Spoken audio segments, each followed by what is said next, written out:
And Gales, what's going on? It's G-Meister here with the man sipping coffee, and this isn't coffee. The hot chocolate? Peppermint? It's peppermint. That's not bad. Get cultured. Another day of me leaning forward like I have a neck problem because it's short wire. Like Crocker from the Fairly Odd Parents. He actually can't stand up straight though. You've seen it. Isn't he standing straight in the thumbnail? Or am I high? I think he is. Oh yeah, by the way, we're about to lose the case. We're defending Crocker. We do a little losing. It's called we do a little losing. Oh, come on, Reno! Son of a bitch, we're in court. Yeah? Alright, Gavin. If you see, I've already drinking it down here. Yep. Are you following me yet? And I just ate lunch. I'm gonna vomit. I gotta do it. I gotta do it for the content. Wait, hold on. We're at a point where Baron Von Zeeks can't speak. Okay, I still gotta get that off. You work on that, I'll work on this. Okay. Yes, my lord. Damn it, Ryunosuke! We just started!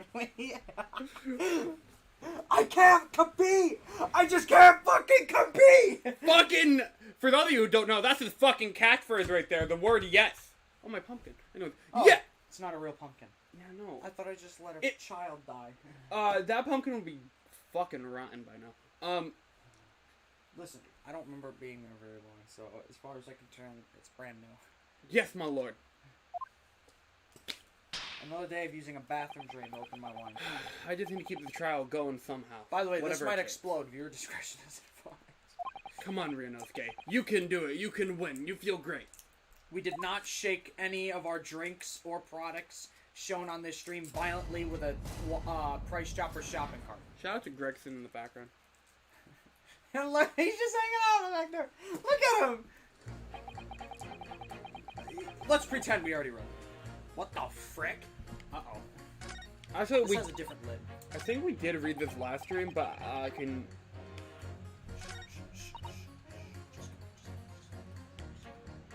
Okay, hold up. Let me see. Okay, I gotta get into the gameplay loop. Pretty take a little Nippony thought he already admitted himself, didn't he? If he said that woman would be screaming class before his eyes, I was really scared. why can it only have been the victim?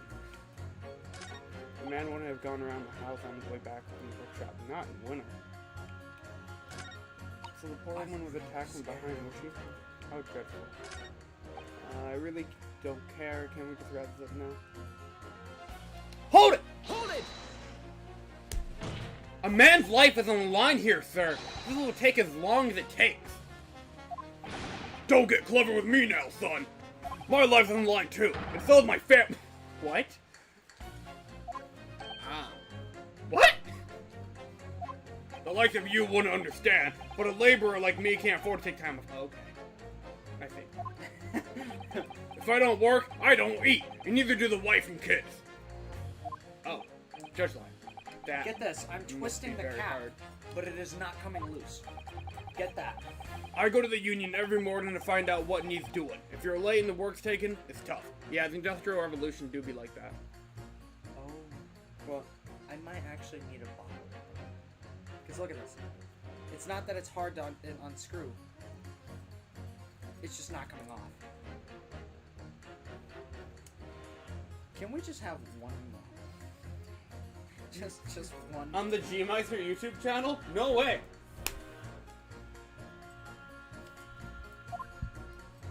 Time of year, there's water and gas supply pipes bursting left and right and center. Like what we don't want for that. We want that to burst open right now. I can. They're after cheap labor to get the roads dug up and fix it. It's a hard slog from dawn till dusk it is. So You were out digging the roads on the day of the incident as well, were you? That's right. In fact, if I remember rightly, it was just around the corner from where it all happened. By that old bookshop. Which corner? Which corner? What? Another coincidence? That's right. Let me check the map to make sure that's what I want. That is. We'll just look at the map anyway, though. That's exactly what I want. Good job, good job. I like you. I can't. That's right. It was, fuck. I'm not pronouncing that. Mearshakam Street. Mearshakam Street. Mears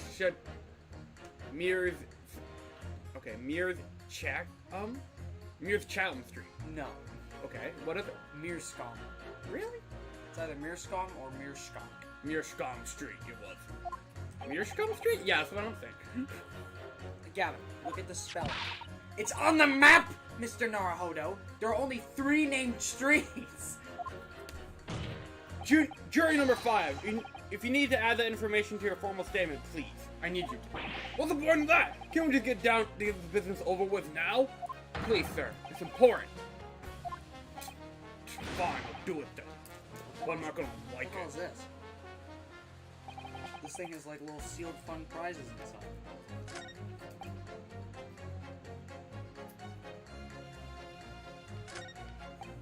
I got this red I got ribbon. this. I got a red ribbon at this for me. Now remind me, who voices which one? Okay, I know I voiced that guy. I voiced the chick, you voiced that guy, I voiced the chick, and You I voiced- voiced the old dude up. You voiced the I voiced him, her, and the other her. Yep, I voiced him. You voiced her. I voiced And you him. voiced the last two. Okay. Wow. Does anybody know how to open a bottle? Hey chat, you got any advice? Because again, I can twist this all I want, but it's not loosening for me. Objection! Those two statements are clearly at odds with one another. Uh-oh. At odds, counsel! Explain yourself! Please don't point. It wasn't me, I swear. What? I just want to get this done and dusted. I like that guy's face. Oh, jury number 3. Oh, Misa? Well, what do you mean? Jury number 5's words just now are extremely significant. I'm getting up. I want to pay for things like this. I told you to do that last time. I wanted a drug user. Let's take a moment to consider the implications of what's been said on the map over the local area. On our map. On the day in question, I actually might need a bottle. On the day in question, Mr. Natsume visited bookshops to purchase a number of secondhand books. If you want, you can have my dad. Dude, if I can't open a bottle, who am I? Good one. Again, I can twist it. I just can't. And on try the it. same day, we now know that there were works being carried out on Mearscombe Street, making it impassable. Which means that the defendant's route home could not have taken him along Mearscombe Street and down Briar Road. Oh yes, of course. What do you think, Seth? Well, yes, you can't argue with that, really, can you? We must have had a good 2 yards or more of pavement up. Every gentleman and gentlewoman that came along had to turn back and go the other way. How come that never came to your mind earlier? Could have saved me time. Hi, Adam. Check improv. I really hope that's a how-to. So, the only conclusion is this. The defendant must have taken the longer route back to his lodgings. Yes, I suppose he must have.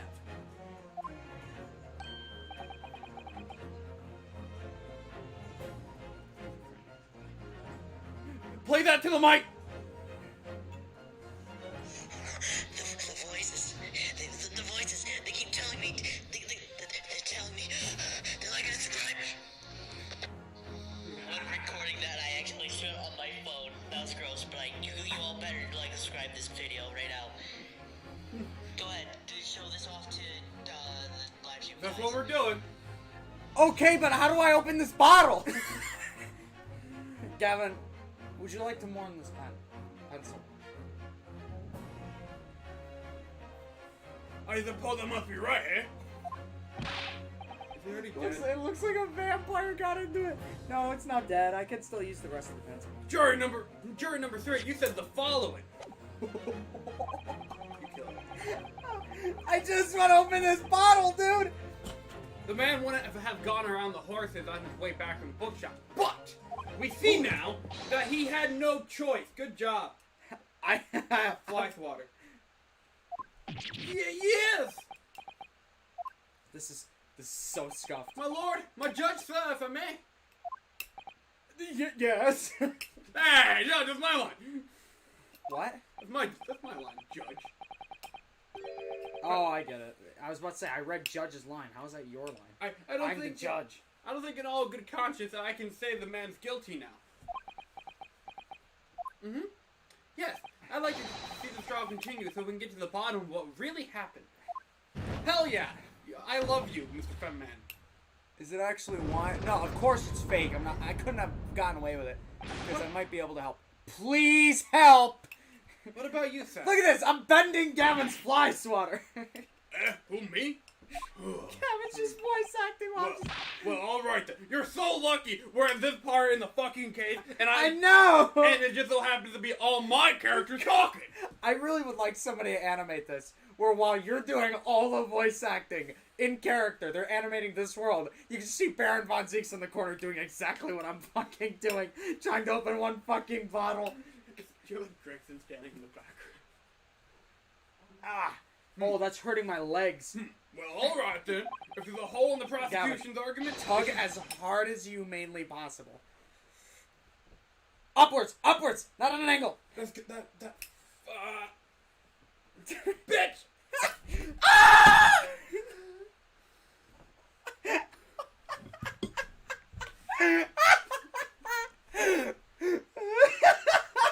Who designed this? Why isn't this working? What the hell? I mean, you could fix it. All you'd have to do is tape it. It's just a fly swatter. Can see you're seeing this, right? I can twist it, but it's not loosening. Wait, put your palm on the top, then twist? If there's a hole in the prosecution's argument, it should be filled in! That's what I say. You're a good man, Mr. Again, Labor. it's twisting it, but it's not. You hear it moving, right? I hear it. Well done, Mr. Chad. That was wonderful. Well, we've managed to change a couple minds at least. It strengthened our position somewhat, but we need to get 2 more. You broke it. What does that say? Broke it, keck? Yeah, we broke the fly swatter. Am I just supposed to keep twisting it until it comes off?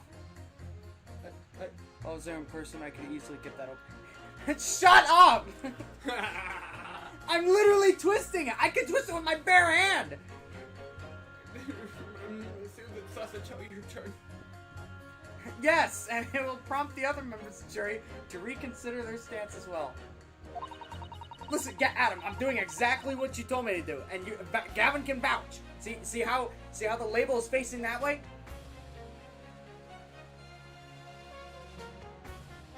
We need a bottle. Boom! Now it's facing toward Gavin. Boom! Now it's facing toward the wall. Boom! Now it's facing toward the TV. This doesn't make sense. Oh, you know what it might be? It might be the carbon. It might be because I was totally not shaking on a cart that we took. I can twist it, but it won't loosen. I love how we've been going at this for 10 minutes now.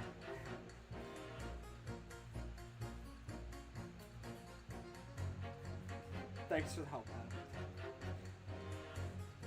Adam. I miss the other lids. I miss these. I miss the ones where it's just a twist off. Use that cap. Like, what the hell am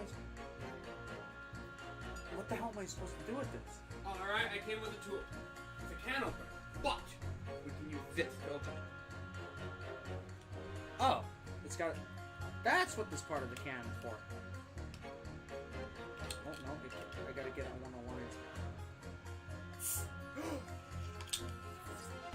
we got it. Gavin! Gavin! I brought napkins. I threw them in here. Oh, not this rope. Fuck it. It'll work. I mean, it's not a lot, but it will be in a minute. Okay.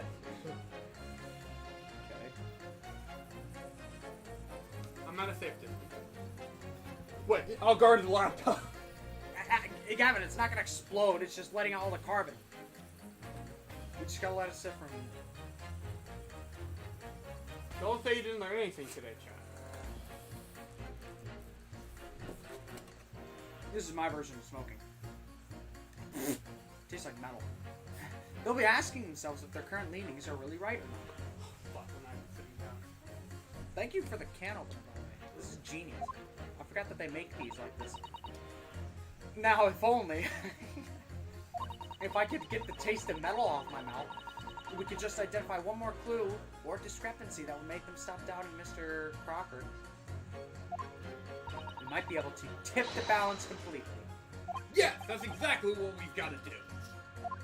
Banzik is looking to bring his trial to an early conclusion. That's what we have to prevent, by whatever means we have at our disposal. Or he's just busy with a bottle. Look at him over there. That's my vibe right now. Hang on, can I open it now? No. Thank you. I know. Do you? Yeah. On with the summation examiner. I almost said consummation examination. Yes, my lord. I'm only bending it. I swear, this is a cursed bottle, bro. Twist and pull up. That was earlier. That was earlier. That was then, and this is now. Don't talk to me, Sustacho. I got it! Ding!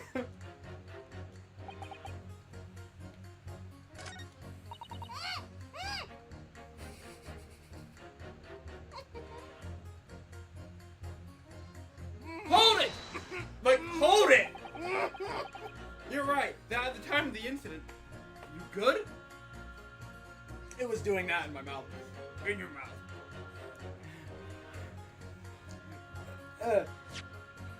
I'm looking concerned about you now. It felt like I was sick. I felt it touch my throat. You're right. At the time of the incident, the defendant admitted to having seen someone wearing a green overcoat walking ahead of him. Not quite. That's precisely my point. Clearly, that someone wearing green was the victim. Clearly, that funny little Nipponese man with the disturbing mustache is the culprit. But let us not forget, madam, the defendant I almost accidentally sealed this thing. vehemently denies attacking the woman. I think vehemently. Yeah. We're gonna let you sit. Let it breathe! Let it be. Let it breathe, Mr. Holmes. Why, of course he does. If he admits to stabbing her, his life is over. The man is obviously a liver-faced coward, honestly claiming the woman simply collapsed before his eyes. But if that's a lie, as you're suggesting, do you not think stop doing that? It would have concocted something more credible, like you think you would. Concocted? Cock! Oh, I really couldn't say. After all, you are foreign. Who's to say that what goes through your funny little minds? I love racism. That is racist as hell. But geez, that woman is still kind of nice. I was going through a funny little line right now. But you wouldn't like it. He's contemplating killing her. My hands smell like you. I do declare that the man has already made the mission. He himself stated that there was nobody else around. Surely the conclusion is obvious. No one else can possibly have committed this awful crime. If no one else could have done it, the accused must be the man. Really, it could be more simple. Your argument is compelling in its simplicity, I must admit. Oh my, you're too kind, my lord. that went well for her. Okay. What do you want?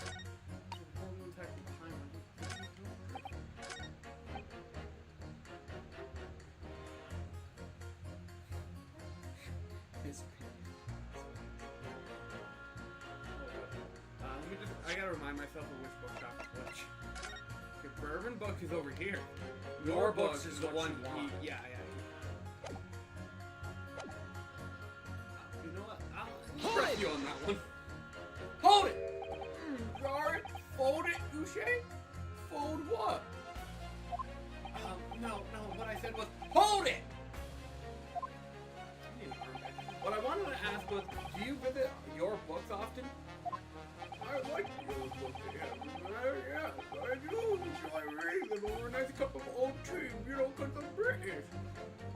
That's my daily routine, you see? Same thing every day until the day you're all talking about. Wait a minute. And at what time do you visit your books on the day in question? Fuck, I need a piece of paper. Well, I was thinking... Woo! Well, I was picking out old books, sitting there all afternoon, and it would have just been 5 that I left. Wow! That's my daily routine, you see. Same thing every day, including the day you're all talking about. Thank you for saying that again. Alright? Just before 5, you say. Exactly when the victim was attacked. Are you sure about the time? Oh, yes, no mistake there. I remember it well, like it was yesterday. I'm not about to forget that day in a hurry. Not after the dreadful time I had. What do you mean? Well, I was walking down the Calabash Road when I slipped on the ice and docked my head. You know what? That's terrible. Fuck ice. It's always worse after the snow stops falling. That's when it's most slippery, like you're playing Luigi Simulator. Knocked myself clean out, I did. I really thought my number was up. Wait a minute. Let me get this straight. This happened on Calabash Road? That's right. I live in Corn Pine, you see. Corn pipe. Corn Pipe, you see. Corn. Heading down Calabash Road is the quickest way for me to get back to you from your books. Jury number 6, I must insist that you add that information to your formal statement. It may very well be extremely significant. Sorry? Extremely sick? Like the kids? No, I'm quite alright now. I get the reference. Please watch yesterday's stream, it was super fun. You've changed the 2 jurors' minds, Mr. Naruhodo. I'm the funny tutorial. Shut up, tutorial! Get out of here! I could never tell poor Suzuto to shut up. Listen, Suzuto's doing her best, but it's not. Listen, she's a tutorial lady. Someone attacking behind me. I gotta say though, she is the best tutorial lady. But It's because Suzuto is just the best in general. hold it! Hold it!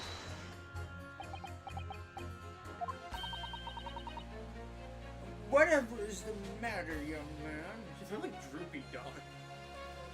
I actually was gonna do that at some point, but then I'm like, that's a woman. That's a woman? Yeah, I actually talked about this with someone. Oh yeah, wait, last week. You're the wife of Mr. Garridan, aren't you? The landlord who rents Mr. Crocker in his room? The master's wife? Where did you get your ideas, sir? I'm the maid, you understand. His wife is the maid because he's insecure about his social standing. Keeping up that charade? This is going to be awkward. Why didn't you mention this yesterday? That you'd been selected for the jury in this trial, I mean. Well, I was told not to mention it until the day of the trial, you see. It was in a letter I received. The instructions were very clear, so I'm afraid I had no choice. Judge Lang. Anyway, Mr. Crocker, the defendant, takes lodging in your master's house, doesn't he? I'm getting like Persona 5 flashbacks. Yes, that's right, although he's only been in a little over a week now. And in that time, surely you must have taken stock of his character. Does Mr. Crocker look like the kind of man who would commit a crime such as this? Please say no. Oh my goodness me, yes, he's just the sort. Never mind. What? What? spending all his time in that dark and dingy room sporting that unscrupulous mustache. It's not his fault he lives in this society. The man never speaks. Don't get me started on those shifty eyes. All the neighbors are talking about him. Racist, racist, racist. I've heard them, you know. People think he must be building a bomb in there or something. Oh, yeah. Mr. Crocker. How could people say such things about him? Fairly on pair! He's just a harmless teacher, nothing more. F! You failed! Well, you just called him a worm, so, you know. Anyway, I better be careful about inviting this maid to speak. She said there's enough damning things already. Fuck, man. Terrible wit. Jury member, get out of here. I flipped over. Yup, you're important.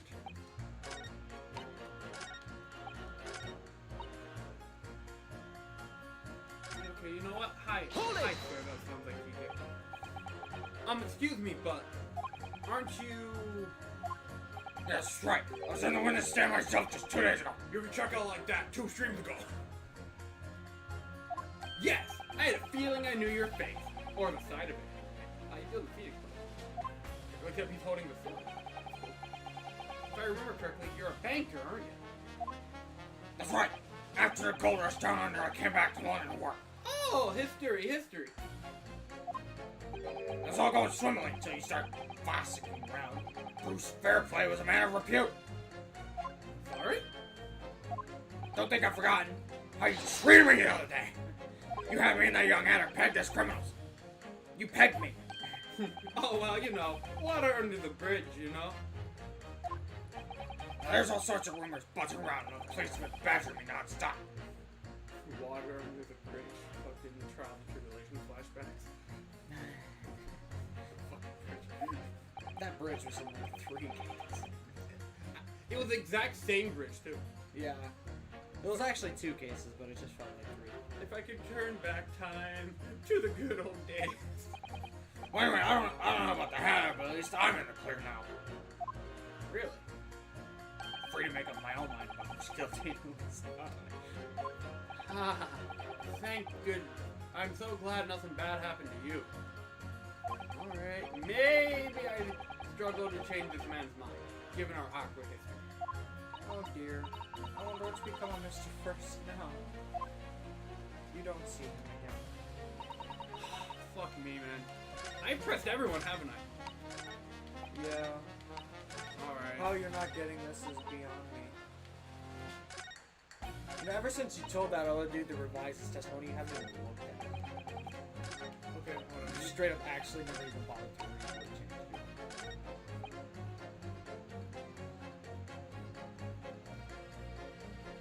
Oh, that's kinda... No, Sasito, stop! Please stop calling yourself so. Or I'm gonna start calling you Jabbin. Alrighty.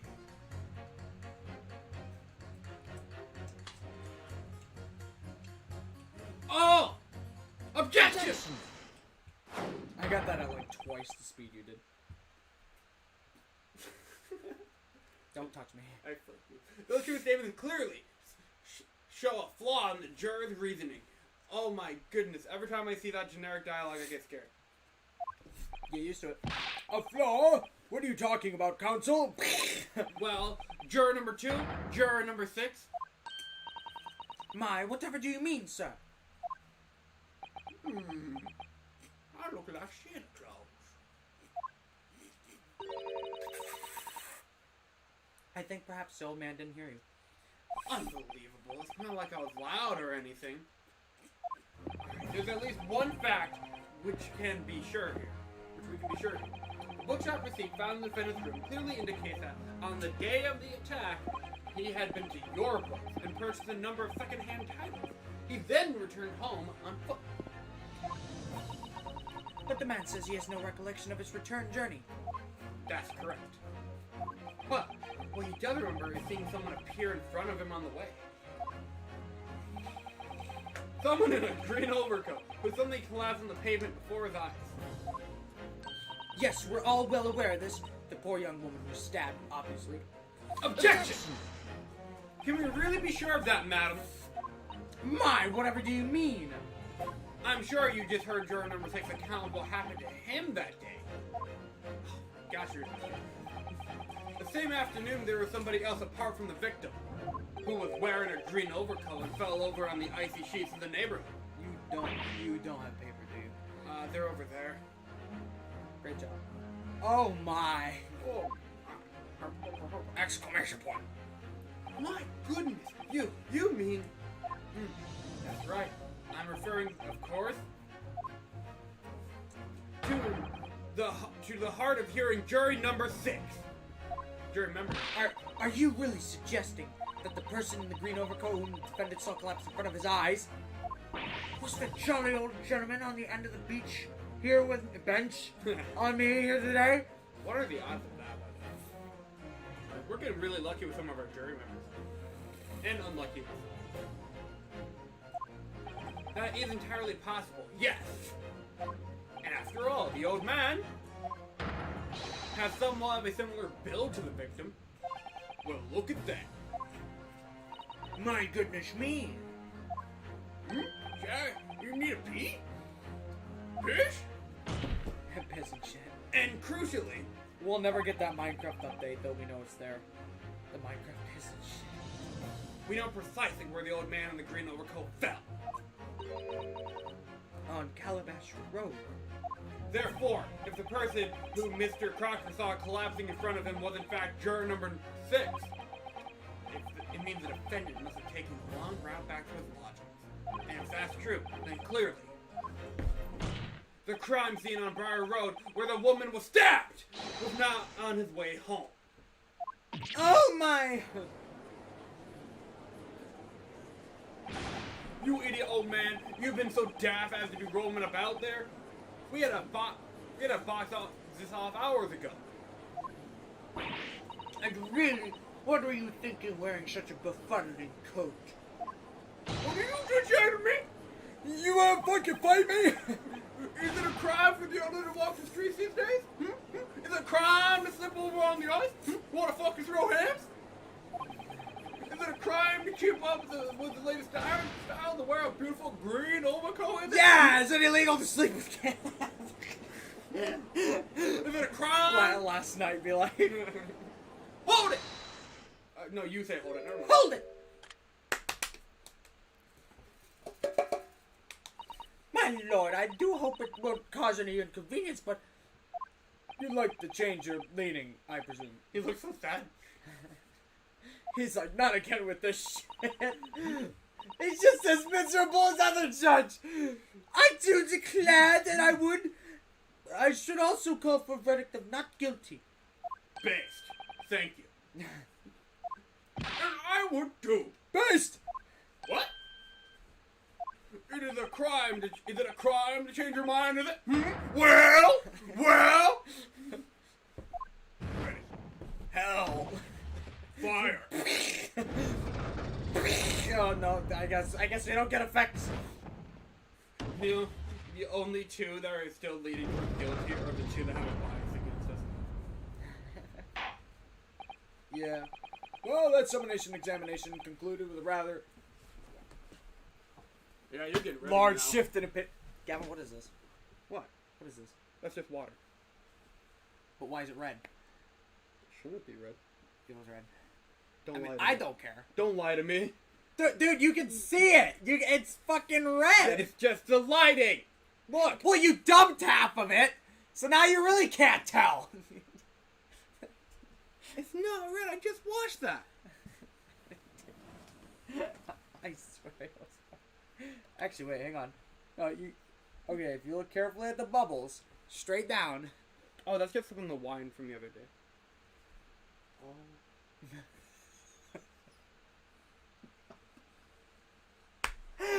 I mean, I don't care because I'm the only one who drinks from this cup, so it's not like there's anything there that.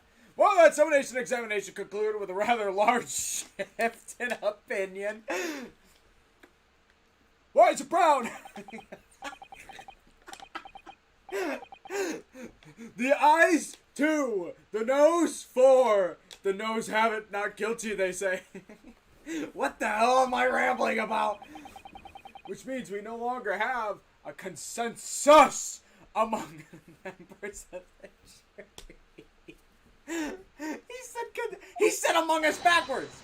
Consensus among us. Consensus among. The trial will continue.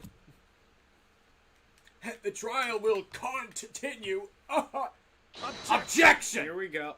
Oh shit. He's had time to pour that. I didn't. Oh, that's a different color. I thought it would be more red. Oh, never mind. You're not sipping shit. You know what I am doing though.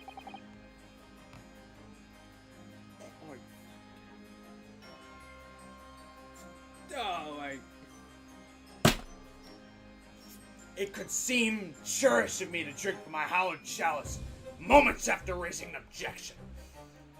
I want it. Since I have trouble, like, seeing that side of the screen, I want to try something. Yeah, you keep going. I'm not in uniform. Dude, chugging that just killed my stomach. Okay. Only to crush it in disgust. Pray forget the discourtesy. Okay, that's for me. Is that literally just displaying it? Yep. Okay. Might as well crank up the size. Okay. But that... Okay, fuck it, sure, why not? Ooh, hold up. We can still see chat. Let's go. Look, Lord Van Zeeks! Hang on, move it just a little bit up so we can see the game audio. This is how we're gonna play Miles Edwards. Actually, this is how we're doing the rest of the series after this. This sounds painful. How we spot? This is gonna be horrible.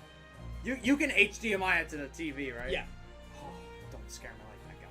But it'll just be this, but bigger up there, right? Oh, that's cancer. It seems I must retract my earlier remark. What do you mean? I mistakenly credited these jurors with intelligence by describing them as insightful. Uh-oh. Yet we have just witnessed them falling for a cheap trick performed by an Eastern entertainer. What you say? Whatever do you mean? Is it a crime to fall for something from an Eastern entertainer? Objection! Objection! I haven't tricked anyone. Everything I've said is the truth and nothing but the truth. Indeed. Stalwart juror number 5 was undoubtedly repairing the road as he claims. I believe you said it was a good 2 yards of the pavement in which you excavated, sir. That's right. Took me the whole day, and they paid me a measly tuppence for it. Tuppence. Okay, Gavin. Tuppence. Now, yeah, I was about to say, read the word tuppence and tell me where the R comes in. Yeah, tuppence for it. Yeah, this is social commentary. We do a little bit of social commentary. Industrial Revolution. Yeah, also, that's like shades lighter. Yeah. This feels more like London. This feels more like a cartoon. That's sauce. Now my learned Nepalese friend tell me.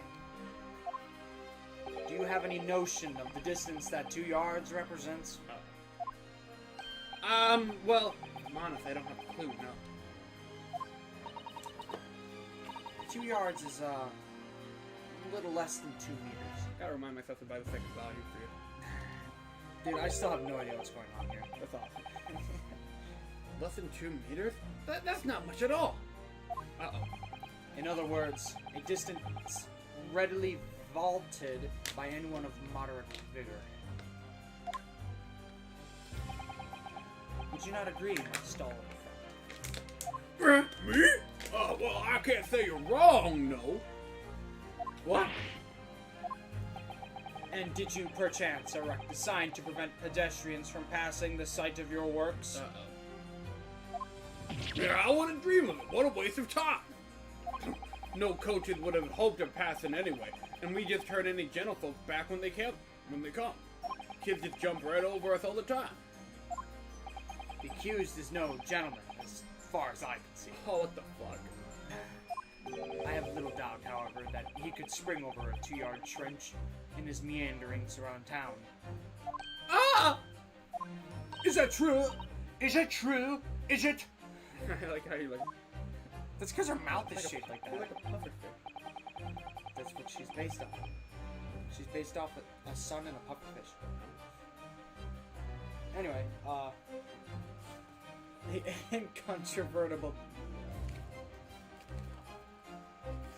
the incontrovertible truth is the books just purchased by the accused were found at the scene. By the way, if you guys are wondering, I'm staring at her ass. Don't worry. There can be no doubt that on his way back to his lodgings, Mr. Natsume walked down Briar Road. Crushed in a single sentence. And, old man, Gigi, Cold man, you can talk? you say that around 5 o'clock on the day in question, you slipped and fell on Calabash Road. Right, was there a suspicious-looking Nipponese behind you at the time? Oh, I can't say that I remember. You don't remember? Fuck, why does everyone have memory issues? How about a wager, my learned friend? You say it was this old man that the accused saw, but I would lay 1,000 to 1 against you being able to prove it. Ah!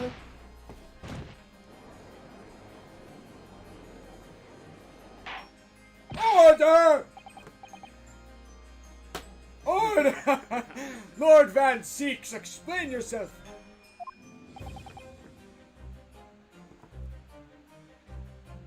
This is fancy. My lord? What? This is scene, by the way. I don't remember. Sounds Maybe like, it is. Sounds like it.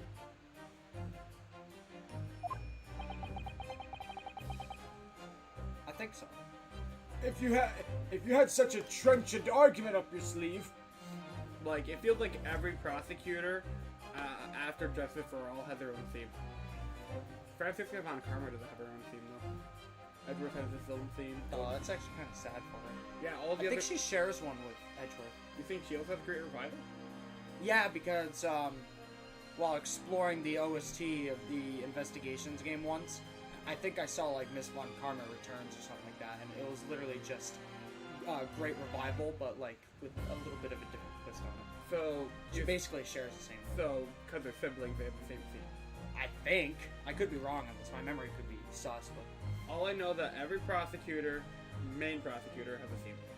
Every single one. and it's dope. Even the Spirit of Justice one that no one likes, apparently. But he had a good theme. His theme is really fucking good. You're just now telling me about this. I listened to it yesterday. And you're just now telling me about this. Oh yeah, you should listen to it. Dude, I refuse to believe that that prosecutor sucks. I don't think he does. I've heard mixed things. Some people think he sucks because he's not as, like, eccentric or quirky. Dude, Baron Von Zeeks isn't really eccentric or quirky. He only has a white bottle. And it's dope! if you had such a trenchant argument up your sleeve, which I already read, Not all of us can play air guitar or have fucking knives and birds in the courtroom, okay? Not all of us drink 17 cups of coffee either. Okay.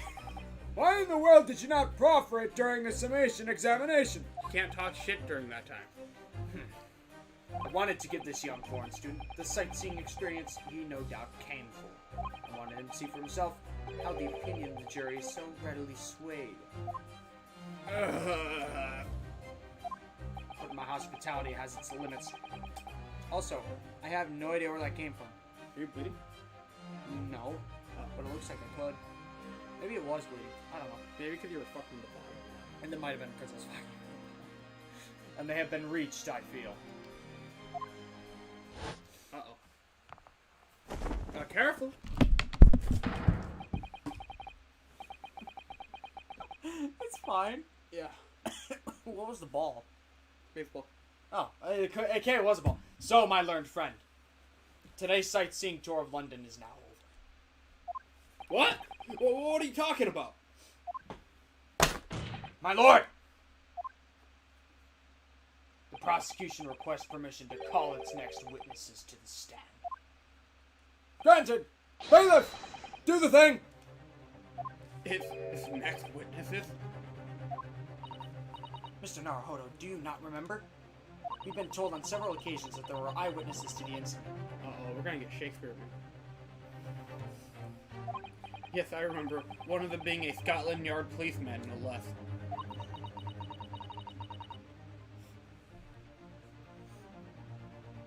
The Shakespearean man is not a police officer. Okay. I'm afraid that's likely to be the prosecution's next witness. Alright, no matter who Van Zeke brings to the stand as a witness. No matter what they say, I believe in Sasaki-san. I know he's innocent. It's Kazuma. And I'll keep believing to the end, till this battle's over. Because Kazuma believes in me. Show him on screen real quick, Ryunosuke. Do it. No! It's Kazuma. Neither of these are what I expected.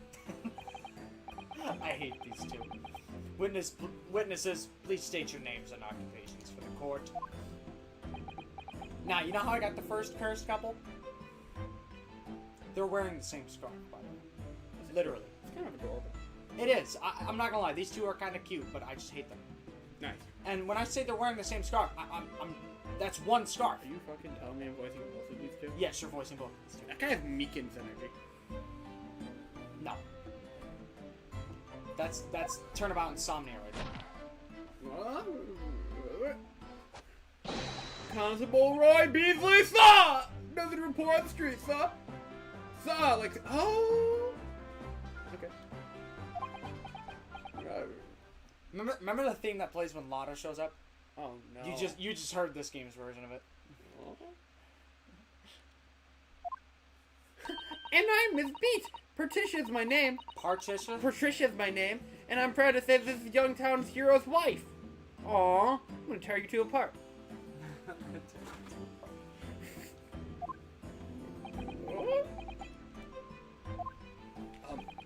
What's the story here?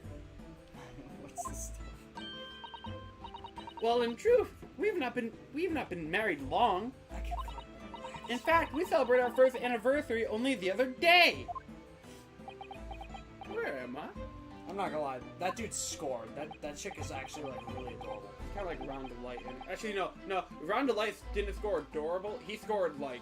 He scored a fucking MILF without being a MILF. Yeah, no. He scored that. This is like the opposite side of the spectrum. Yeah, there's like adorable, and then there's like really hot and sexy. So like. Desiree Delight. No, it was your husband I was asking about. He seems tired. Ryunosuke, you seem tired too. I see some bags under your eyes. Hang on. Are you a Naruhodo? Where's your eye bags? My glasses hide them really well. Hardly surprising.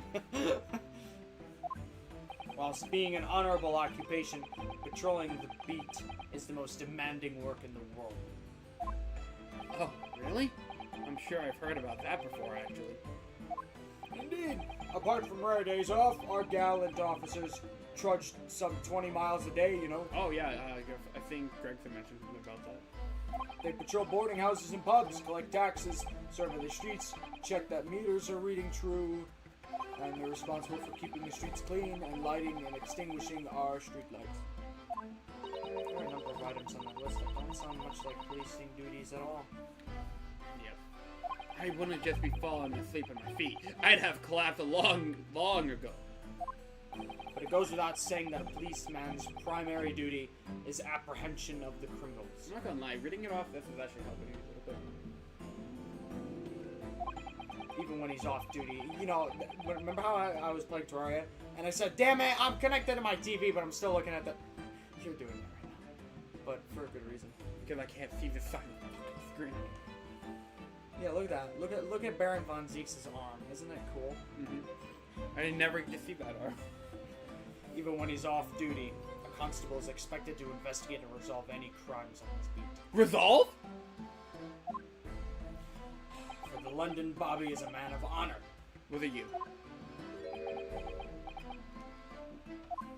And a man of slumber.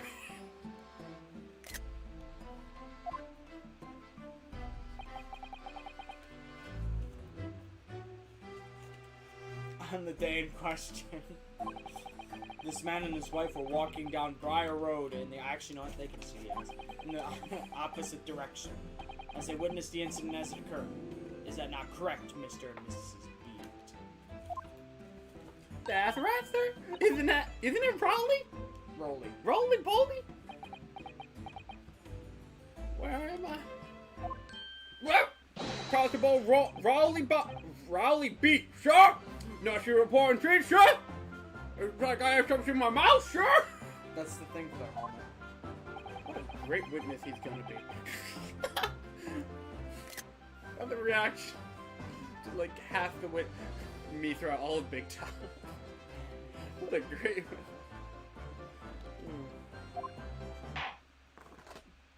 Very good. I'd like to hear your formal testimonies now, please. How the hell was it the murderer was the most likable character in that whole thing? I'm still thinking about Big Top. I was thinking to myself, how was the murderer the most likable person there?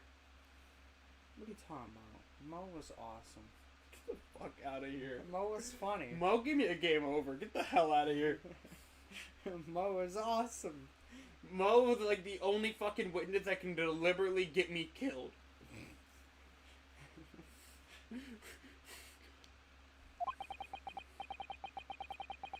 You will tell the court exactly what you saw in the afternoon of the incident. Don't you yawn at me, young man. Yes, sir! Look at him. He reminds me of what I can't get on Saturdays. Would you believe me if I told you I actually got 6 hours of sleep? Sorry, 5.5. Good for you. Maybe 4. Not as good. I almost went back to bed, by the way. It was our wedding anniversary and Raleigh was taking me out for a meal. Rolly, there was no time to change after work. What? She said wedding, and I'm just... Because, fucking odd ones. Anyway, 2 silhouettes appeared out of the fog on the pavement in front of us. All of a sudden, one of them just collapsed on the floor. Then the other scattered something before running off. By the way, right off the bat, Gavin voices an older woman, not Russian. I'm sorry, I gotta fix this. I just want to point that out. Now that she's suddenly not a kid, she's not Russian. She is, I assure you, she's actually old. Go ahead, look at her bio. That's not... That's pretty dope, ain't it? Now, Gavin. I know, go back. Go back. No, not that far back, you idiot. The other way. Go to the... There we go. Now, that's another man's wife, but... Would you smash? Another man's wife, that. But would you smash? I don't wanna hurt that poor man. That's my way of saying yes, but no. I respect that. I was mostly kidding when I asked anyway. I just thought you'd find the question funny. We ran straight over, of course. I like how her little bow has like little stitches on it. Oh, it looks cool. We ran straight over, of course, and then when maybe it's because they're poor. Yeah, but it's cool. She's got pretty damn long hair. And then went for a help at a nearby police box. It was definitely that Japanese man in the dock. Rolly and I both saw him clear as day. Well, I'm surprised she's actually calling him Japanese. Good for you. She's not racist. That's an accomplishment in this game. Well, this is extremely compelling testimony, I must say. Not racist? You got some credibility there. You got credibility. Oh dear. This policeman and his wife are claiming you have positively identified Mr. Natsume at the scene. Sorry, Mr. Crocker. Mr. Crocker. If their testimony is true. The alternative course of events that you established in the summonation examination will be quashed. It's death knell, in fact. Because that alternative was never viable in the first place.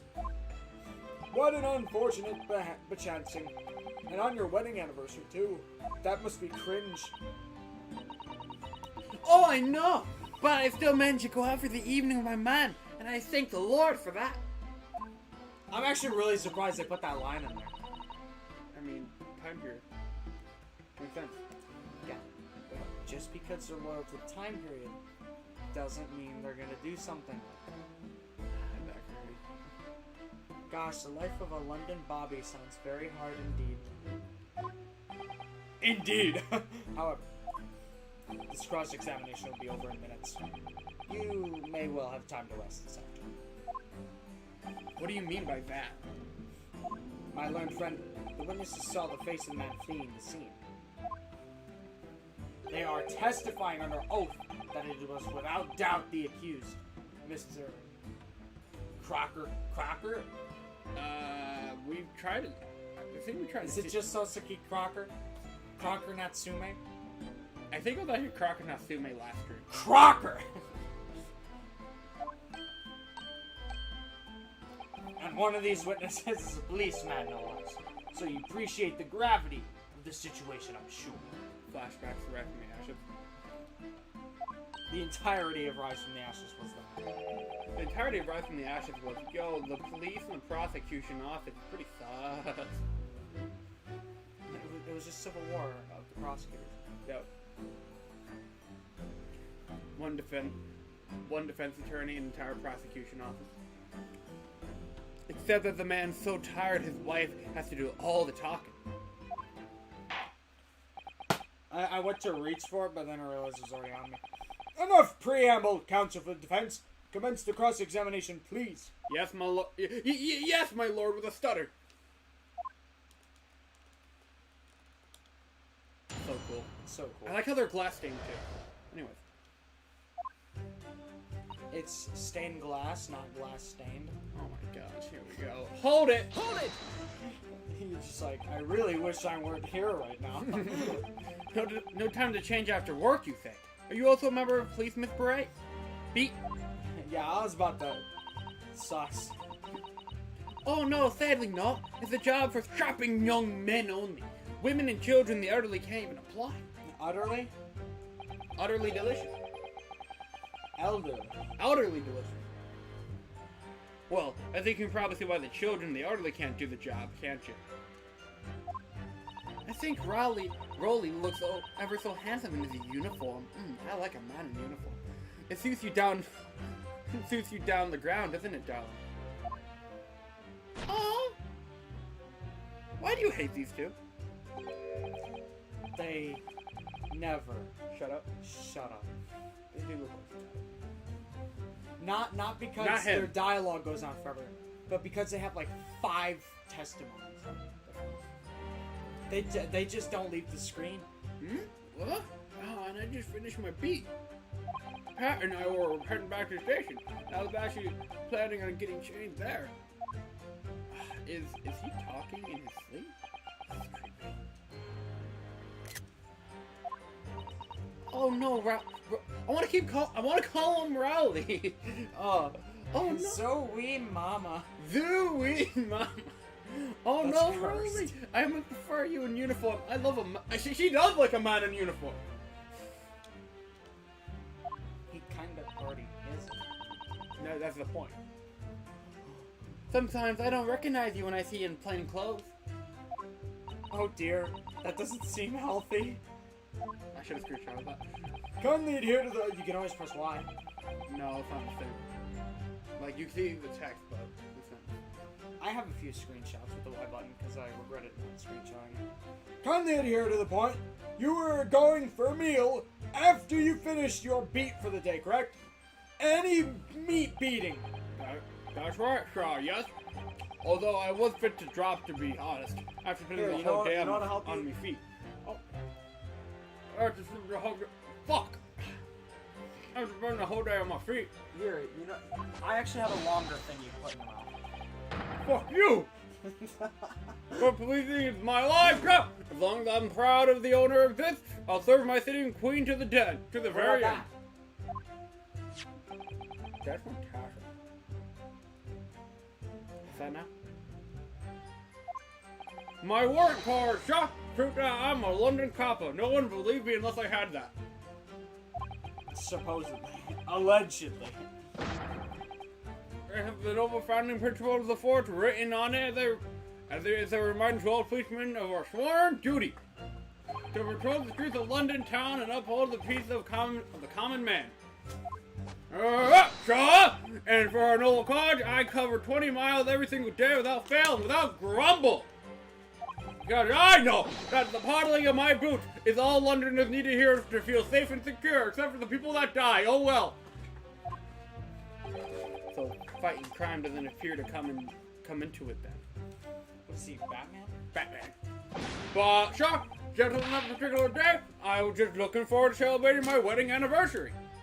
Mr. Beach puts up with being Puts up with a lot being married.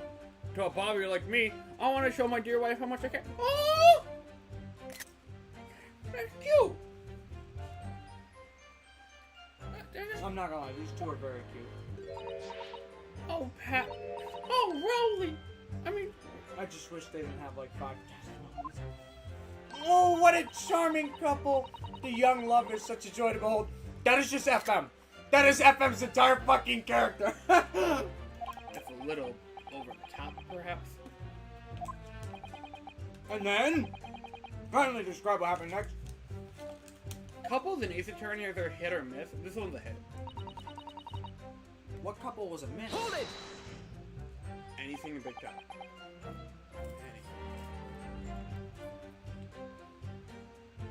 There's a difference between couples and married couples.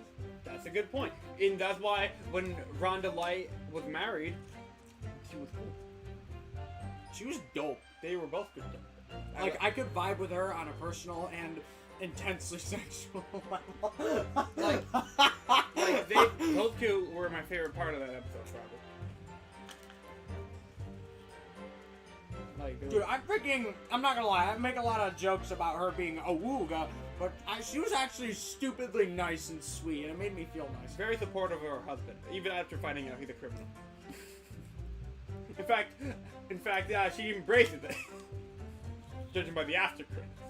Yeah, she's like, he's a criminal, but he's a fucking based criminal. He's a criminal that can't get arrested.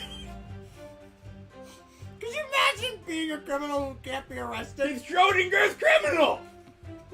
What's with these Schrodingers? Two silhouettes? Schrodingers. That's right. They were coming toward us, walking up Briar Road in the opposite direction. Are we done? No. Oh, cool. Screenshot. There was another rather clumpy figure followed by a scrawny, thin-looking man.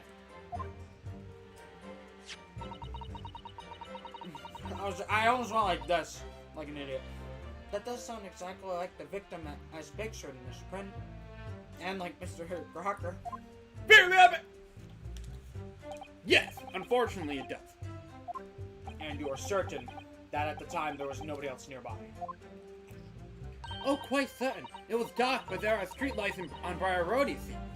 There was nobody else around at all. Isn't that right, my darling? Huh? She's almost menacing when she does that. Huh? What? Oh, yes, that's right, of course. There was a light fog on the ground. But Briar Road is dead straight. You can see a fairly long way down the pavement. And the streetlights as well. I didn't see any other pedestrians. Long live ice. Before sleep takes a firm hold, your answer, please, Mr. Beat. Are you quite sure what you just said? Give him coffee, assholes. Yeah, sure. As a cop who spends all day, every day, keeping watch on the streets, I swear to a shot. You notice how, like, as soon as they started, like, talking about how prideful he is of his job, she's just like, I admire you so fucking much. Her eyes lit up. You see? They're literally glowing! This is so cute. I'm gonna tear them apart. Me too. And as sure as my love for Patricia is true. Aw. Oh, Pat. Oh, Rolly. Oh, Ryunosuke. The still man maintained that there was no one else around the other victim and the attacker. It's starting to seem like they must be how it really happened. I'm stuttering like a motherfucker. Only when I'm reading Ken. It's beginning to feel a lot like Christmas. There's nowhere to run. Well, that didn't stop Mr. Crocker, did it?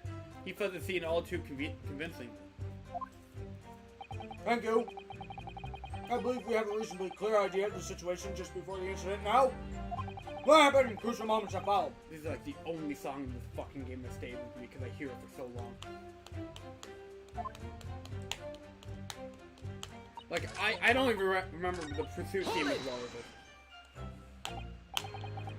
I remember the objective theme. scattered something? What do you mean by that?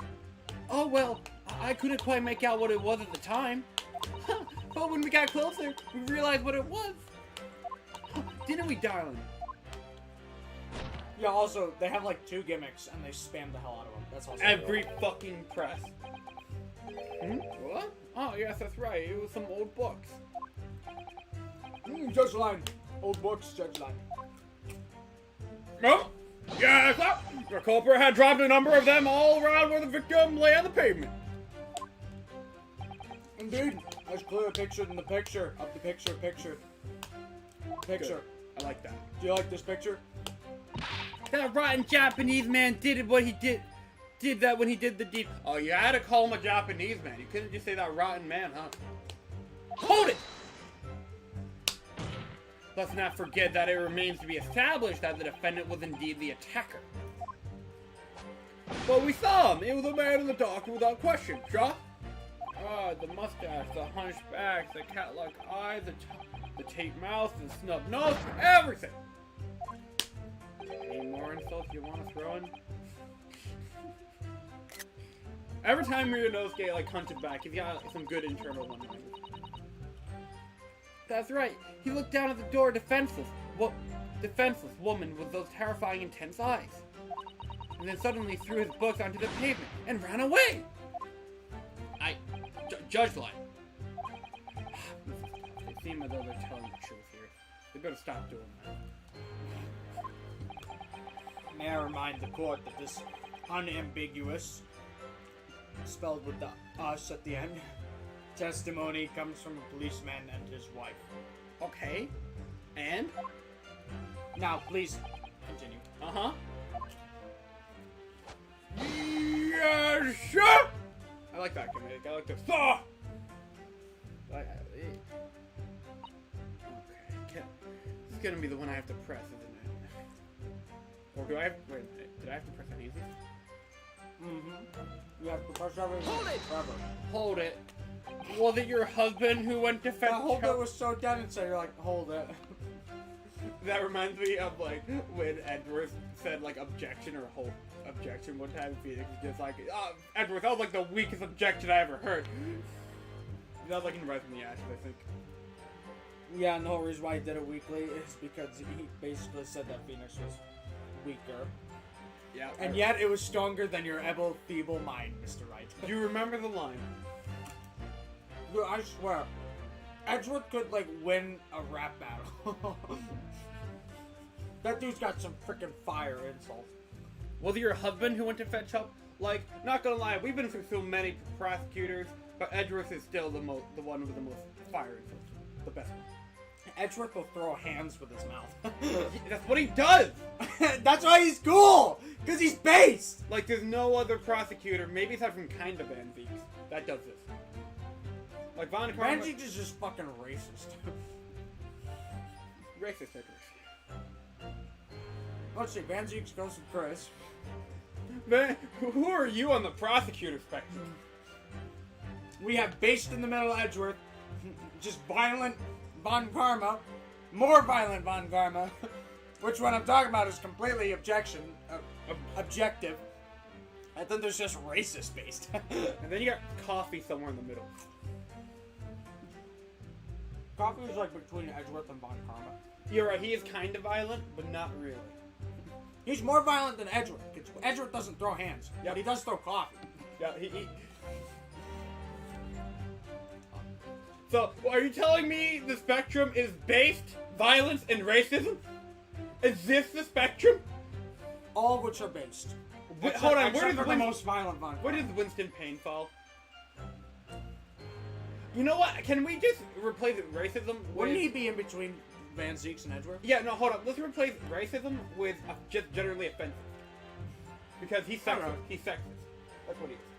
When is Winston Payne sexist? With Mia. Charlie Tripp.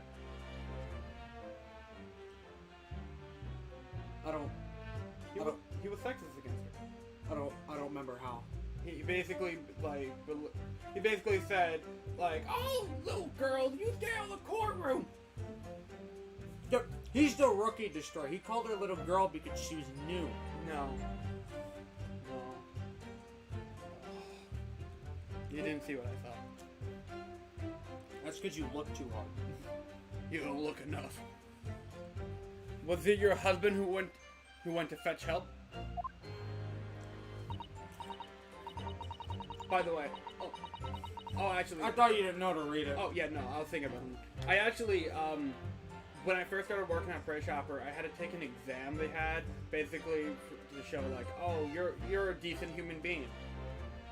And I passed the sexism thing with flawlessly. I managed to identify every sexist scenario properly. Actually, that reminds me. I have to take these things called CBLs. Yep. You did those too? Okay, yeah. So some of those, I'm not gonna lie, some of those were actually kind of difficult. But not because I'm racist constantly or sexist, because it would be something like, oh, so Bob went up to I don't know, some chick's name. I need a chick's name. I can't believe I'm drawing a blank. Sarah. Yeah, okay, Sarah. So Bob walks up to Sarah and says, hey, that's a really nice shirt. It looks good on you. Is Bob being sexist or sexual harassment? And I'm sitting there like, I know the obvious answer is no, but I've seen people get arrested for less. So I genuinely had no idea. The answer is no. I'm like, you know what? I'm gonna go with the logic I know and say no, and it was correct. And I'm like, oh. And then the next question will be like, oh hey, nice tits, Sarah. Is this sexual harassment? Yes, obviously. But like the ones that were actually no were harder because I don't know what society is anymore. You don't know where the line is. You don't know the thin ice.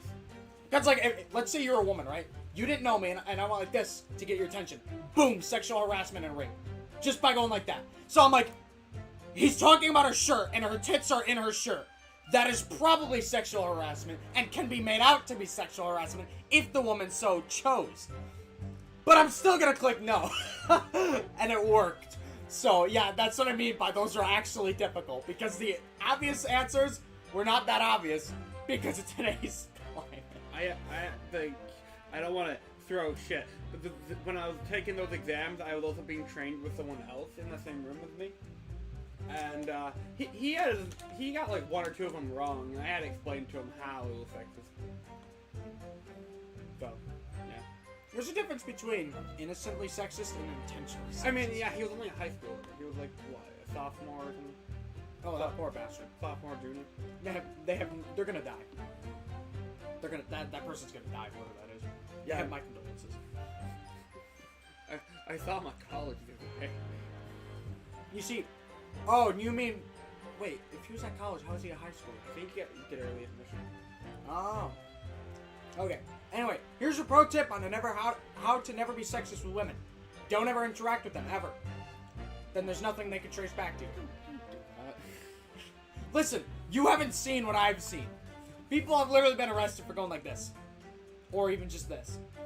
People have gotten arrested for that. I'm not kidding. Just don't make physical contact with people. Just don't make contact with women. Oh my gosh. Especially if you're a straight white male. Well, maybe that's why I'm safe. No. I may not be a police officer myself, but I'm a proud wife of one after all. Isn't that right, my darling? Insert her tugging his scarf. Yep. Do you see why I don't like this too? Damn it. They had such a good thing going on, and then they just overused it. Oh, yes, that's right. I asked Mrs. Beat to go. I was off duty by that point, but Bobby's never truly off duty, of course, so I felt obliged to stay and guard the scene. Very laudable, Mr. Beat. Preserving scene of crime is a task of considerable importance. That's why I said Patricia, you see. I told her where to find the police box. Forgive my ignorance, but what do you mean exactly by the right police box? I'm a little bit of a foreigner. You know what, actually? I gotta say something I actually really admire about this game, Dread. For people who don't know the historical context or like the culture of London, having Ryunosuke be an outsider to this culture is actually really helpful for them. Like, he can ask questions like that, and it would be understandable. There's another game I really like that had like an outsider type character which asks questions to help the player learn more about the world. They're playing it. Like that's one of my favorite types of like tropes. I mean, it could be kind of repetitive on repeat playthroughs, but you get it. But on your first playthrough, it's so helpful. Sorry. Depends on the crime's location. Now it's time to skip it, because you played this game before. As to who deals with it. Where the woman was stabbed wasn't actually on my beat. What? So I told Patricia the way to the police box for the beat, so the incident fell under, so she could go and report it, like Among Us. She was playing Among Us. Do you think Patricia saw Scabba? Maybe. I ran there as quickly as I could and asked to help from with a Bobby on duty. Huh, there's nothing more poignant than a young couple in love working together, you know? And thanks to your swift response, the case was quickly resolved. The actions of 2 mob-citizens. Oh, please, you're making us blush? Isn't he, darling? Pull and scarf. Scarf pull, scarf pull. Oh, yeah. I ought to tie a scarf to you and just start yanking you whenever I want to say I want to strangle you. Yeah. Huh? What Patricia said, Joe. Right. Let's move on, shall we?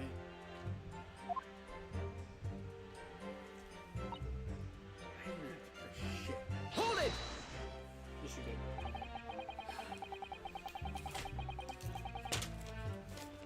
did. But surely you wouldn't have been able to see his face by the light of the gas street lamps, would you? We absolutely could! Londoners have exceptional eyesight, I'll have you know. Right.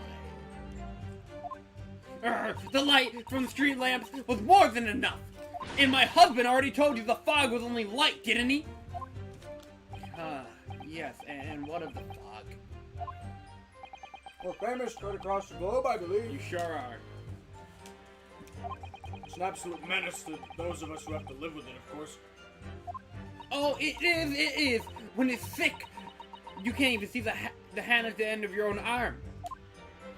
Yes, alright, I take your point. Now, would you stop shaking your husband about? The constant fog makes our eyes very sharp, you see. That's why we can tell you for sure that that it was a little Japanese man we saw. Can't we, darling? Call someone. What? Oh, yes, I'll be accused in no mistake. It's like Adam would have filmed this guy. Adam would freaking love this guy. Yep. The mustache and the hunchback, the cat-like eyes, we've been through this before. As far as the couple's testimony is concerned, there can't be any question. You fucking tell me I didn't press anything. Didn't you get the police thing No. from pressing? No. That's awesome. It was Crocker saw him. They saw running away from the scene of the crime.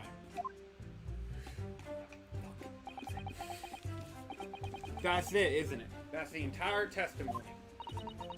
Tutorial, what do you think, Mr. Naruto? Well, I hate to admit it, but after hearing on the testimony, I wasted my fucking time. What? Maybe you shouldn't skip shit! Maybe you shouldn't skip stuff! Maybe you shouldn't skip stuff! Kazuma? I saw him for 1 second. Not even a second, it was like a split second! What are you trying to say?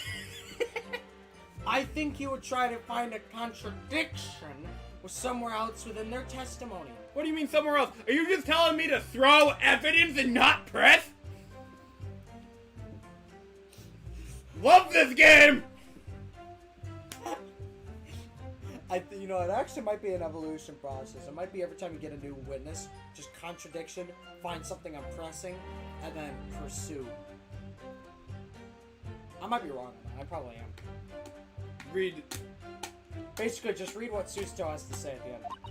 Oh, right. Oh, we gotta find discrepancy. Okay, whatever. She just said contradictions in orange! Wait, what the hell? Mr. Elias, can I ask you something? Oh, yes, of course. What is it? What is it, sussy lady? Well, you keep Sounds asking so us all these questions about everything She we can told make you. me drink. So, it seems like you don't believe our you don't believe our testimony. Is that right? Is it? Well, out with it.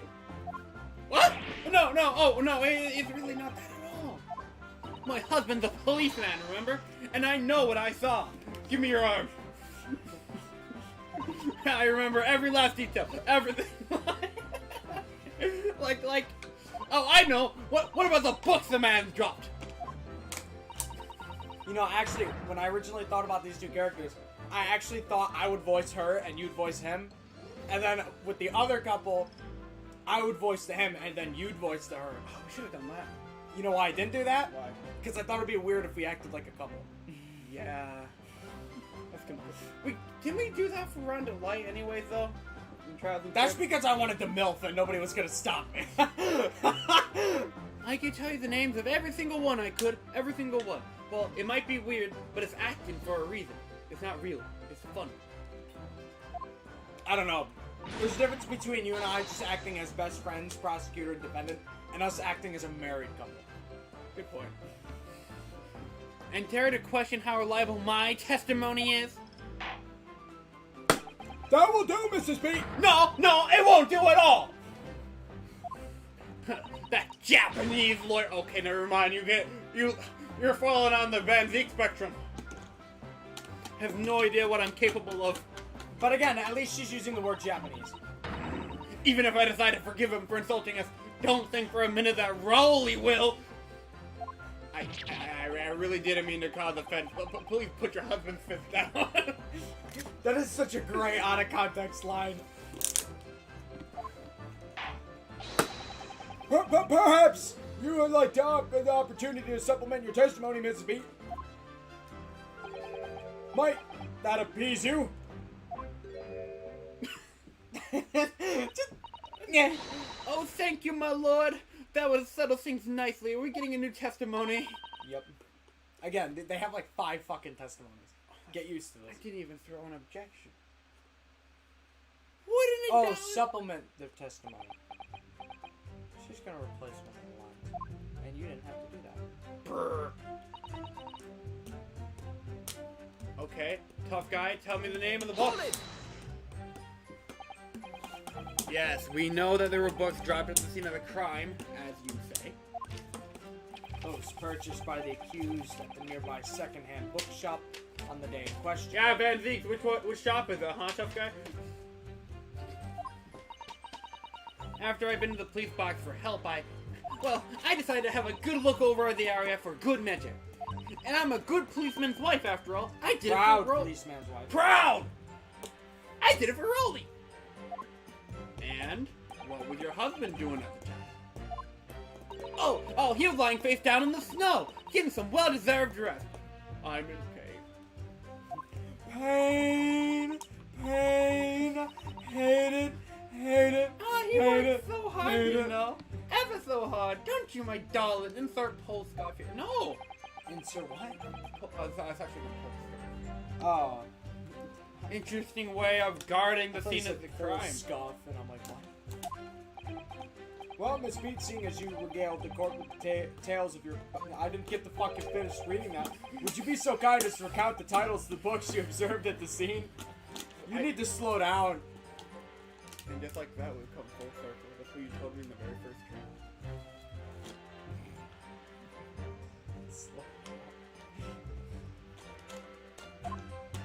I'd be happy to.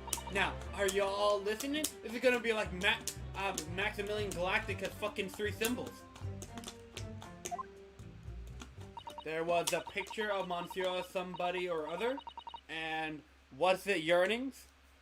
And there was a meal for someone, and last one was definitely the Thingy Gummies something. Those are the titles. What? Can we see the titles? Mm-hmm. Wait, we can't. No, I can't see that. Oh, I can't read that because I can't read fucking British. Someone else confirm that for me. You're an idiot. What? You're missing something, Gavin. What am I missing? How about, is it the number she listed? Oh, she listed 4 and there's 3. No, you're still missing it. No, I'm not. What are you talking about? What the hell am I missing?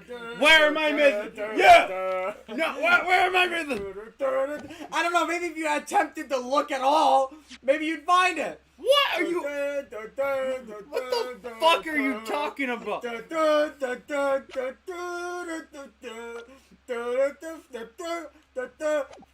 You still skipped it. What the fuck are you? The receipt. Yeah, the picture also proves my point. There's only 3 in the picture. But she's actually right about the titles. I think she is. Yeah. But there's one that doesn't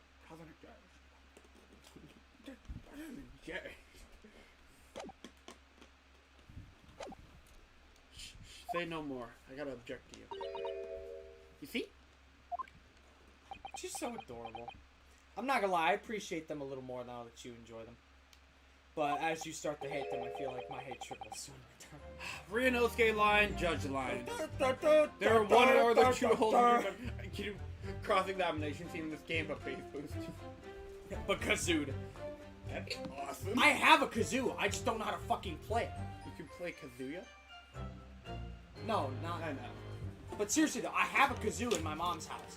I just straight up don't know how to play it. Oh well. Those were along the lines, I'm quite sure. Shut the fuck up. Those were indeed the books found at the scene with the titles along the lines, as you put it. I'm reading the bottles. Well, what did I just tell you? So I think it's very mean the way you've been implying that my testimony can't be trusted. Well, you just gave me... You know what I noticed? The more specific they are, like the more they try to add in details, the more those details just fuck them. That's always how it goes. That's also how you win Mad Libs. The more details you add for no reason, the better it is. So rather than being like, I stumbled across a blank on the road, and the blank is a noun, and you just put like, I don't know, like roadkill, like that could be funny. But not as funny as roadkill that's being completely torn apart by 3 homeless men. That is, yes, you see what I mean? That's significantly funnier. The more descriptive you are in Mad Libs, the more funny it is. If you don't, see if I'm wrong. Don't you agree, darling? Oh, he looks... What the fuck?! What the... He's got a fucking gun! In the courtroom! It's 1890? Anyone Forget that it's normal for people to have guns. Anyone who upsets my Patricia will have to answer to me and this fucking gun! Anyway. Immediately fucking dies. Look at her, she's just adoring him the entire time. Oh, look at you carrying your fire. You know, she kind of reminds me of character design-wise. Regina Berry. Kind of. The character design-wise. Okay, only because of the hair. And the eyes. Oh, yeah. Terrifying. But I was about to say, though, I feel like there's one aspect of her design that's not on par, and I'm just thinking, in parentheses, 21. 21, 16. Yes, she really... Would it have killed the Ace Attorney team to make her fucking 18 so the case isn't less uncomfortable? You think that's frustrating? You know what else is frustrating? What? In DDLC, Natsuki is clearly the smallest of them, but she is the only one of the 4 that you physically pin against the wall. You know how frustrating that is? I mean, I personally don't care, but I'm sure those people who are obsessed with tsunderes do. There's literally a still of you holding her against the wall. It was supposed to be because they're like playing around and she's trying to put frosting on your face. But get this, she's older than Regina Berry. At the start of the game, it said, yeah, it's the face. At the start of the game, it literally says all characters here are depicted 18 or older. But then the character that you play as describes, and I quote, she looks like a first year. Yes, she really is. She's a walking contradiction in of herself. It's beautiful. She really is. Oh my god. You know, every time that you're really scuffing this game, I'm gonna scream the music into a bottle or a Pringles can. So that's it. That's my gimmick now. Shut the fuck up! Kazuma's gonna come up, right? Yep. Goodbye. Hello, Kazuma. Don't disrespect Suzuto. I'm not disrespecting her. I'm disrespecting the fucking role she plays. That's like not disrespecting me, but disrespecting me as a person. No, no, no. I'm not disrespecting you, the person. I'm just disrespecting your job. You know, you wouldn't know what to do without her. Objection. So you're saying that there were 4 books? Sauce. That's right. I remember all of them. Shut the fuck up. I gotta find something to change that up for you. I'm sorry. I'm sorry. Yeah, I'm sorry, Miss. I'm sorry, Ryunosuke. I'm really trying to make you different, but I'm struggling. List of people who go with their head. Ryunosuke, Phoenix, Goda. Goda only did it like once or twice though. Yeah, that's because I called you out on it. That's true. You stopped me. What's funniest about it though is that you would even lower the voice that you use for it. That's true. You're like, instead of it was like and I'm like, Gavin, you're already using this gimmick. I'm sorry. I gotta find something for you, Ryunosuke. That's Phoenix's thing. It's really small, but it's his thing. I'm sorry, you speak. Among Us. But there is a fundamental flaw in the statement of yours. Can't spell fundamental without fun. Oh no! What's flaw? Simply bad the scene of crime. There were only 3 books, not 4. I'm sorry, I'm just thinking like the Ace Attorney anime right now. Fucking wind starts blowing at her. Fucking gets knocked down. What? There's that's the receipt from the bookshop where the defendant bought his books. Your books? Yes, and the details Mr. Natsume's purchases that day. As you can see, only 3 books are listed. I like how his confident animations look different. He has his one arm to the side like Phoenix, but the other one's holding the sword. Only 3? But no, that can't be! I remember seeing them. Give me your arm! There are 4 books, I tell you! 4 dirty old books! Oh, really? Have a good look at this photographic print of the scene of the crime. As you can clearly see from the evidence as well, there are only 3 books. You see, both of our sins came into play, okay? I just don't believe it! I saw them there, I swear it, I saw them! Damn it, I gotta come up with something. Or maybe I just do nothing with it. No, I madam. mean, you already grabbed my hand. Or I guess my wrist. No, madam. Don't grab my shirt. Don't touch me. It's weird. No, madam. I'm afraid your powers of observation cannot be relied upon. So it cannot be denied. That's though you say it was the defendant you saw. You could very well be mistaken. Oh no. Oh no, oh no, oh no, oh no, oh no! Objection! Am I? No. It's plainly evident that it is your powers of deduction that cannot be relied upon, my learned niece friend. What? What cannot be denied is that these 2 witnesses saw the accused running from the scene. A fact that you know very well you have no hope of disproving. So you've striven to avert attention from that by dint of some inconsequential discrepancies. Discrepancies are all I have, okay? Let me be like, listen, one lie begets another lie, okay? But you don't seem to appreciate my message. Would that be fair? He sees right through me. Oh no, he knows how defense attorneys work. Whatever will I do? Could you imagine a prosecutor that acts like a defense attorney and just tears apart the testimony of your own defendant? That's kind of what Payne attempted to do at the beginning of... No. Defense attorney. So they act like a defense attorney. They straight up act like a defense attorney, but as a prosecutor. So they're nitpicking. Basically. Prosecutor that knows how a defense attorney works, that uses a defense attorney's moves. Isn't that Edward kind of? No.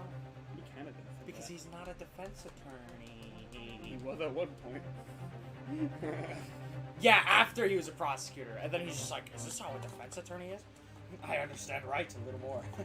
No, it's not I understand right a little bit more. It's I am Phoenix Wright. That's what he fucking said. But your plan has somewhat recoiled against you. What are you talking about? It's quite simple. Let me explain with a toast. To the policeman's wife and her entirely accurate testimony in every respect.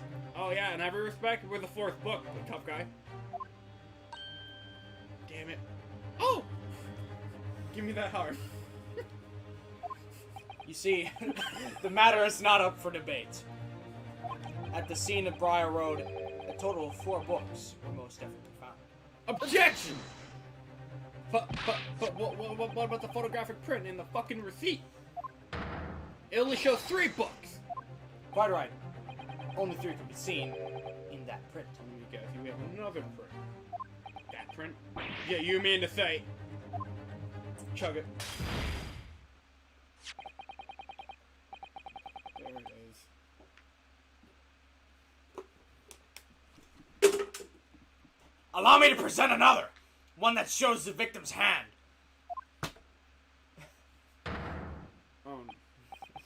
You couldn't see it from the angle. I don't believe it! I don't know who's saying that. It's the 4th book. As you will observe, It's not on the receipt. It's not on the receipt! the 4th book was hidden from view in the original print by the victim's torso. Because she's fucking fat. No! Damn it, body size! Women moment! I got rid of my hammer. I was using the bottle. Order! Order! There, you see? You see? Look at that! Look! Look! Look! Yes. This is holding the theme. Oh yeah, this is his theme, definitely. It's just like I said, isn't it, my darling? Woo! Yes, sir! Patricia is always right, sir! You're a bottom. Ooh. The cop. Did you not see him pull that fucking gun out? He's an assertive bottom. Assertive bottom. There's a spectrum. Dude, that guy scared the shit out of you. There's no way he's the fucking bottom. He's a... he might be a top to other people, but he's a bottom to her. That sounds a lot like a simp. Don't call him that. He just... Listen, it's not an insult if it's your own fucking wife. Dude! It's not an I swear! People have called me a simp when I have described situations like that. And I'm like, what if she's my wife? And then they would say, simp, simp. And I think you were one of those people. Changing your mind now, are we? Let us study the receipt for the books purchased by the accused on the day in question. I don't... He wasn't drinking. Hey, there was some left, okay? Maybe I want to drink because I'm thirsty. Miss Beat, the titles once again, if you please. My Hero Academia. Oh, yes, of course. The picture of Monsieur somebody or other. The picture of Monsieur Lecoq. Is that Lecoq? Lecoq? Lecoq? Cock? Lecoq you. Lecoq? What's his yearning? Canterbury yearnings. A meal for someone. A meal for Gabriel, in fact. What's the fucking 4th one? The court has just heard. The witness remembers the title book. The book titles flawlessly, save for a minor few details. Uh-huh. This beat's powers of recollection can only be described as exceptional. Did you hear that, Rolly? That gentleman paid me a compliment. Yeah, sure, flawless, sure, but you're so it's flawless. He has no idea what's going on. But there are only 3 books on their city, and Miss Beat mentioned 4. There's nothing surprising about that. Clearly the 4th book is that which is shown in this photographic print. Oh, you can actually read the title on that one. It's not in my card. I think they'll give it to you. I'm sorry, Counsel, but does that not seem odd? Why should the 4th book be omitted from the receipt? It's not odd at all, my lord. Yeah, give me your argument. As the photography clearly shows, the 4th book was found in the victim's clutches. In other words, it belongs to the victim. The victim was holding her own book? I wonder, what became of that 4th book? Yeah, where is it? Obviously, it wasn't overlooked by the investigating officers at Scotland Yard. I have it here, as evidence. What the fuck are we doing? Submit that aforementioned photographic print to the court, please, Counsel! And then the book! My pleasure, my lord.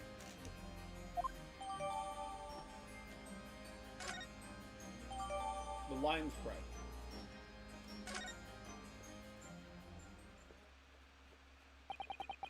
The prosecution rests.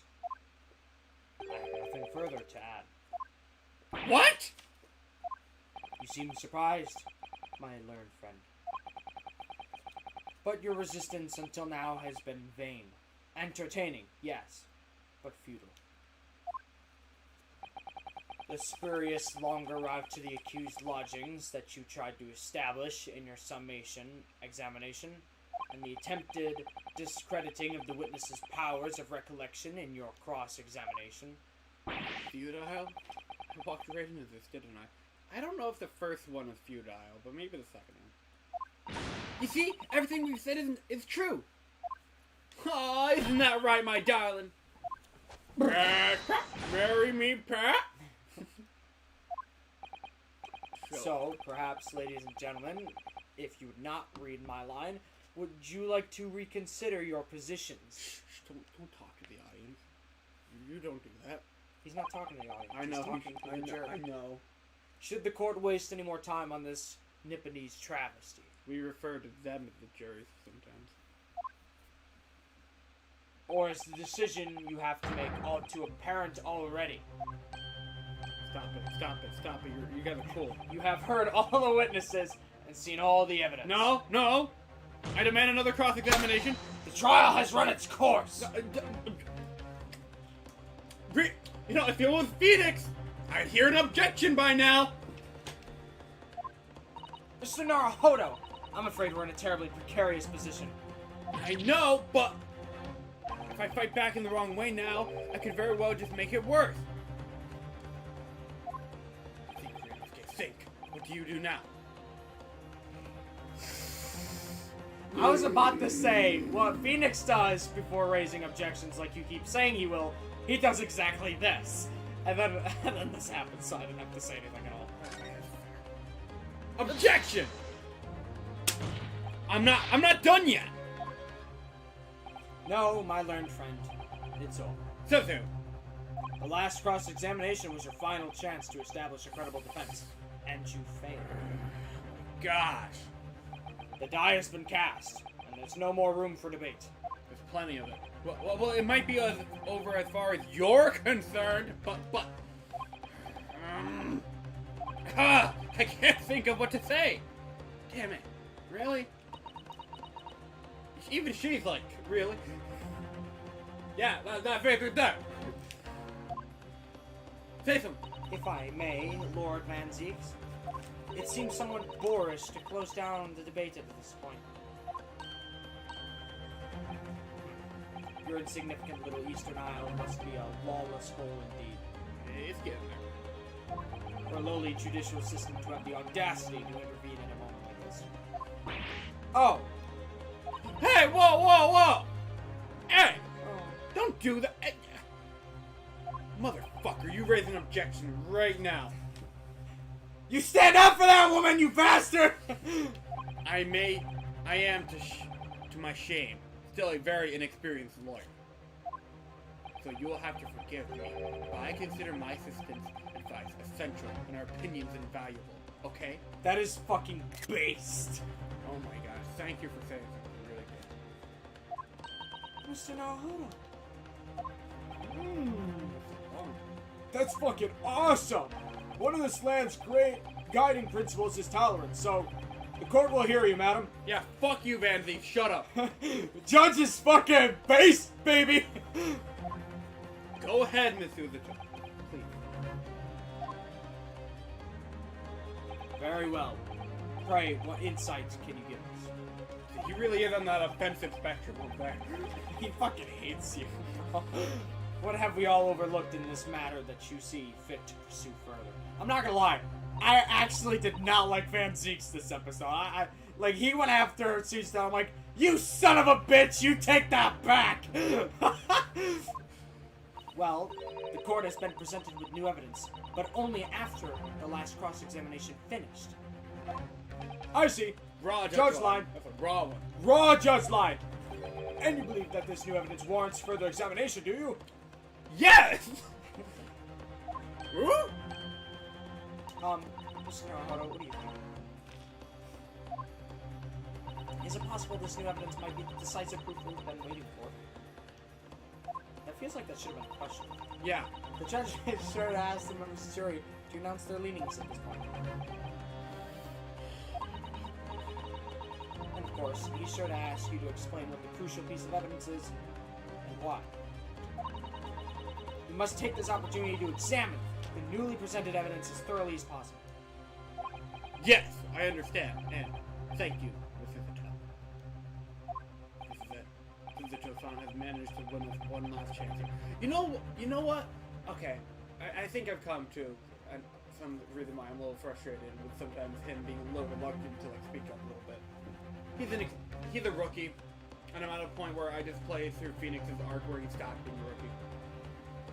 Trust me, when I told you that Ryunosuke is like Phoenix, but way more powerful, that's mostly in the second game. There's a little bit of it in this game in the last episode, but this dude can tear apart governments.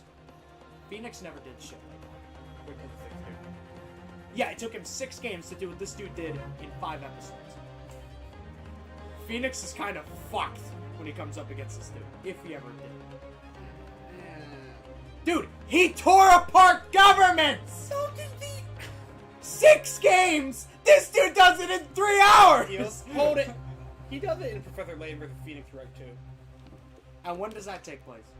Only after Trial of the Trip. 4 games. But those games take place within a span of 3 years. I'm pretty sure there's a time skip between this game and the second game or something. Again, 5th episode of this game. This dude's already tearing apart governments. This guy is fucking immortal as a defense lawyer.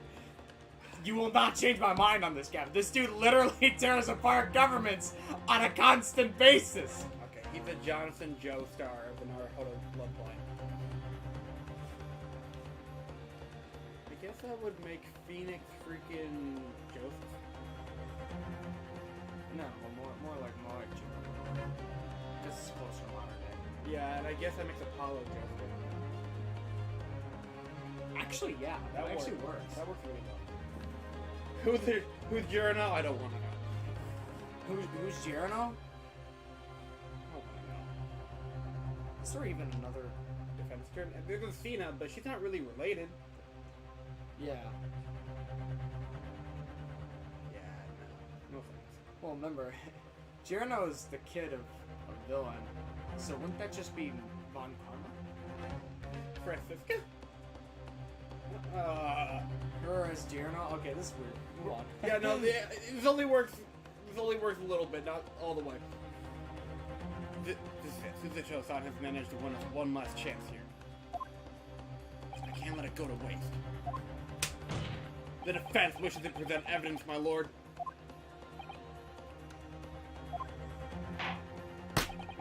Very well. Defense may present one further piece of evidence. Evidence that apparently offers a profound insight into the case and has hitherto been overlooked. By the way, I want to check on something. We haven't checked on stream. Thank God for 2 likes. There we go. Sorry. Acknowledging the like button. What do they want? Evidence that apparently has. You can also read it on there. Oh yeah, you're right. I'm sorry. Provided an insight into the new case and has been hither overlooked. Let's look in here. What the fuck? Oh, look at this. The book is in badly burnt. You're right. You'd never be able to read it in this state, especially not the latter pages. What a terrible waste. Judging from the sports guide consumer, I think the artifact occurred very recently. Book. Recently damaged by fire. Fahrenheit 4. Good book, good book. Yeah. Why did you seem to raise a red flag? Red flag, red flag, red flag!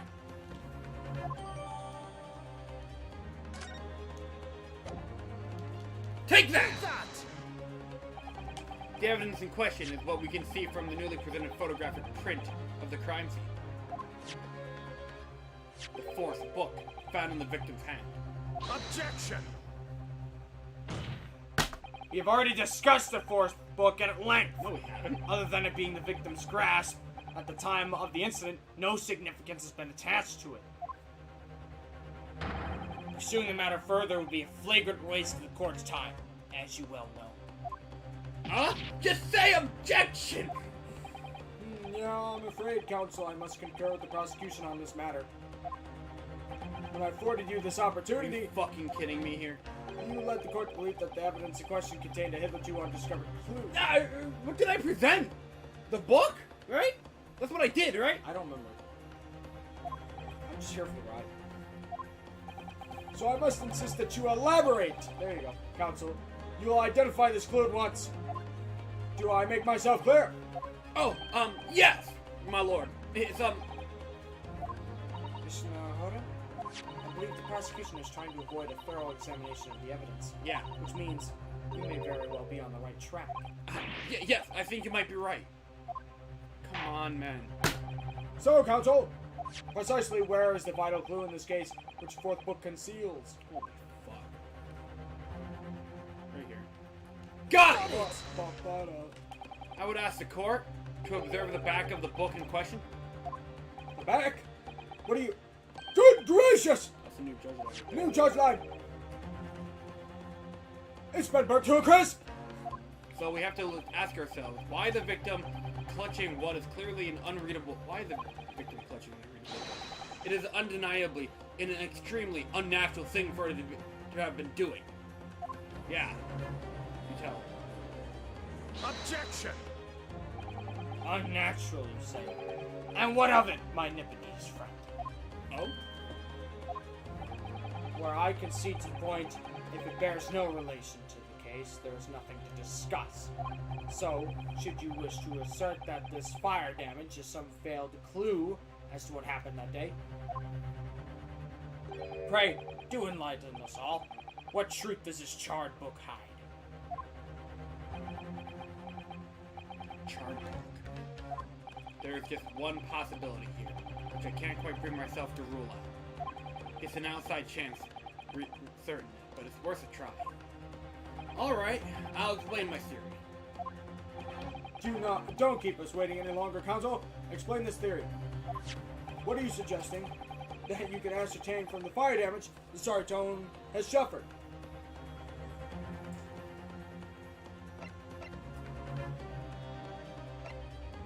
Oh, it's coming.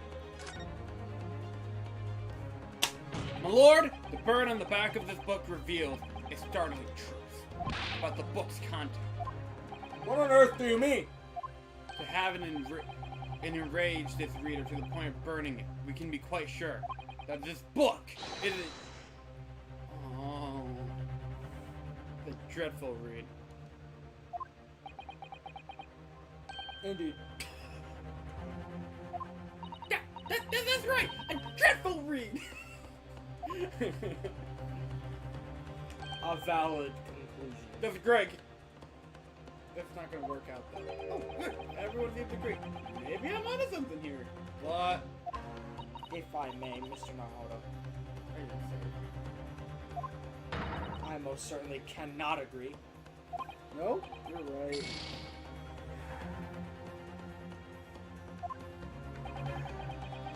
Dude, how are you not getting this? Actually, wait. Oh, I already used the bottle.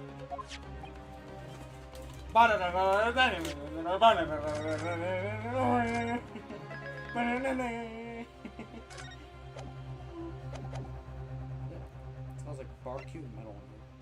What it is. Lord, the bird on the back of the book revealed a startling truth about the book's owner. Do you know what you're doing now? I beg your pardon. But we already know who this book belongs to. The victim was gripping it in her hand as she fell to the floor. After all, it's obviously hers. The question of how this book came to be the victim's hand has yet to be answered. However, as to the question of who the book really belongs to and where it originated, the defense has very credible answers. Good gracious! How could you possibly? New Age! Very well. I'll play along with this futile attempt to delay your inevitable demise. But do remember, the members of the jury may well burn you if your little gamble goes away. Counsel, defense's response here is very likely to influence the final outcome of this trial. Tell the court. Who do you claim is the owner of this bird book? Oh no, I didn't think I get this far. You, Baron Von Zeeks! You burnt that carriage in the last episode. I don't know who did. You might have. You probably didn't. Maybe?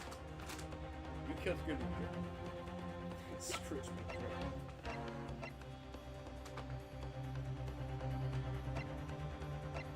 That's a good question.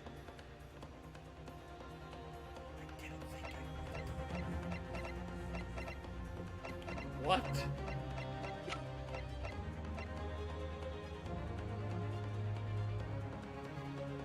What? Okay, wait. Maybe. Take that! Please. What on earth would make you say such a thing?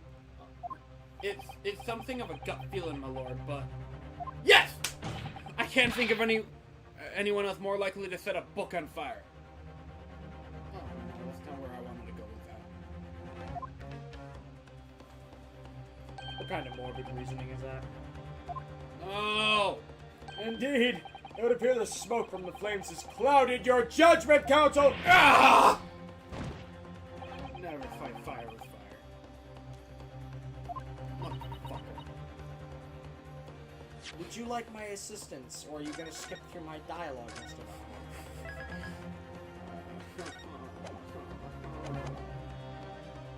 A burnt copy of the book entitled The Lion's Pride.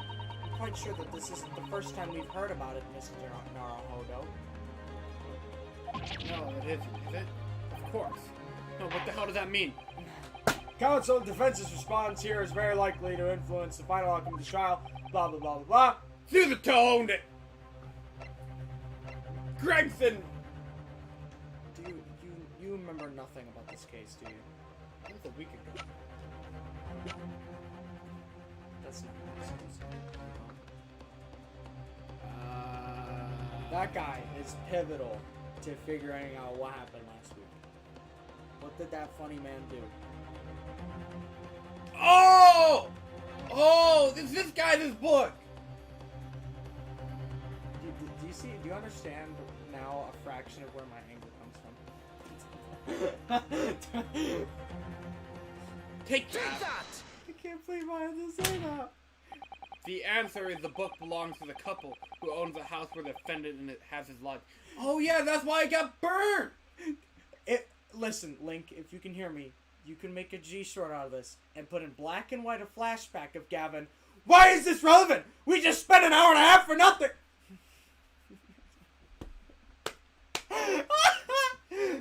Oh man, that would be so funny. You know, I remember you telling me you didn't like this case. I'm starting to feel it.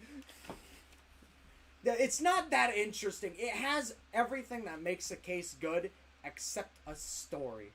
No, it has a story. It's missing a hook. The story, yeah, actually, yeah, you're right about that.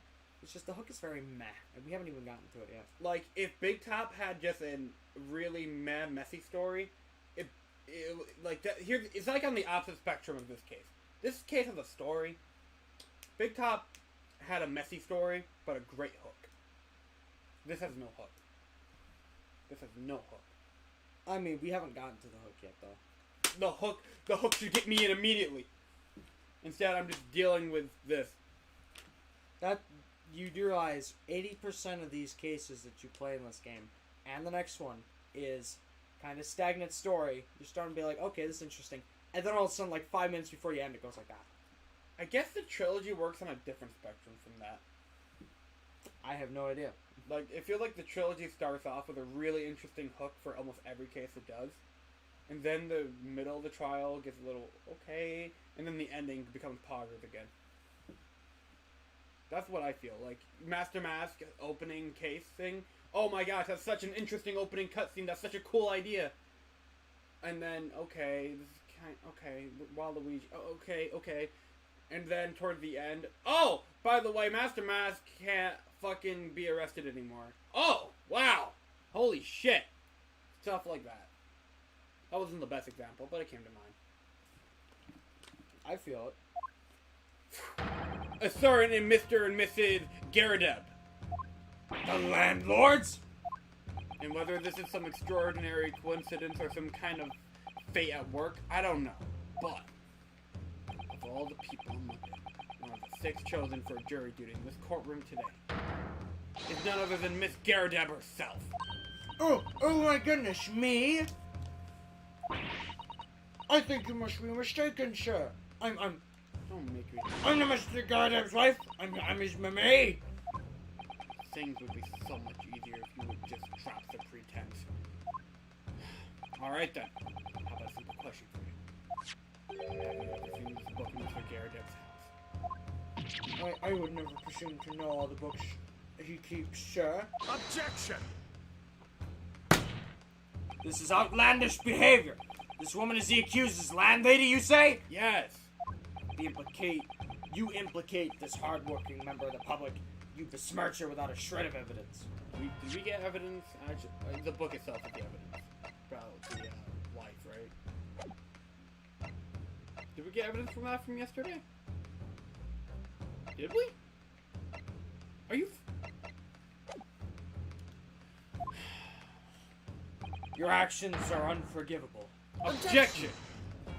Damn, I gotta come on. This is not mere conjecture. The defense happens to know. On the day in question, at almost exactly the same time the victim was stabbed on the pavement below, another incident was taking place in the room on the top floor in Mr. and Mrs. Garadeb's house. Good gracious! What sort of incident, counsel? Fire, my lord. Not afraid to say it was. Happened in the blink of an eye, you know. The whole place filled with smoke. Couldn't see a bully thing. Didn't take long for the fire to spread, of course. The bully furniture started going up as well. Yeah, this fire spread out. What? This fire spread out. The worst of it is I lost my favorite book called The Lion's Pride. You played Minecraft with fire spread on or off? On. I never have to deal with fire. The Lion's Pride? The very same title that's the subject of this debate? I really wish I didn't do this a week apart. I feel kind of embarrassed now. You wish you didn't what? I really wish we didn't do these weeks apart. I feel embarrassed now. Oh dear me. Objection! This is risible. All you've told the court is that a book by the same name was involved in a fire. What does this version of the book this will happen? In which case, it would be reasonable to assume that it was burnt to ashes. Be entirely unreasonable to infer that it magically removed itself to the scene of the crime. Perhaps it would make more sense if I told you that the cause of the fire was marital discord. Marital discord. No, marital discord is I right. got it. Okay. Without I'd going, like to go to a wedding and get married. without going into details, it appears that Mr. Garadeb was considerably enraged. He was having a heated gamer moment. She was having a heated gamer moment. Okay. Apparently, she continued to attack Mr. Garadeb even amid the flames. Oh, how awful! I can't even imagine being so hard to the one you love. Can you, Riley? You know what? Actually, the two couples in this episode parallel each other. That's kind of neat. Absolutely not, sure. My Patricia would never raise a finger against me, sir. Just pull on my scarf. Just whatever. I had all my favorite old novels in that case. But as soon as fire got hold of them, that was it. Whoosh, up in smoke. Yeah, this is one of the few times where I really need some flashbacks. And the wife started hurling things at me. There was I back up against the window, under heavy enemy fire. Incendiary books coming 10 to the dozen.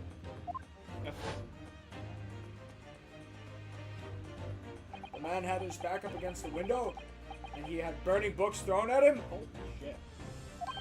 Goodness gracious! Are you suggesting One went out the window. the book was thrown through the window and landed coincidentally at the scene of the crime?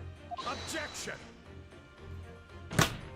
No, a thorough investigation of the surrounding area was conducted the very evening of the incident. There's no report of the Garadeb's window pane being broken. That's quite true. We also saw no sign of broken glass when we visited the Garadeb household. But it is not it's not conceivable that the window was open at the time. Is it Not even remotely. Okay. Let us not forget the season and the chilling weather that accompanies it. No Londoner would ever leave a window open in the middle of winter. Does the defense postulate this scenario in all seriousness, counsel? Do you earnestly claim that the book was found at the scene of crime was a flaming projectile thrown by Mr. Garadeb's wife? Man, fucking, she had Mario neutrally. I believe it is a possibility, my lord. What? Wait, who said that? That's quite enough. Okay.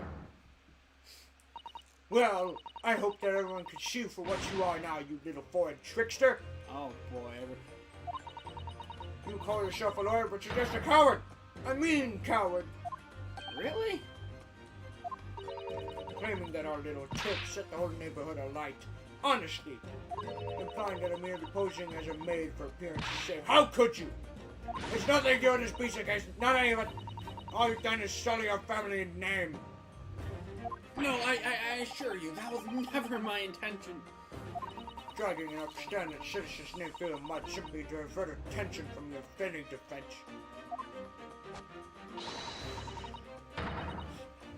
She didn't go that hard.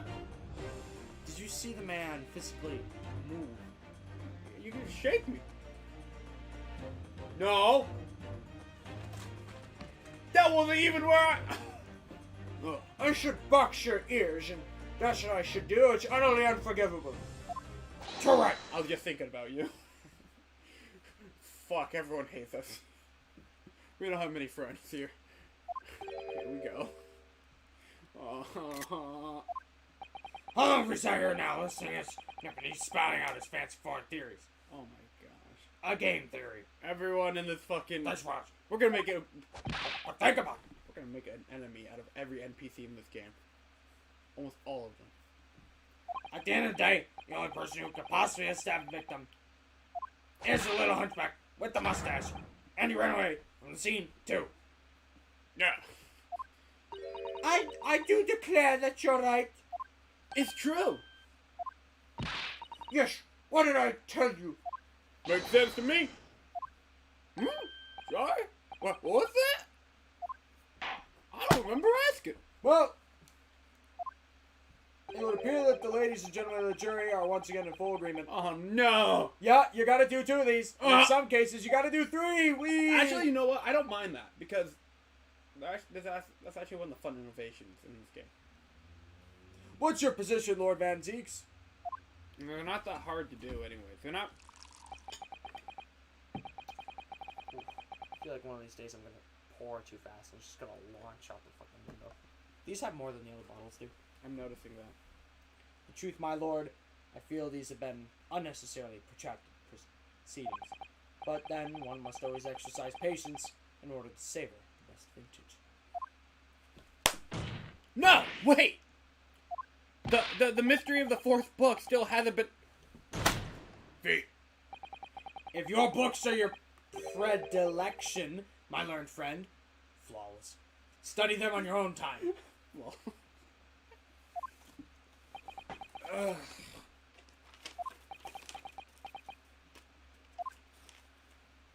What? No forgive the discourtesy this time?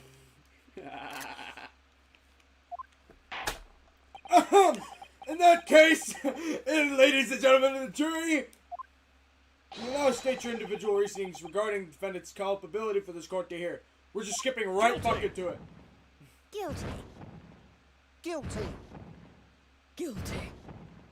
Guilty. That voice does not work for that guy. I know, right? I feel like Duke would have fun voicing. Thank you for the Among Us. Thank you for the Among Us. That's twice now. It's over. Mr. Naruhodo, don't give up. Miss Suzuto? Have you forgotten? The battle isn't over yet. You're not suggesting. Of course. The defense has the right to another summation examination at this point. You can still convince jurors to change their minds. You still have one more chance. Okay. My lord, the defense has to exercise its right to a summation examination. You believe you still have tricks up your sleeve? I don't intend to trick anybody. I intend to uncover the truth. There's no time to be downcast. As long as there's a chance, I have to stay strong and determined. So you're telling me there's a chance. You know, actually, whenever I'm at work and I'm carrying water bottles from the break room back to my thing, when I'm putting on my gloves, I'll actually hold my water bottles like this. Nice. Yeah, I think so.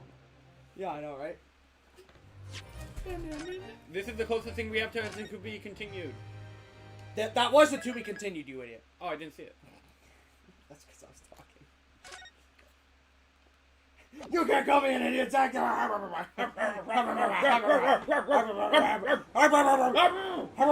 We saw a dog on our way home today. Those are very nice though. I have considered defense's counsel's request for further... excuse me, jury. Something, jury.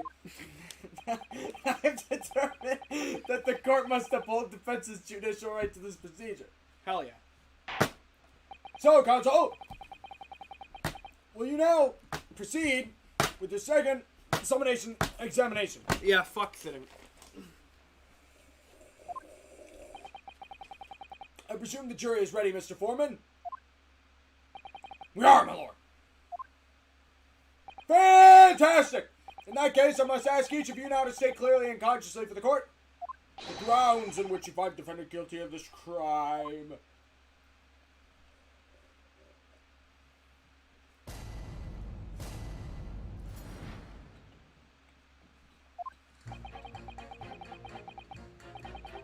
Oh, the accused left behind evidence at scene, didn't he?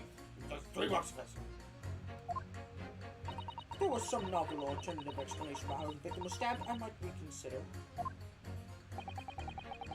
Even if the woman was throwing books, it can't be related to this crime if the window was closed, can it? Dearie me, it was only a little book.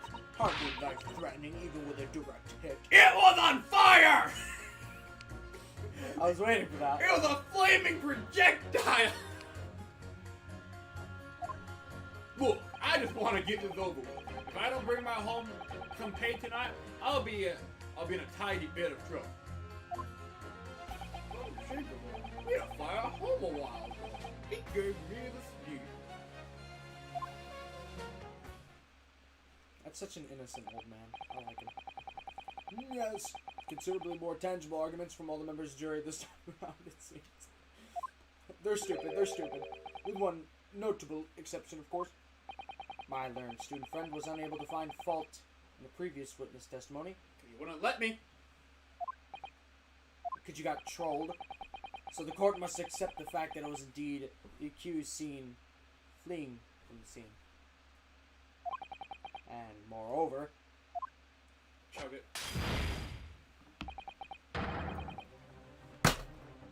No one else was even at the scene to commit the crime.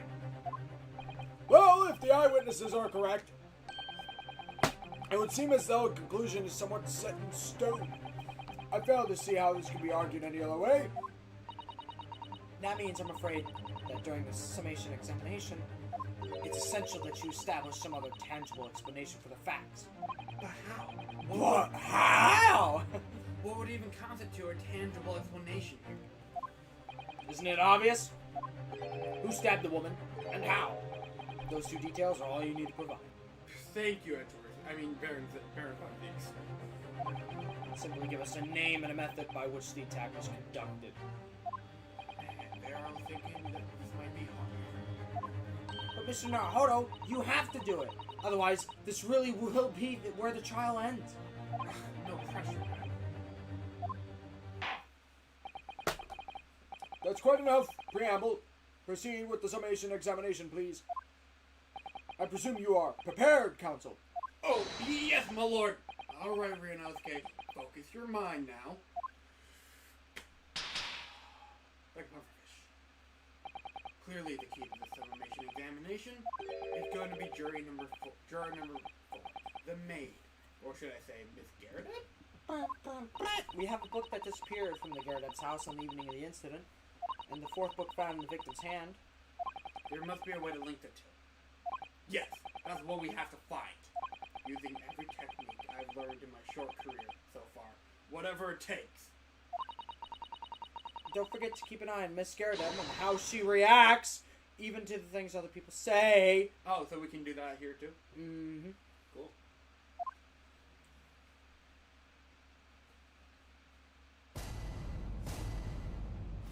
You can see them in the background. Oh yeah, shit, you're right.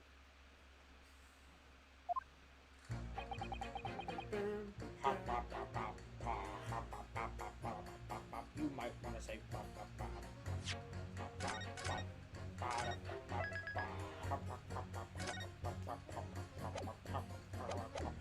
Hold it! Hold it! But as we now know, there were 4 books, not 3. Well, what difference does it make?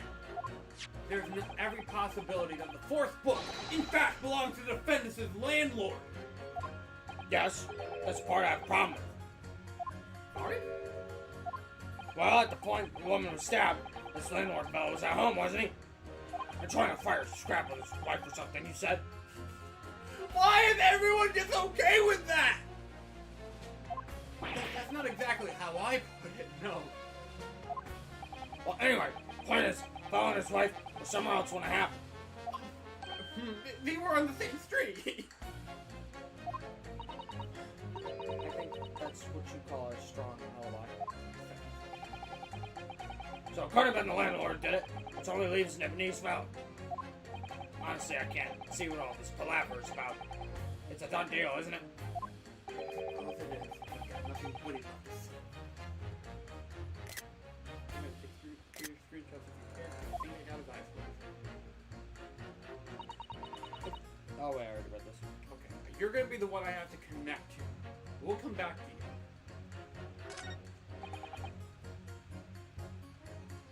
Hold it! Hold it! But what about the possibility that the window was open? What about it? I mean, there's no way it could have just been. How can you be so sure?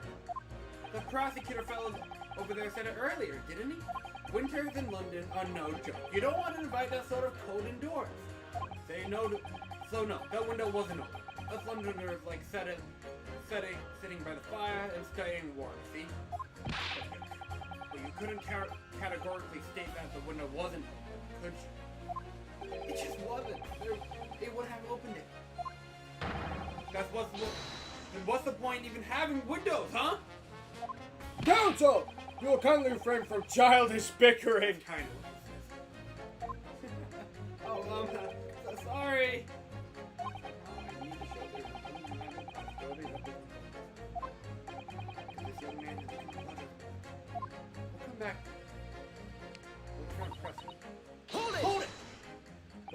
foot was on fire at the time, was it not?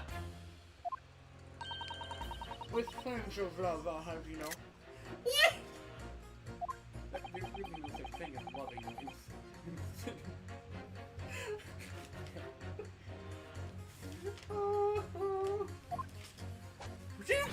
I'm up here! Well, he brought it upon himself as playing with fire to betray a fiery love. He wasn't. He didn't do it. Isn't it? Well, don't you agree? He didn't do it. Oh, I ain't even do nothing. any kind of betrayal is certainly a bad thing. Yes. The argument might have arisen out of your misunderstanding,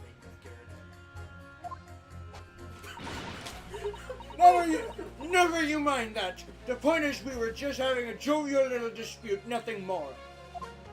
Ah! And I won't have any more of these suggestions that it was anything whatsoever to do with this crime. Does someone play Mario Sonic Olympic Games? Cursed. That's my reaction to that. Well, we'll see about that. What about juror number 5? He doesn't seem to be turning hair in this juror that's relentless on his life. It's almost as though he's used to it. What a gentle soul he is. Bad side. Poor bastard. Oh no, I don't want to know. His wife beats him. Oh no. Dude, that's not cool. Hold it. You just want to get this over with? How can you sit there and say something like that? A man's future is at stake here. Well, him and me both then, like I said before. What? I told you already, I'm a day laborer, aren't I? If I don't bring home some readies with me tonight, you'll find me floating face down in the Thames tomorrow morning. What? You heard me?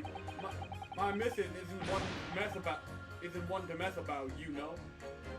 She can be fierce, believe you me. With a shiny example of marital bliss. Situation like this cropped up the other day. It was.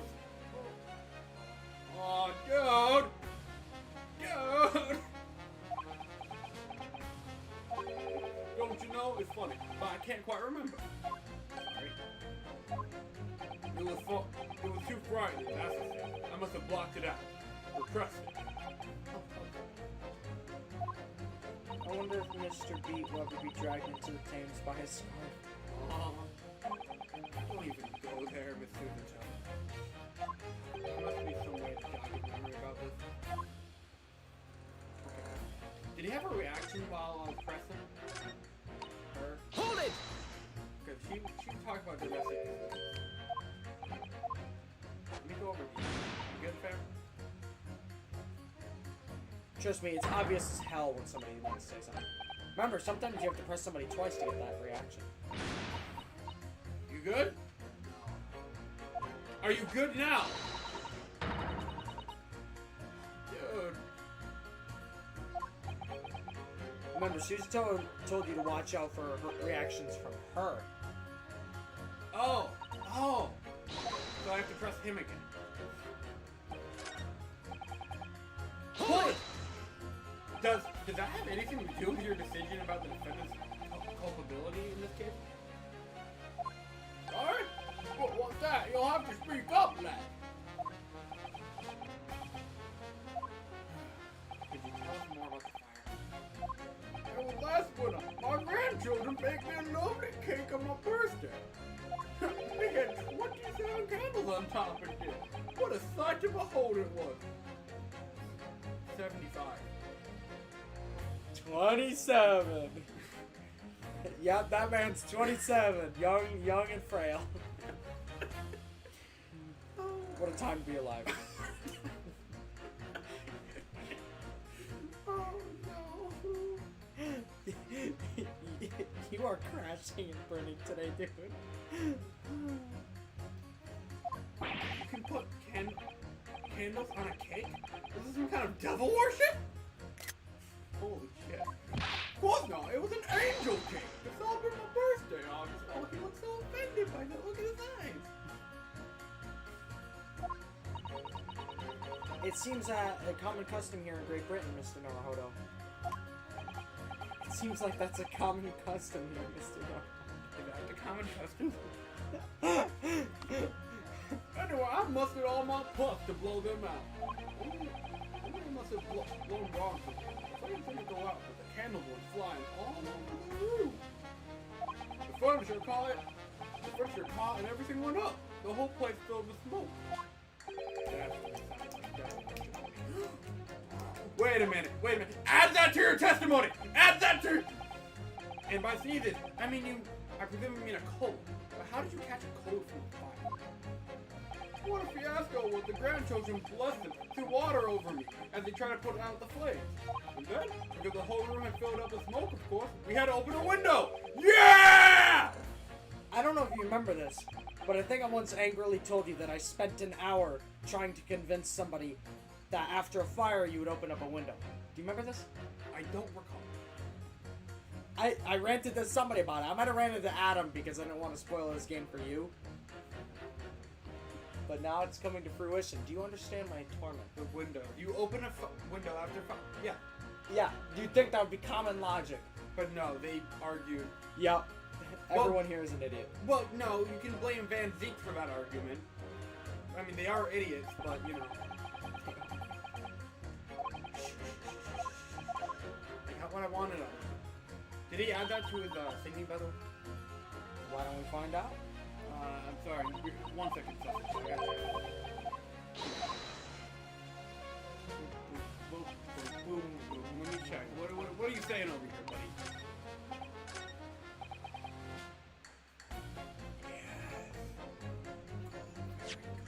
I was about to say, you better say more. Boy, I tell you what. Boy, that's good. You! Fuck you. Objection!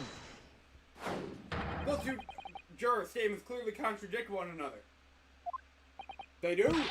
How exactly, counsel? Don't point at me again! I told you it wasn't me! What's that you say? Speak up, Black. Speak up. This is my favorite juror. Juror number 3. Do you see? Oh, me? To see what, sir? Did you hear juror number 6 account of his birthday celebrations last year? Seems despite being a Londoner, he once opened his windows in the middle of winter. Oh, yes, of course, because it was an emergency. And you know what was an emergency? A flaming book! I mean, obviously, it was a room filled with smoke from a fire. Then you'd be mad not to open the... Oh! Exactly. On the day in question at the time of the incident, there was a fire in the Garadeb household. And Mr. Garadeb had the following to say about it. The whole place filled with smoke. Oh my. Look how much tea she's pouring. Excuse me! Juror number 4, do you have something to say about that? I've chugged too much today. Mrs. Garadeb. Oh, dearie me. What is the meaning of this? How dare you imply I'm hiding who I really am? Imposter syndrome. It's imperative that you can... She's literally suffering from imposter syndrome. It's imperative that you can confirm something for the court. So please, it's time to drop the pretense now. Oh my goodness, you remember Chris's speech? Yes. That was awesome. Do I remember? I have the physical copy. What is it? When the fire started in your house that day, did you or did your husband open the window? What? I beg your pardon? What are you insinuating? The room would have been thick with smoke after the carpet and the bookcase caught fire if they did. In a situation like that, it's inconceivable that you wouldn't have opened the window. Hard. And what if we did? You know, she could be viewed as a pufferfish, or she can be viewed as constantly woke-acting. Or as the sun? Yeah. Oh, alright then, yes, you are right. My husband is frantically trying to open the window. Which can't have been easy since I continue to give him my justly deserved book battering. Even though your house was on fire? Oh, you never stop throwing until the anger subsides. It would be terribly bad news for the nerves to do otherwise. What the fuck? Of course. It's called We Do a Little Bit of Domestic Violence. It's called We Do a Little Bit of Domestic Violence. Of course, I should have realized. Oh, yeesh. That's a significant step forward, Mr. Naruto. You managed to establish the window is open. We simply must have that added to Miss Scaradeb's formal statement. Okay, I see how this is cool. Cool gameplay. I gotta say, this is actually my favorite thing this game has added to the formula. This and the Dance with Deduction. Like, you know, the jury system's really cool.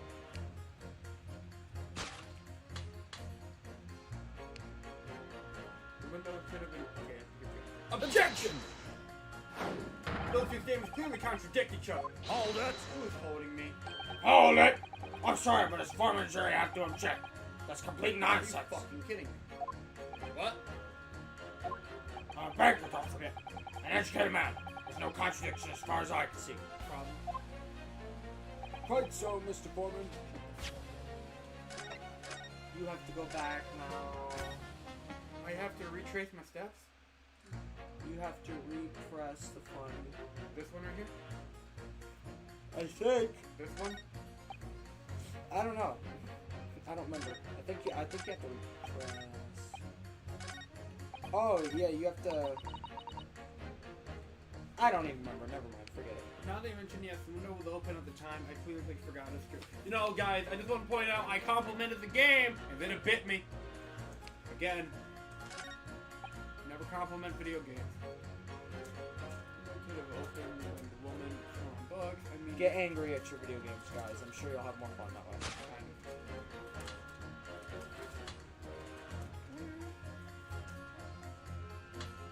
I have to redo this. Objection! Both two statements clearly contradict each other. Hold it! Holding me up. You!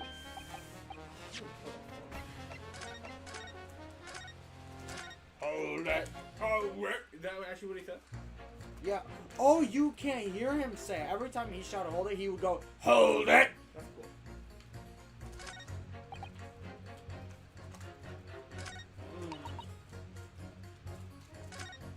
The window could have been open. Hold it! At the point when the victim was attacked on Briar Road, we know that there was a small house fire in the Garrett household on the opposite side of the street. Well, yes, it certainly seems that way. And on account of the smoke, I imagine they would have had all the windows wide open in spite of the cold. Wait, hold on. Ugh. You also know that Miss Garrett was throwing flaming books at her husband. Her husband, who was back in their corner by the window due to his wife's frenzied attack. Wait, hold on, okay? That doesn't seem like a problem, right?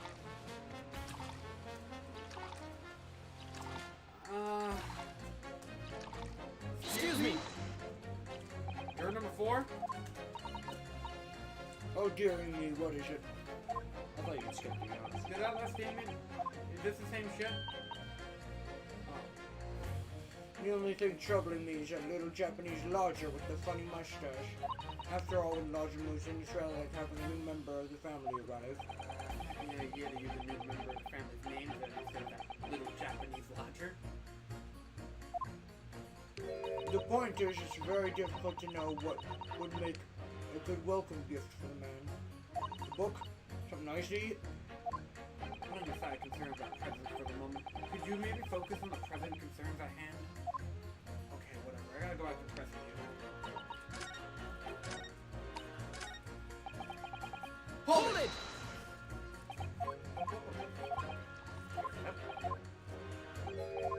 Yes, that's right. But there's definitely a chance that one of those books could have been flown past the man and out the window. Only what? Only I can't really see how it could have gone all the way to the other side of the road. That's all. Huh? So I don't really see how I can change my decision, really. Oh. See. I'm gonna think of persuade these people. Okay then. I pressed her already, right? She is saying that the window's open, so probably. I don't need to press you. You can actually use the bathroom while you're doing this. I don't know why I waited so long. And then it's like too late. Ooh, Oh, my while you're knee. out there, when you're on your way back, can you grab that seltzer on the way on the table? Which one? It's like a cherry one. Cherry? Okay, can I present evidence against these guys too? No, I can't. Motherfucker. Nah, you gotta go.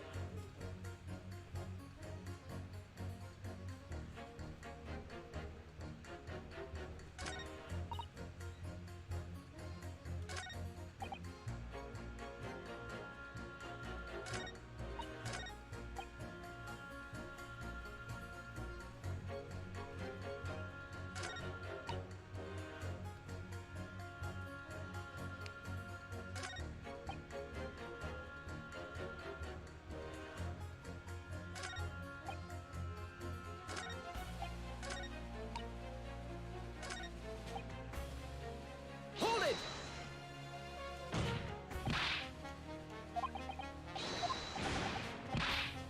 Same shit.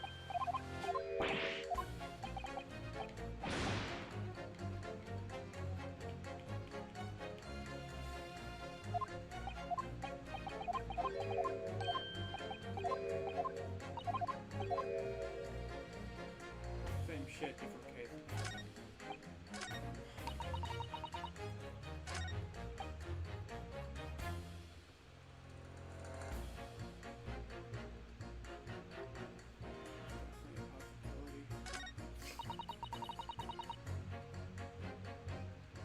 Hold it! So, you might be willing to change your decision, you mean? Oh my, such the light on your face. I'm afraid I shouldn't be swayed by emotion. Despite what you think of me, I am a very modern metropolitan. Metropolitan, a rational woman. That's great. If one reads the morning papers, it's all forgotten by tea time, isn't it? So why read them in the first place? You see? Modern, metropolitan, and rational thinking, what do you say? Not all that, at all extreme. Oh, I see it. An overwhelming suspicious Japanese man. Oh my goodness. Hey, here's the bottle that I threw earlier.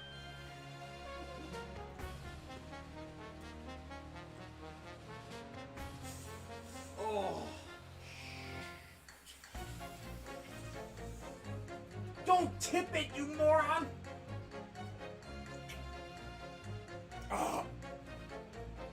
When you tip it, it's moving the liquid, and all the carbon has to rise to the top, and it shakes it more. Don't tip carbon drinks! Ever!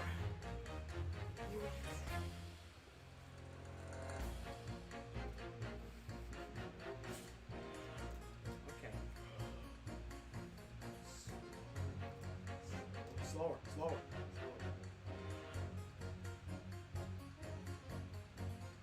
Okay, it's probably fine now. Basically. Whenever you open a drink like that, open it slowly. The second you start to hear sound come in, stop. Let it calm, keep going. Let it calm, keep going.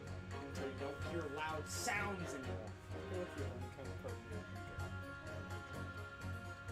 Because it's just flavored water. Yeah. And it doesn't give you kidney stones. Yeah, blame it.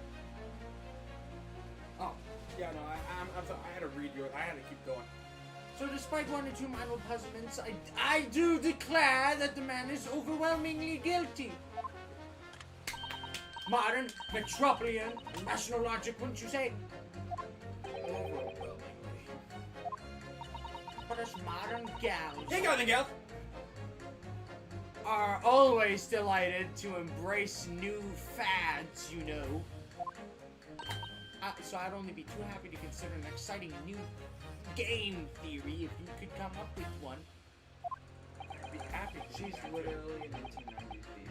If only I could. Let's do our very best not to disappoint the modern and metropolitan. Right. I'm glad you omitted rational there. Based Susan Toe, based Susan Toe. Great. What the fuck?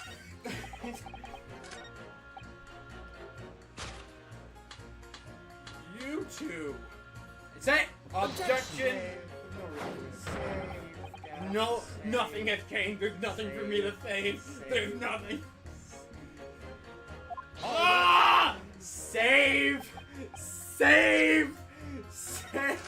Hit it here. Oh. Sauce. I'm mostly standing because I think I'm going to the sugar. Aw, That's awesome. what the fuck? What's your guys' problem? So Gavin got some coffee on his way to do his job with Doug. Was like,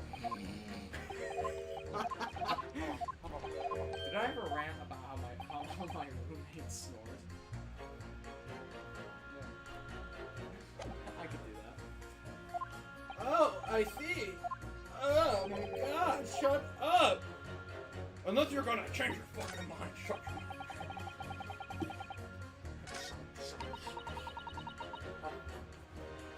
Give it to the voices. Give it to the voices. Schizo moments. Oh, sweet Lois, a schizo meltdown. That's an iFunny comments whenever somebody posts something that's almost like oh, either that or, sweet Lois, man-made horrors beyond my comprehension. I love that one. Winter Hellfire the Dire. Fuck me, man. Look, I wanna get this over. I don't. You know what's really terrifying?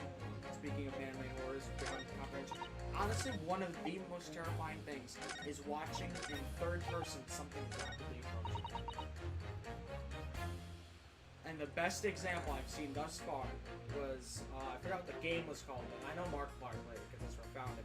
But he was playing this game where you're in a grocery store, and one of the mechanics was you're supposed to look at the security camera of, you know, all the aisles, and there was a chick that was literally just walking toward his office. Dude, like, I was actually terrified there. But there's only one jump scare in every video that I've ever watched from Markiplier that has genuinely made me go from sitting normally instantly to curled up ball. From, like, just jumping at me, and that was fucking Bigfoot of all things. Because literally, I didn't expect this, which is why it scared the hell out of me. Because when you're watching something horror-based, you know you're gonna be scared. So usually when there's a jump scare, you might go, oh, and then that's it, right? But I didn't expect it from Bigfoot. So Markiplier is being chased by Bigfoot. He runs up the trailer. They can't get me in here. He shuts the door. He's like, oh, all right, I'm safe in here. Then he goes, kills him instantly, and I'm like, jeez! Oh man, good times. Did you get any of that, or you? Oh my goodness, Gavin! What the fuck is this? Come on, Gavin, this is the easiest part of core. No! I thought it was! Did you press everybody? Yeah! Pokemon time! Did you press them all in order to make sure that you did that? I didn't press fucking... No, I did press you. You're the first man I pressed. Remember, sometimes you have to press them twice. Do you see why? This is like the Phoenix Wright of Ace. What? The Phoenix Wright of Crash Bandicoot. You love this story and stuff, but you fucking hate it. As we know... Hang on. I have an idea. No. This is part of the struggle.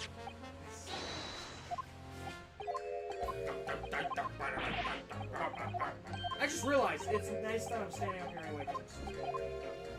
But like, if I want to set as well, that's also acceptable. Yep. And your judge. Judge! You know. We should get like a tall stool back here so I can sit behind Alrighty. Winter Hellfire the Dire. I'm sure his trauma agrees.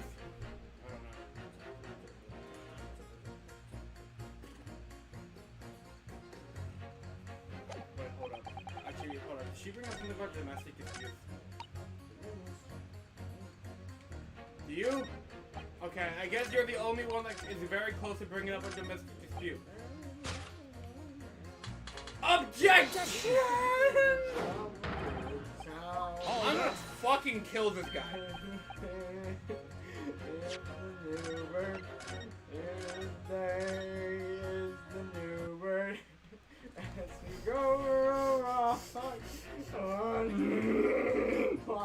In a winter wonderland! Do you want to build a snowman? Do you? Wait, Wait, did you actually get it? No! Then why is he showing the picture? Because we're pressing. Fucking pressing.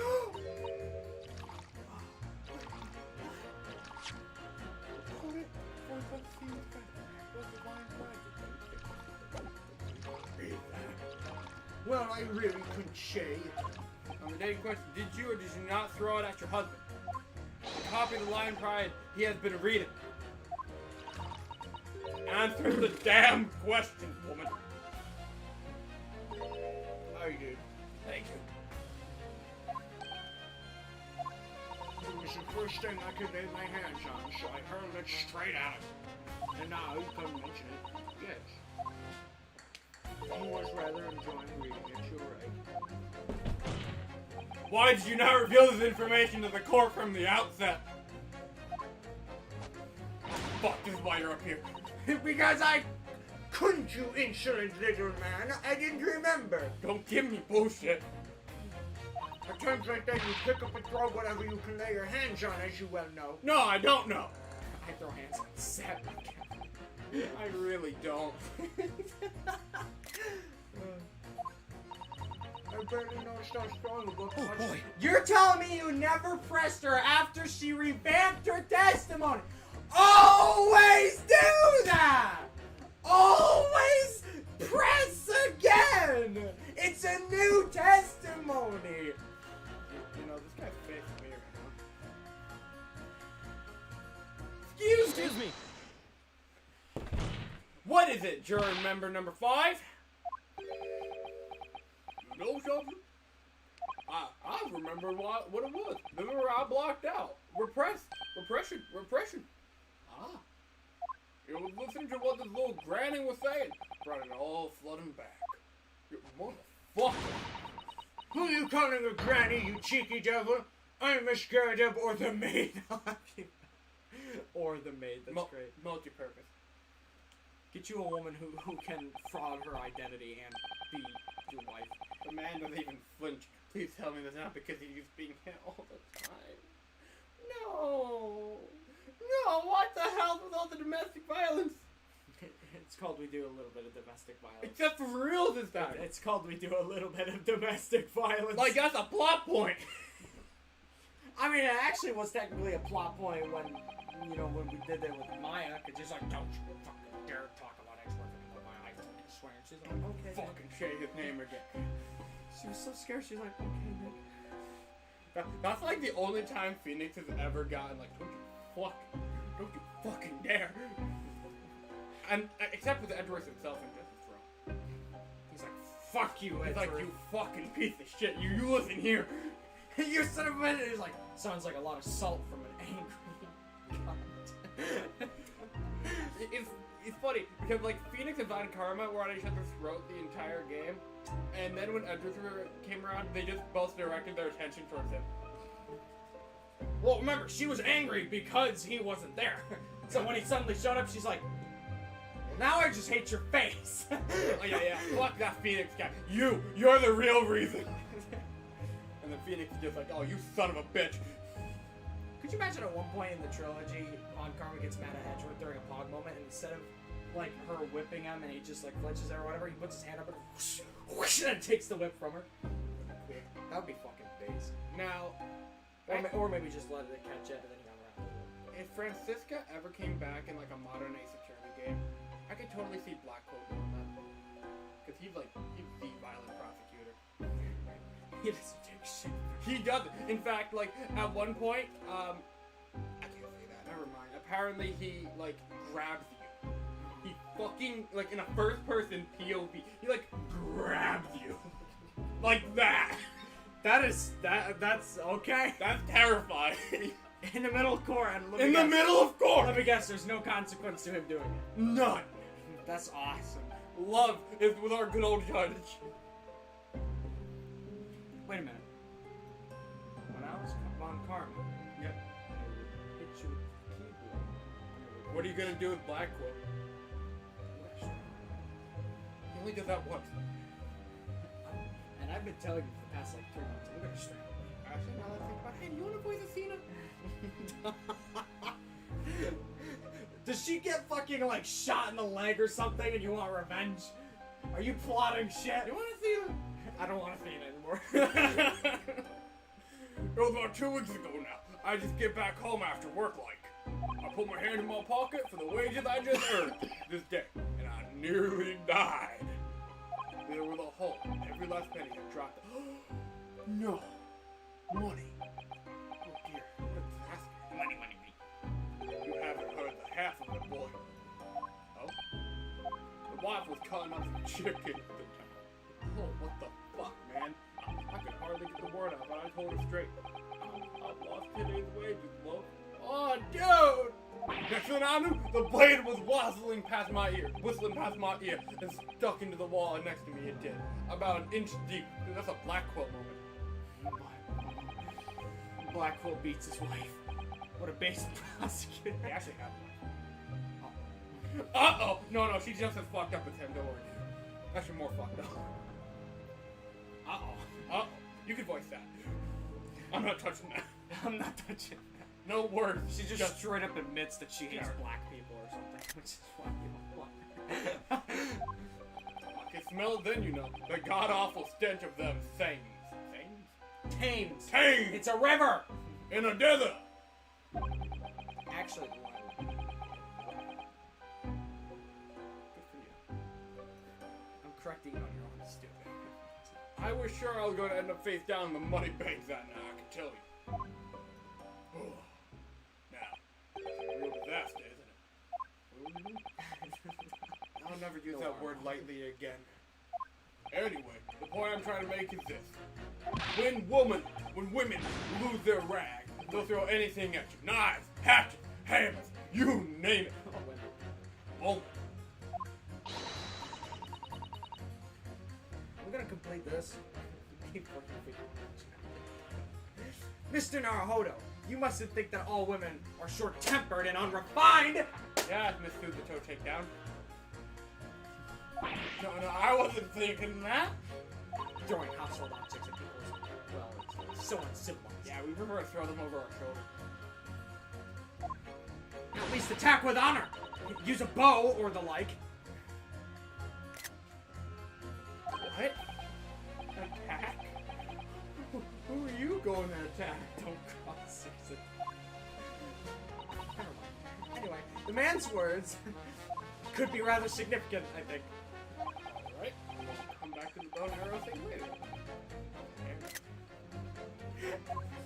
So like, listen, Susto, I just don't think that's logical.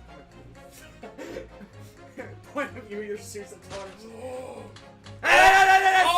Save! You're right. Save! Okay, you're right this time.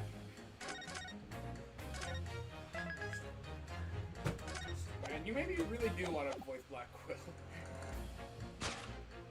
I was born to voice Black. Objection! Those two themes clearly have significant correction. Good, you don't mean that they contradict each other. Explain, counsel, at once.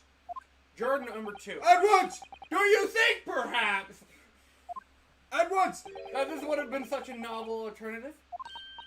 Oh my, whatever do you mean? An alternative explanation. It's like her. That's sort of like her catchphrase. Either that or I do declare. As to how the victim was stabbed in the back, what are you talking about? We've demonstrated that the 4th book, The Lion's Still Cry, doesn't exist in the show. that was found at the scene of the crime, originated in Miss Garadev's room on top of his house. Therefore, it's equally possible that some other object besides the book, he's looking pretty dead inside over here, as they all know, could have found its way from the Garadev household to the streets below. Eh? What's that now? After all, Miss Garadev could have thrown any number of different objects at her. She fucking threw the book, and then she threw her knife, and just, got a Call of Duty trick shot on her. Case solved, Your Honor. Isn't that right, juror number 4? What are you insinuating now, you little beanpole? You're the fucking killer. Actually, the victim is dead. Okay, you're the culprit. I'm beginning to think that, ever since the true origin of this book came to light, perhaps you had a feeling that might be what happened. Tonight's gonna be a Good night. You know what they're gonna do? At the end of this case, we're gonna spend all of our time figuring all this out. And then the real person's gonna pick it. And be like, oh yeah, here's how it really happened. Be like,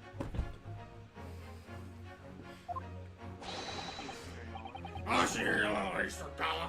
This former jury had to make a straight answer. You give us yours about some other object making its way in the order of the house. But what? What is it?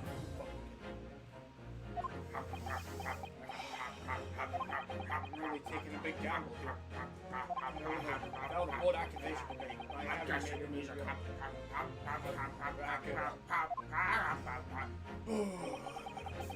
At the very least, the word further investigation.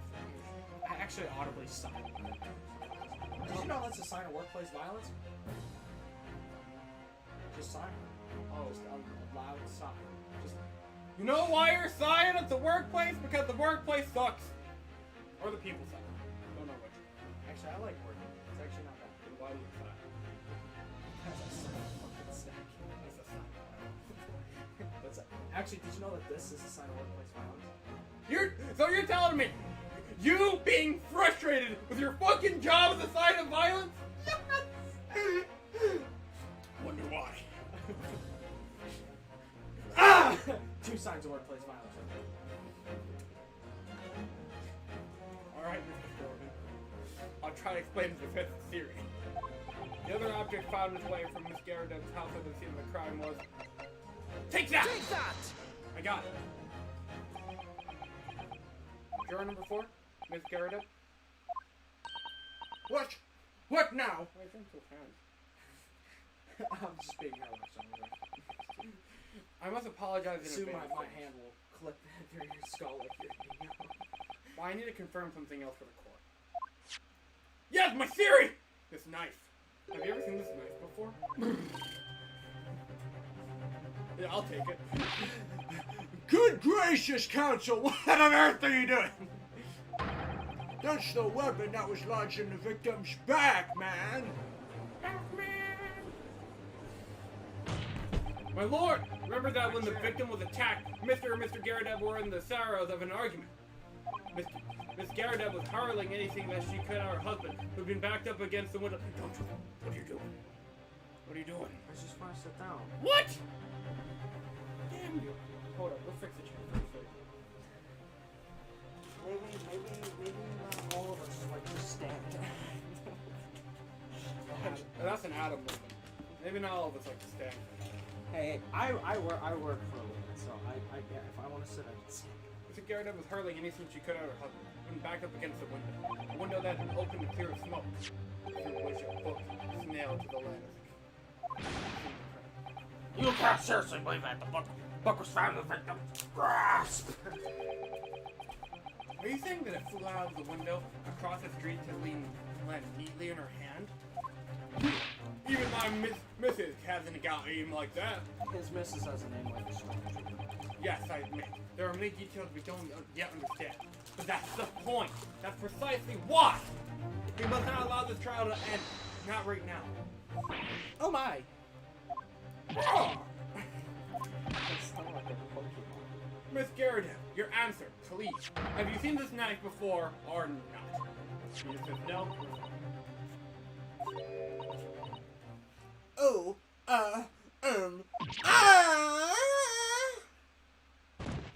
Oh, she's dead. You killed her, Gavin. You killed her. You killed her. We're doing great. Kazuma Simulator. My lord! Oh, You say that. I wish to change my decision. Based. I'm a woman of my word, after all. That's based. Thank you, madam. Oh, I tell you, you're pretty freaking cool. Yes, I agree. I certainly did see this coming, but Lots of pride, baby. I just don't think we'll do it for this trial to come to an end now with so many unanswered questions. Mr. Foreman, Foreskin. thank you. I have to agree. Not that I think Granny didn't mind. Yes, you know what? I'm not quite happy about this at the moment either. Gosh, I love peer pressure.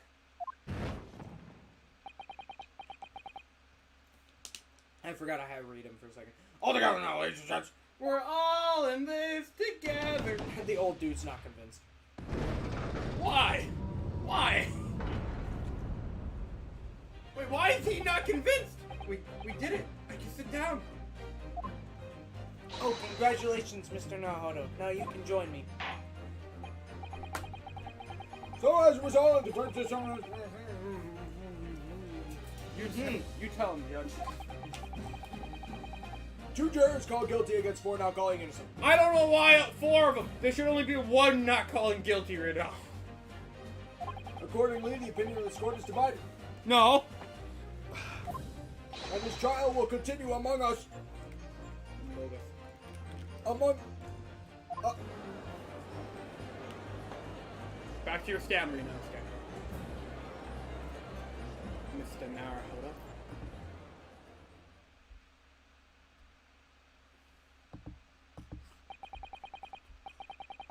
Now then, Lord Van Zeeks, how does the prosecution wish to proceed? Oh, Ben, you've been waiting for that. Oh, first bottle time. First bottle's down. 3 hours in. Hang on, let's look at the, let's not address the serving signs. This trial is rapidly descending into a farce.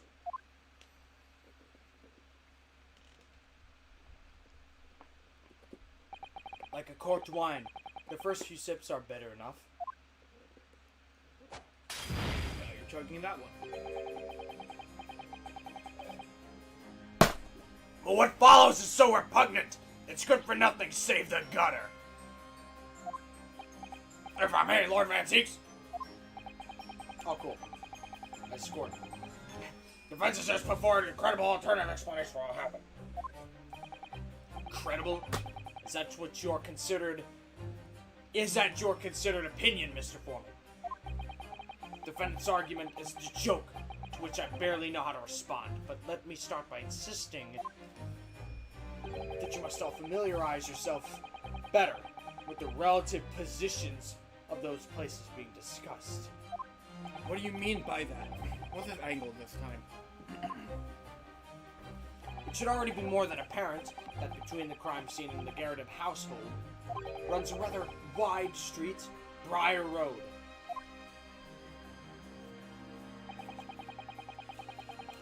Which means that the distance from the Garrett's house to this scene is some, yes, 15 yards. Let me see. 15 yards, that's around 15 meters. 14. 14 meters. For 14 meters? Oh, that's a little farther than I'd imagined. And as you ladies and gentlemen of the jury rightfully noted as having portentous significance, the 4th book was found in the victim's collections. In other words, the smoldering book wantonly hurled by the lady of the house traveled some 15 yards to land on the opposite side of the road, neatly between the collapsed victim's fingers and thumb. Is that your final conclusion, my learned and deluded friend? Did the jackknife follow near identical trajectory and plunge into the middle of the victim's back? That's some fucking big time shit. This fantasy is somewhat stretching the notion of having a bad day for the victim, I think. Even those pathetic serialized detective stories are more believable plots. Ah! There's nothing I can say to that. That prosecutor loves the sound of his own voice. Yeah. Miss Suzatel. Serialized detective stories are pathetic, are they? How dare he? Yeah, you tell him. Maybe let's pick our battles. Here. My lord, might I be allowed to speak? As judicial assistant, you may speak for defense, yes. Go ahead. The prosecution may consider the idea of a fantasy, but what the defense has postulated was believable enough to persuade the jury to change its leaning. And as such, the court has a duty to explore this alternative explanation as thoroughly as possible. Thank you. Just thank you. So he's totally based as hell. To that end, Oh, why are you looking down?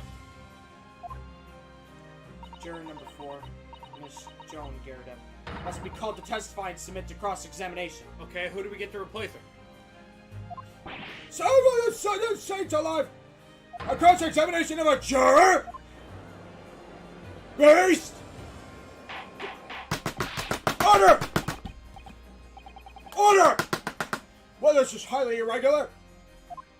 It's unprecedented for a member of the jury to be summoned to the witness stand. Objection! And unnecessary.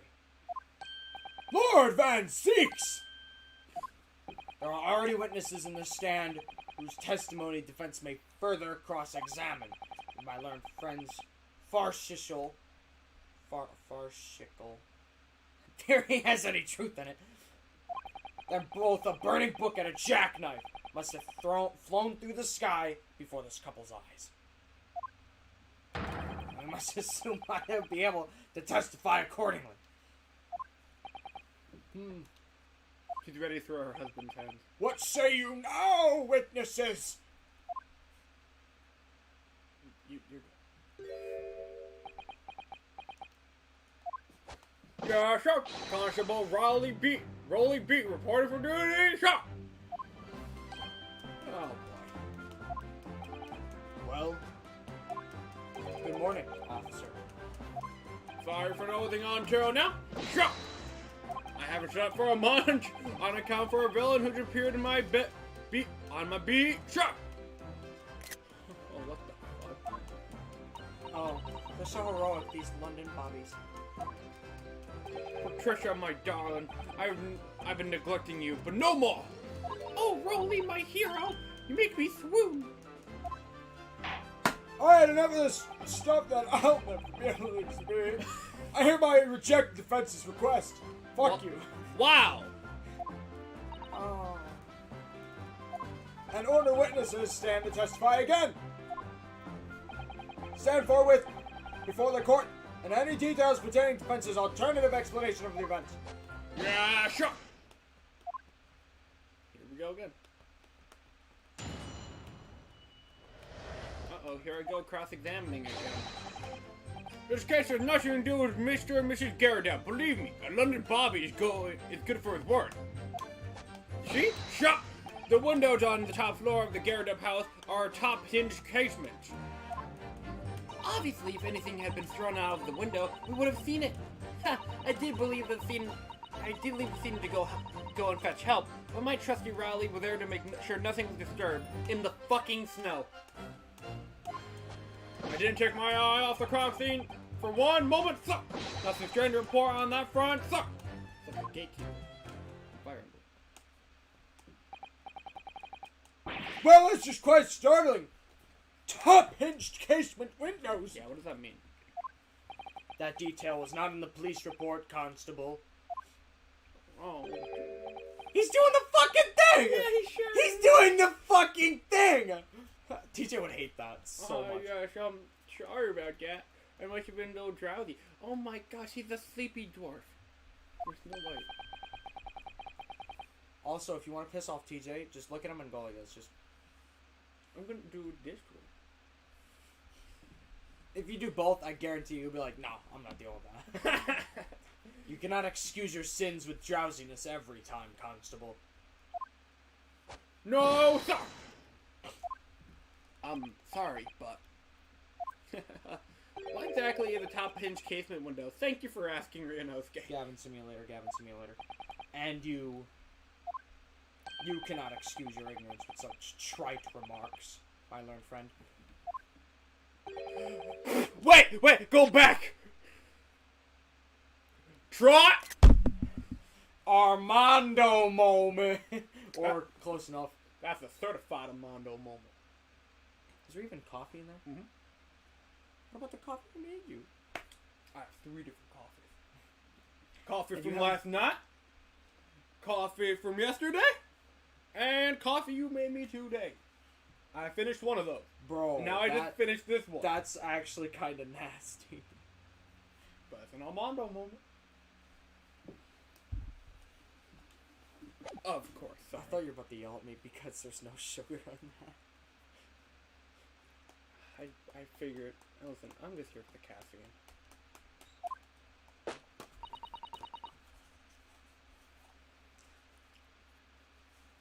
I found it, Mr. Naruhodo. One for all? Smash! Cast your mind back to the windows in Mr. and Mr. Garadeb's room. Alright, I'll try. To the window... So the window opens in order to allow air to circulate inside the house. But as it's a top-hinged casement window, it swings open along the upper edge, you see. Oh. I'm glad you've rectified your ignorance. The casement's window's most prominent feature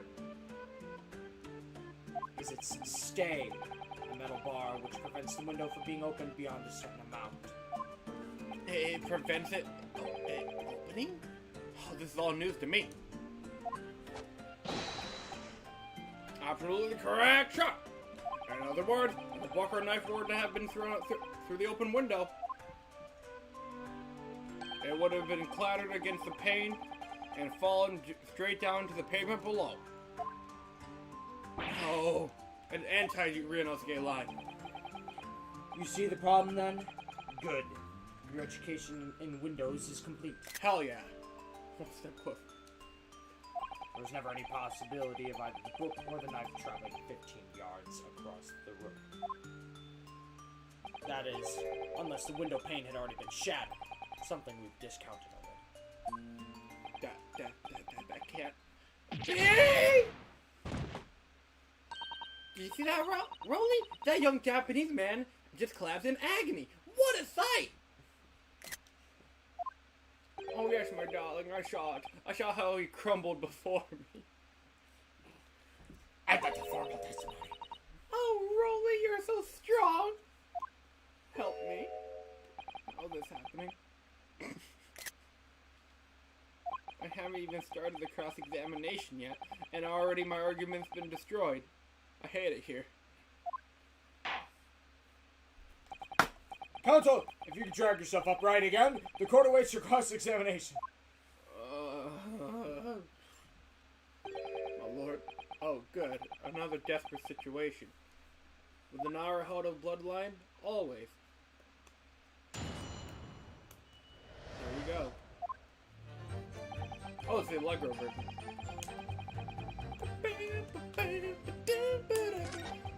I'm not fucking pressing you unless I have to. You. Do this to me. Oh, you can't. What did I tell you? Do you know how much we sacrificed? Hold it! Hold it! How can you say that for certain? Very good question, sir. And the answer is this. It has the noble founding principle of the force written on as a reminder to all policemen of our sworn duty. He shot us up before, didn't he? Did he? I can't say I remember. I do. Holy crap, that's a strong smell. Smell that.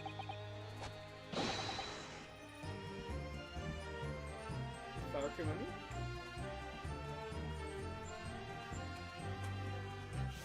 Garlic? What is this? Oh, that's a pickle. Oh, I was eating those last stream. Oh yeah, that's a pickle. Sour cream and onion? I saw the green on the cake. I'm taking a few. When I opened it, by the way, it immediately smacked me in the face with that smell. I'm not gonna lie, this is pretty on par for a pickle. What if I told you that I've stepped in pickle juice? I believe you. Pickle. Actually, I prefer pickle flavored things like chips over actual pickles sometimes. Like eating actual pickles on their own is just. You have to have them with sandwiches. Yep. If you're not eating pickles with sandwiches, they're not worth it. To patrol the streets of London town and uphold the peace of the common man. You ever put relish in tuna salad? Try it. You know what relish is, right? Yeah. It came up yesterday. Yeah, it's literally just pickles, but like diced. Put it in tuna salad. It makes it so good. That's what the job's all about. And that's why I can't stand here today. My long-suffering wife and tell you a Bobby's good for his word. While robbing my tired eyes, admittedly. Shaw! Oh, Rolly, you're so manly and masculine and don't look feminine at all. Oh, It's of course 1890s, I right? am, my darling Patricia.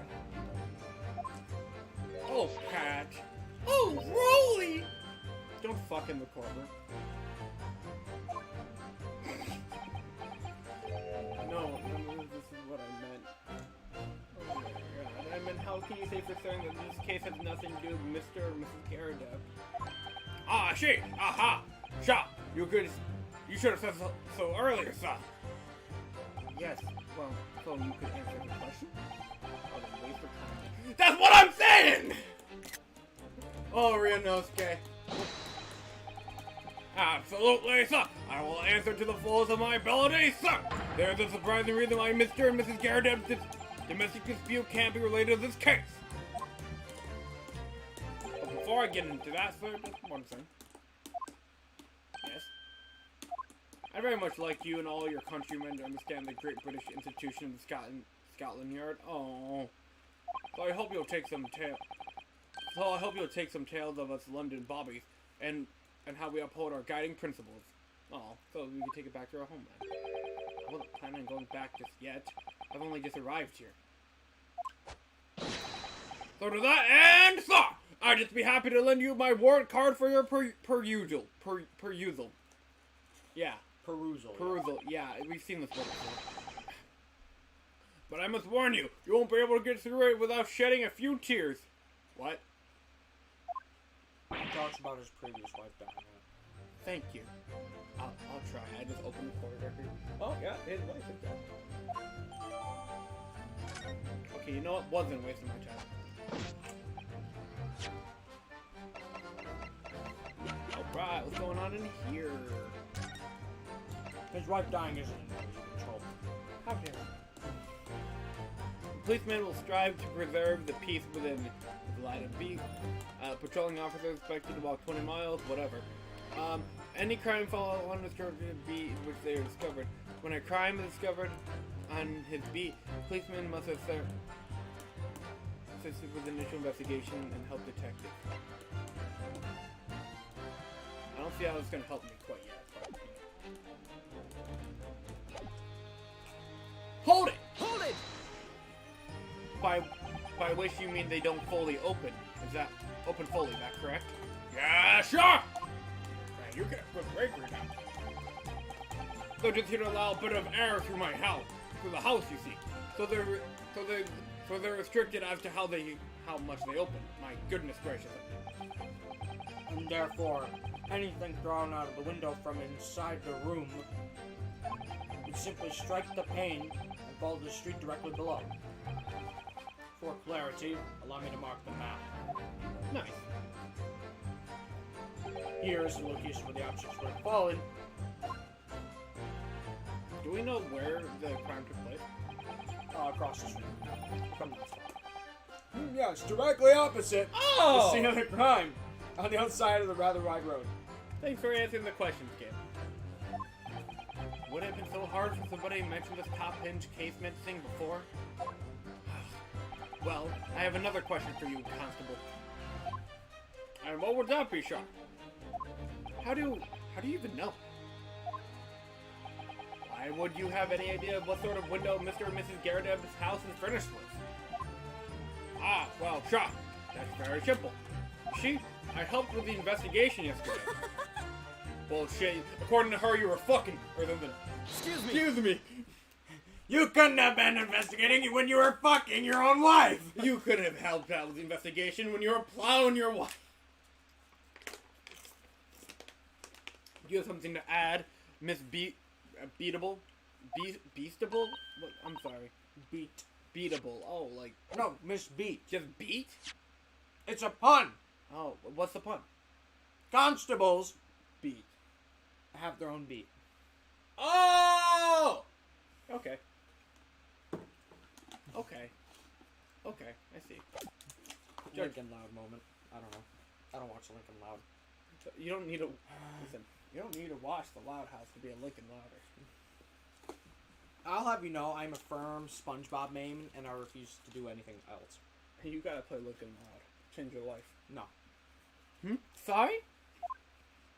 You look, well, delighted. There's some particular reason for that? If Squidward gets added to the game, would you drop SpongeBob? What? If Squidward was added to the game, would you drop SpongeBob? I main all the SpongeBob characters, but mostly SpongeBob. What else, Sandy? Yeah, I use Sandy. Sandy's fucking broken. Yeah, she is. Oh, I'll just remembering, that's all. Her down B should have been her up smash. Her up smash should have been her down. We really were so lucky. Lucky? What do you mean? Well, of course I feel terrible for the poor woman who was attacked. Don't misunderstand me, please. But we were so lucky it didn't happen on Rolly's beat. It was so close, you see. Add that to your testimony! Add that to your testimony! Oh, I hadn't realized. Add that to your testimony! Oh, yes, this Street Briar Road. That's the boundary between Rolly's beat and the next one. Isn't that right, my love?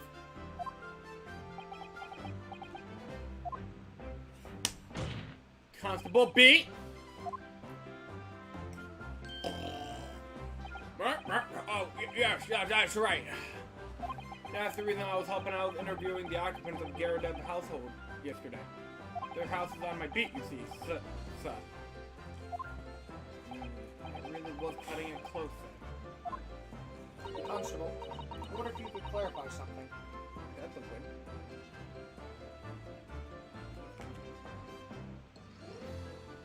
How'd that work out?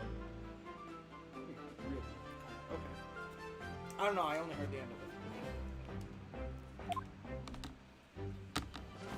Come on. Fuss it. If the Garrodeb household is on your beat, Okay. what does that mean with the pavement next to it as well? Outside Miss Garrodeb's house? Yes, ma'am! The pavement on that side of the road is part of my beat. Just, I was unaware of that. Just think, if the woman had been attacked just on the other side of Briar Road, we would have never been able to go for that meal to celebrate our wedding anniversary. But that's the life of a Bobby, after all. Extraordinary people are Bobbies, tirelessly working for the benefit of all Londoners. Give me a fucking break. You know what I think? I think it was the good Lord's way of rewarding my Rolly for all this hard work. They did it again, you see? It's just... See? It's good. It's fine. Don't you think so, my darling? That must be it, Pat, my love. That must be it.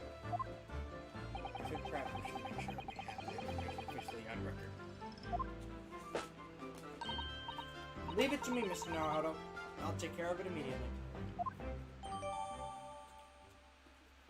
Oh, that's not what I expected to happen. I expected a testimony update.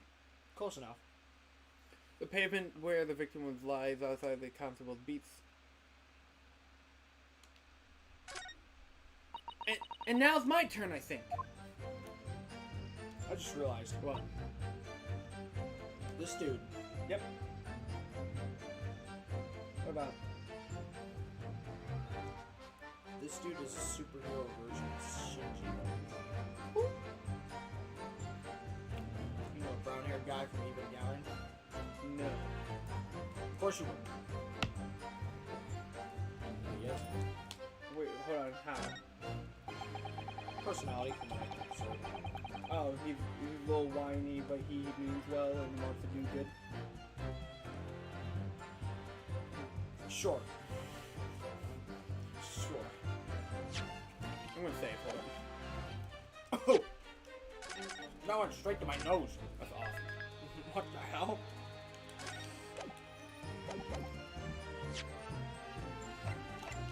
Objection! That's awesome, dude.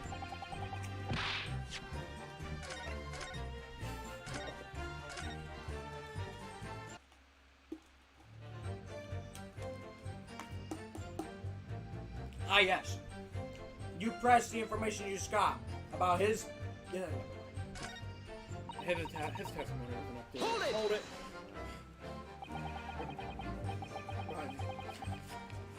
According to my notes here, the sun had gone down, and it was down already, and it was dark. I was good. Oh, but Rolly and I were strolling along, gazing at the night sky, and looking for our lucky star. We really made some wishes right then. Sorry? What?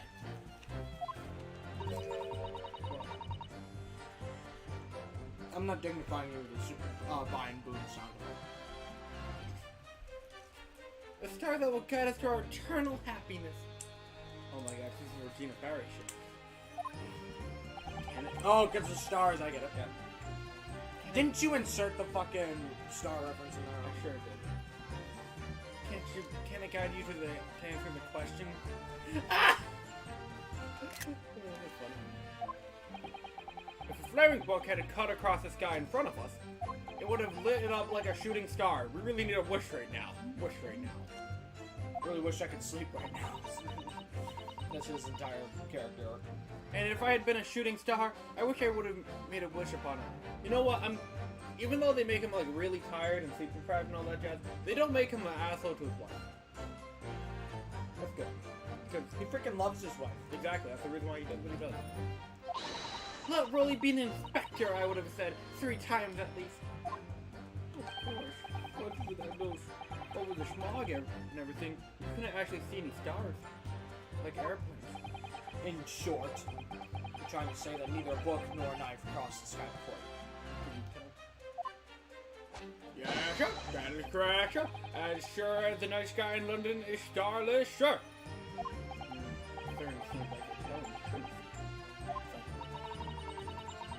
Then we saw this poor woman fall to the ground, so we ran straight over to help. Hold it! Yes, you said that you went to the nearby police box to fetch another officer, is that right? That's right, yes. If I had been on Rolly's beat, I would have known exactly where I was going, of course. Don't feel bad, my love. You can't be expected to know the location of every police box and every beat. So Rolly told me the way, only I sort of got a little lost in the way. Patricia, my darling, that's why I love you. Your terrible sense of direction is bewitching. What? What? Oh, Pat. Oh, Rolly. Damn, I should probably do this. Please. So I suppose I was gone for about 15 minutes. You know, Geico. But like I said, my Rolly was at the scene the whole time, making sure nothing was disturbed. If I was off duty at the time, of course, but a true Bobby's never really off duty, sir! Hold it one last time. Nothing to report? It's a gatekeeper line. That's correct, sir. I had my eyes wide open the entire time. Never looked away for a second. No one else approached the scene. And nothing was removed from it. I can swear to that on the yard's honor, sir! Really? That seems a little strange. Well, suspect. Beg your pardon, sir? Strange, sir? Seems altogether regular to me. That burnt copy of the Lion's Pride was originally in the Garadeb house. So the question remains, how did it find its way into the hands of the victim? Can you shed any light on that, seeing as you were in the scene of the crime the entire time? Aha! Could it be a different copy, sir? One that just happened to be burned as well? Wow, that'd be really convenient. Even if that weren't possible, why would the victim have been gripping a book like that in her hand? As we can see from the photographic print, she had a bag over her shoulder. Well, sir, that book was in the lady's hand from the moment we arrived at the scene. Is that so? Something about that statement is not sitting right with me. The two mysteries of how that knife ended up in her back and how that book ended up in her hand. There must be a common thread between them. Oh, here we go again. Can I ask you something, please, Mr. Lawyer, sir? Oh, yes, of course. What is it? You're doubting us, aren't you? I can tell. Are you getting sleepy over there? What? No, I'm just waiting to do something. I know, this is literally just... On the one hand, I guess it's good that we're not one of each voicing each. On the other hand, it doesn't give you much to do. Like, I ate already. I don't want to keep eating. You don't want to keep drinking. There's nothing left to drink. I've already gone You could through work 2 on opening bottles. the next bottle. Oh, I do have a bottle. Okay, I can do something. You could work on opening the next bottle. Don't make me. I don't want to. Listen, this is the perfect time. Gavin.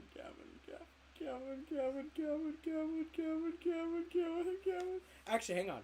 This still has less sugar than 1 drink from Stuart. That's not that bad. I mean, about 3 servings per container. Actually, that's accurate! Actually, I got 4 cups out of that. Cup size varies, I guess. Yeah. What? I wasn't really, what's she doing? Please, You're probably right. Okay. are you fucking... No! No! No! I'm not... Don't do that! Don't pull that shit on me! Gavin's an incel! No! No! Gavin's Carson right now. He's like, no! No! Please, just because I'm a woman, it doesn't make my testimony any less valuable. Woman! Do you see my amazing assistant over here? Okay? Oh my goodness. See this red string I gave you earlier? Yeah. That's nice. Oh my fuck, that makes that easier. It just pops now right off rather than me having to tear it apart. You don't get a hand! You might just see me as a wife of a policeman, but I'm a woman and my word I am! I really don't ever suggesting that I ever doubted you. No excuses, I don't want to hear it. My voice will be heard! My lord, you'll let me speak, won't you? Yes, Miss Beach, I'll allow you to supplement your testimony if you so desire. Where you want to supplement? Sometimes the path of least resistance is the sage one. That was a very loud mutter. I heard that! That Japanese man thinks a policeman's wife's word counts for nothing, does he? Oh, put that down. Oh, well, watch out, sir. I might let you get away with something like that, but my Rolly won't. Duly noted, Miss Gray. Please, I humbly ask you to continue.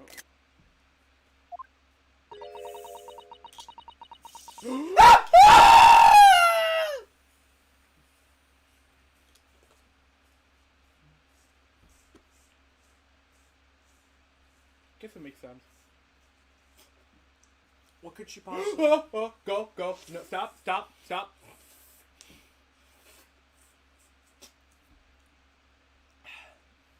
What could she be possibly about to say, I wonder? No, shh.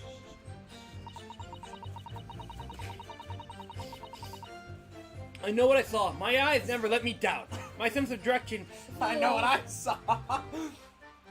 Is there a cut right here? On your lip? Yeah. Go towards the light more. This is just a mark. I see a little mark in your lip. No, I'm on my lip. It's probably just because I put my mouth against it and it was sharp. I'm probably not actually. Okay, this is where she supplement. Hold it! Hold it! Miss B, nothing. I've never gone through more than one of these. Honestly, it's true. This is crazy. Nobody's questioning what you've told us. You don't get your other hand! Stop it! Put it down! I saw it! I did! That evening I saw it clearly! That little Eastern man with his whiskers and funny curved back, slinking away from the scene! Okay, you're fine. And I know what I didn't see as well. Imagine if I pulled your scarf? Oh man. I didn't see any flaming books or knives flying through the sky. All very clear. I could really use a copy of The Lion's Pride right now. You also mentioned something about having a poor sense of direction. Oh yes, well, that's a little embarrassing, really. I'm always ending up at the wrong place whenever I made arrangements to meet Rolly. He never gets so cross. He gets Killing ever me. so cross. You forget she's British. British! Blimey! Constable B, is there a problem? I got anxiety watching that glass move. I got anxiety watching him now move. Where am I? No problem, sir. Damn dementia! Where the hell am I? That's literally just your judge voice. I know.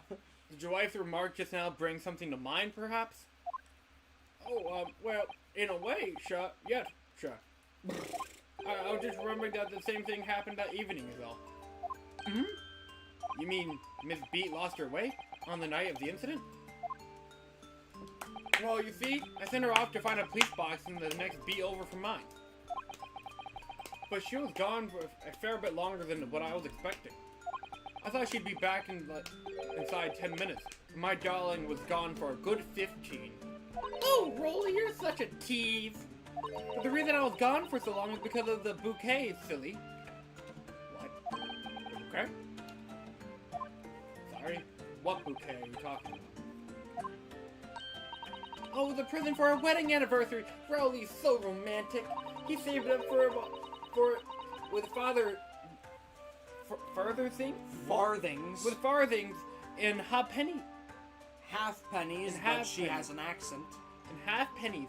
He found it in the gutter while he was doing his wrongs. I try to become more British, I guess. Oh, yes. How romantic. I forgot about all until just now. How did you, my darling? Oh, what? Ah, rah! Yeah, oh, yes.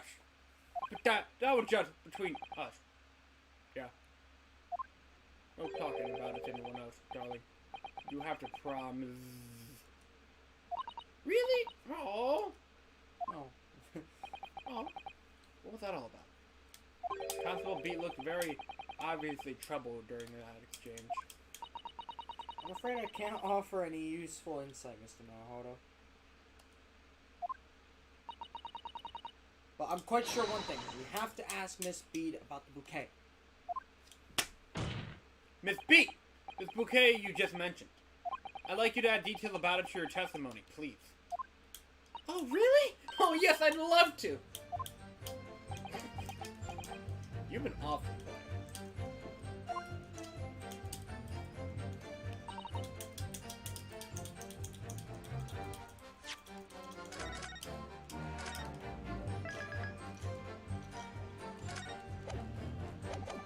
Hold it! You mean you dropped the bouquet at the scene of the crime?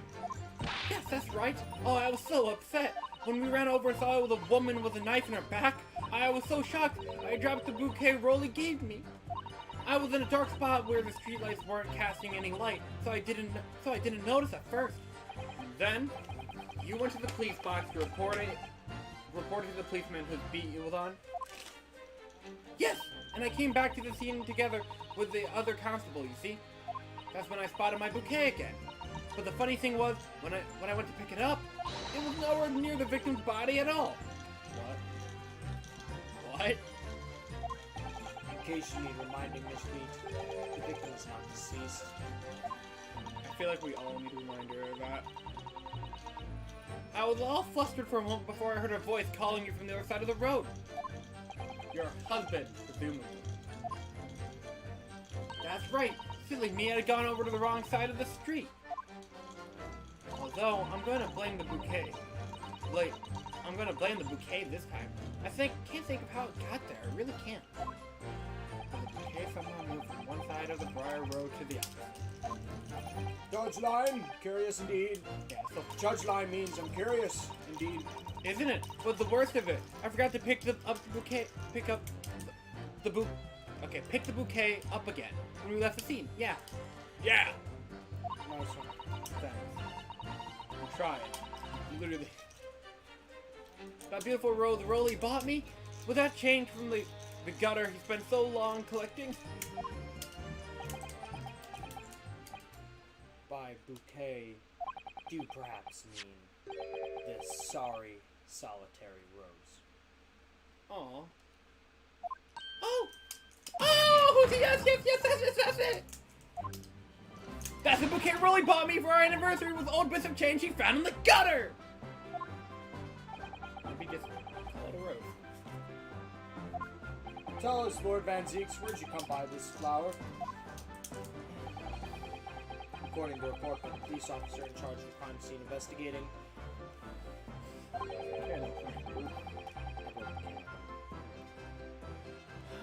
awesome. Hang on, I can fix this. It was found on the edge of the pavement in front of the Garrett household. Fixes just like my food. Cool. I just gotta hold it still. In front of the Garradeb's house. Oh. Although it wasn't noticed until morning, as it lay where the street lamps cast no light. It was believed to be of no relevance to the case since it was found on the opposite side of the thoroughfare.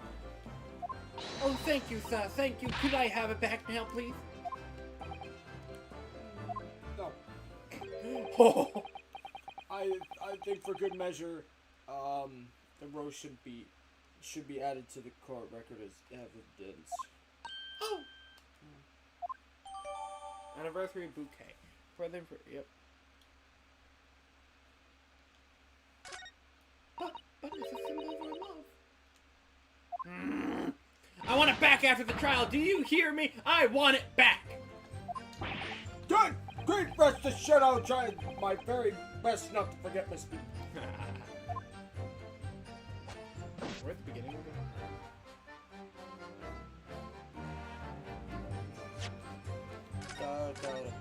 Oh, fuck, these cross-examinations will take forever. You see what this game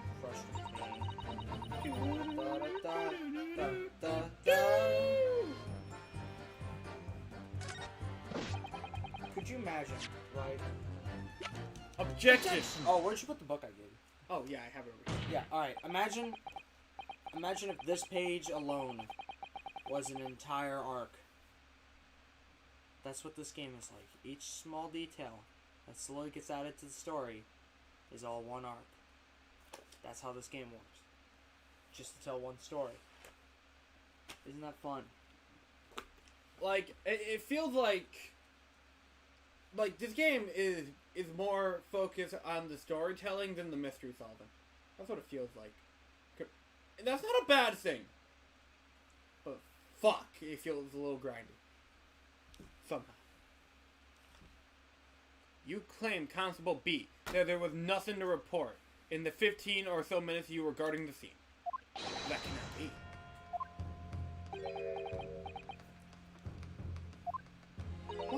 What do you mean to say?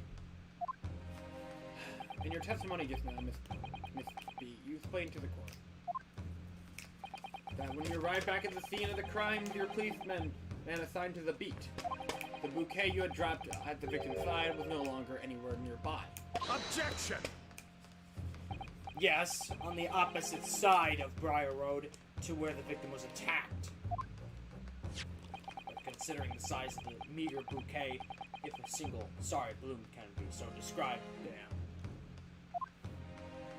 damn. No doubt it was blown into the wind across the street, back into the gutter where it belongs. Meager? Objection! But if that were the case, why did Constable Beat not testify to the fact?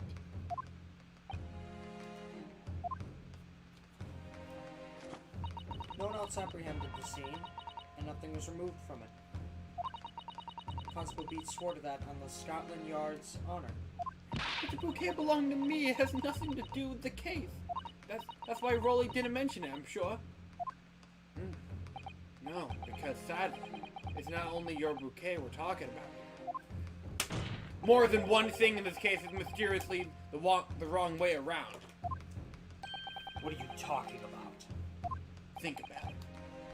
Besides Miss B's bouquet, there's Mr. Garradeb's book. Mr. Garradeb's copy of The Lion's Pride, which was thrown out of the window by his wife. the pane of the casement window and landed here on the west side of the street. Yep. I need to wash my face. Because when I chug that stuff, it gets like on my hair. Gotcha. You know, it's juice, so. It was actually found here, on the opposite side of the road in the victim's hand. Meanwhile, according to the testimony we've heard, Miss Beat's bouquet should have been dropped here at the scene of the crime on the east side of the street. But in fact, boom, it was actually found here on the opposite side of the road, in front of Mr. and Mrs. Garadeb's house. There's no logical explanation for those things. Unless somebody deliberately moved them. Boom. Nice. What are you trying to say? The way you're talking, it sounds like you think my Rowley's done something wrong. Don't you listen to a word that scrawny lawyer says. Wittering on about books and bouquets. Why should we care? It's nitpicking, that's what it is. Oh, good. Mrs. Garadeb's come around. You might call it nitpicking, Mrs. Garadeb, but deliberately meddling with the scene of a crime is a criminal offense. It's called, Tampering, Mr. Naruhodo. I already knew that one. But the person responsible for this tampering cannot admit to it, for a very subtle and compelling reason. Objection! Tampering? You've barely heard the term before. Tell us, my learned friend, what would have possibly had cause to carry out such an elaborate deception? Yes, there is someone who tampered with the scene of the crime that evening. All the evidence in the testimony points to that one particular person. Counsel, I must demand that you substantiate this conjecture.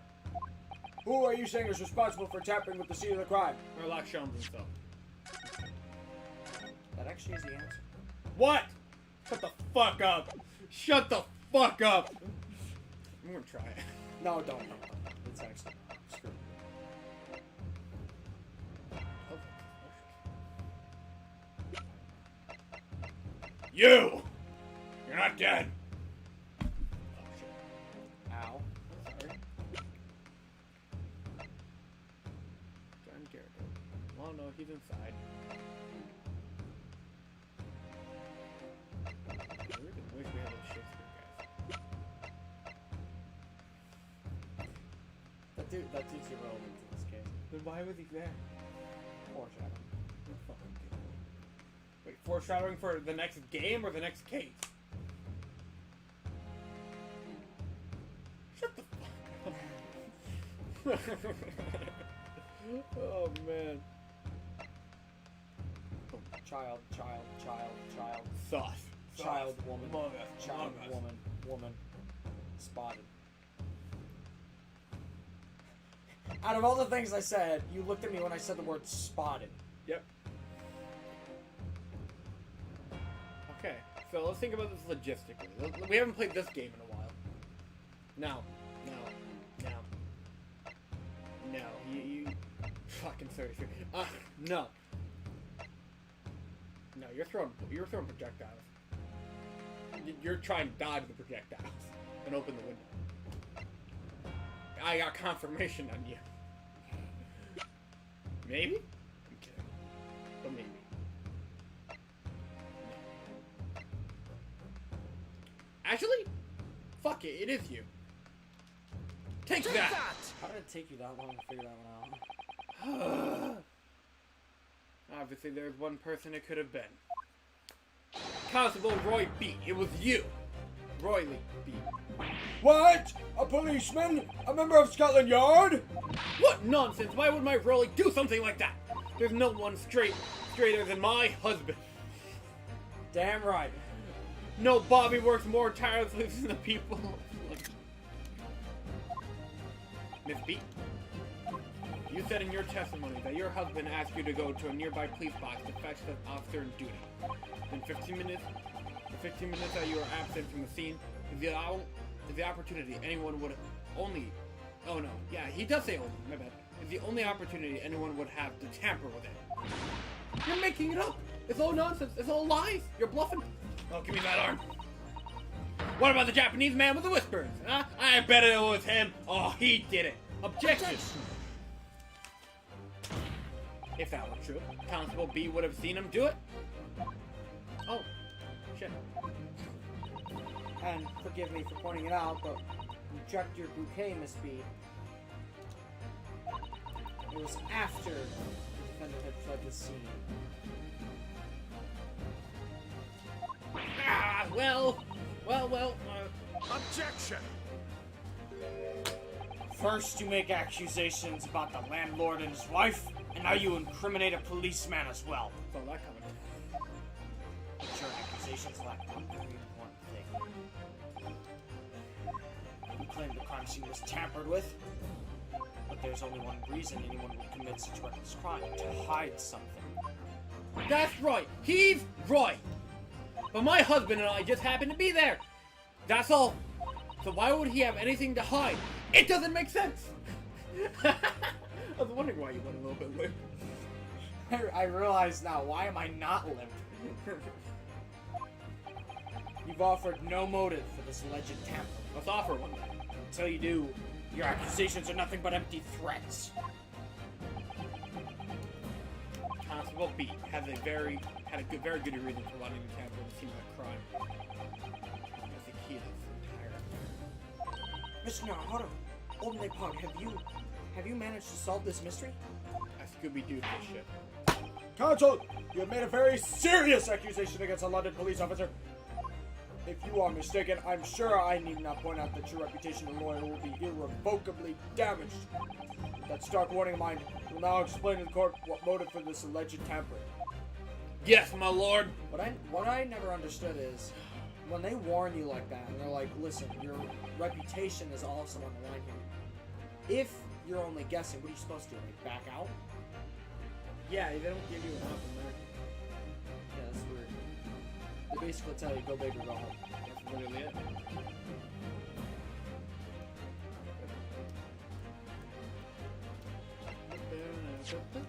I agree with about to say it. Always say. Case 4, one save slot's been used. Yeah, this game hasn't given me that many reasons to make more safe slots. Where the victim fell to the ground. That is what the Bobby had to cover up at all costs. What? Where the victim fell? You mean where she was attacked? You're good. What are you talking about? We told you at the very start, didn't we? On the pavement of Briar Road, we saw it happen, remember? Man, I wish I had a scar. While I was holding that, I tried leaning it over to you, and you never got the idea to pull that. So. Oh! Fuck. It was right here, and if anyone didn't already know... That's significantly more fun now. Yeah, no, now we're having fun. That's certainly what everybody has been led to believe, but in fact, that isn't where the victim was stabbed at all. What? What?! Never mind. Your hands are not being stroked. I'm beginning to wonder where this tumultuous trial will end, counsel. Me, every trial in this game. Is that your assertion? Then the court is dying to know, my Nepalese friend. Except for the last one. The last one does not feel drawn out. That's awesome! Which is funny because it's the only one that's 2 cases long. Oh! Where are you proposing that the crime scene actually took place? Me scared. But I know where it is, but me scared. Okay, so if they're claiming it's over here, right about that, it has to be underneath that fucking window. Take that! But that's on the opposite side of the road? Why did the chicken cross? I don't understand. On the evening in question, Mr. Gyarados' book fell directly from the open window above, and your bouquet, Miss B, never moved at all. What did move? Was the scene of the crime itself. I'm happy they keep that dramatic, dynamic camera angle up when he does the little spin. That's cool as shit. Good gracious! There we go. Objection! Perhaps you haven't been listening to the ample testimony the court has heard. But those witnesses both saw the moment the attack took place. That's right, I saw it with my own eyes. It was 5 o'clock in the evening, and already dark. There was typical London fog on the ground. When you saw the incident unfold and ran to the victim's aid, that was actually on the west side of Briar Road. No, that's not true. It can't have been. Constable B then arranged for you to be absent for a while by sending you for help. And during the 15 minutes you were away, he translated the crime scene. You moved all the things shown in this print. The victim herself, the 4 books, you moved everything in fact, to the pavement on the east side of Briar Road. Extraordinary. But the constable overlooked one thing. What? What did he overlook? The bouquet, I presume. Exactly. The prosecution just told the court a few minutes ago the discovery of the rose bouquet. Lord Van Zeke said it wasn't noticed until the morning, as it lay where the street lamps cast no light. Yes, shouldn't be seen in the dark, obviously. Which is why it was the only bouquet that was found in its original position on the pavement on the west side of Briar Road. And that is an offensive theory about what really happened that evening. How do you respond? Constable Rowley beat.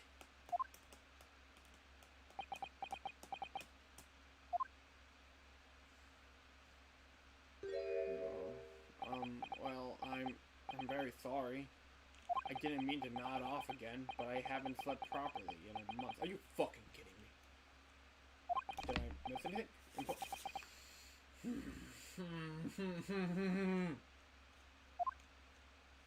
Oh, Rowley! Isn't it true? It isn't true, is it? What the lawyer said is all lies, isn't it? I know it is, because you're the most upstanding, righteous man I know. I had a dream. A terrible dream. All the things I did that night. Everything come out. Everything exposed.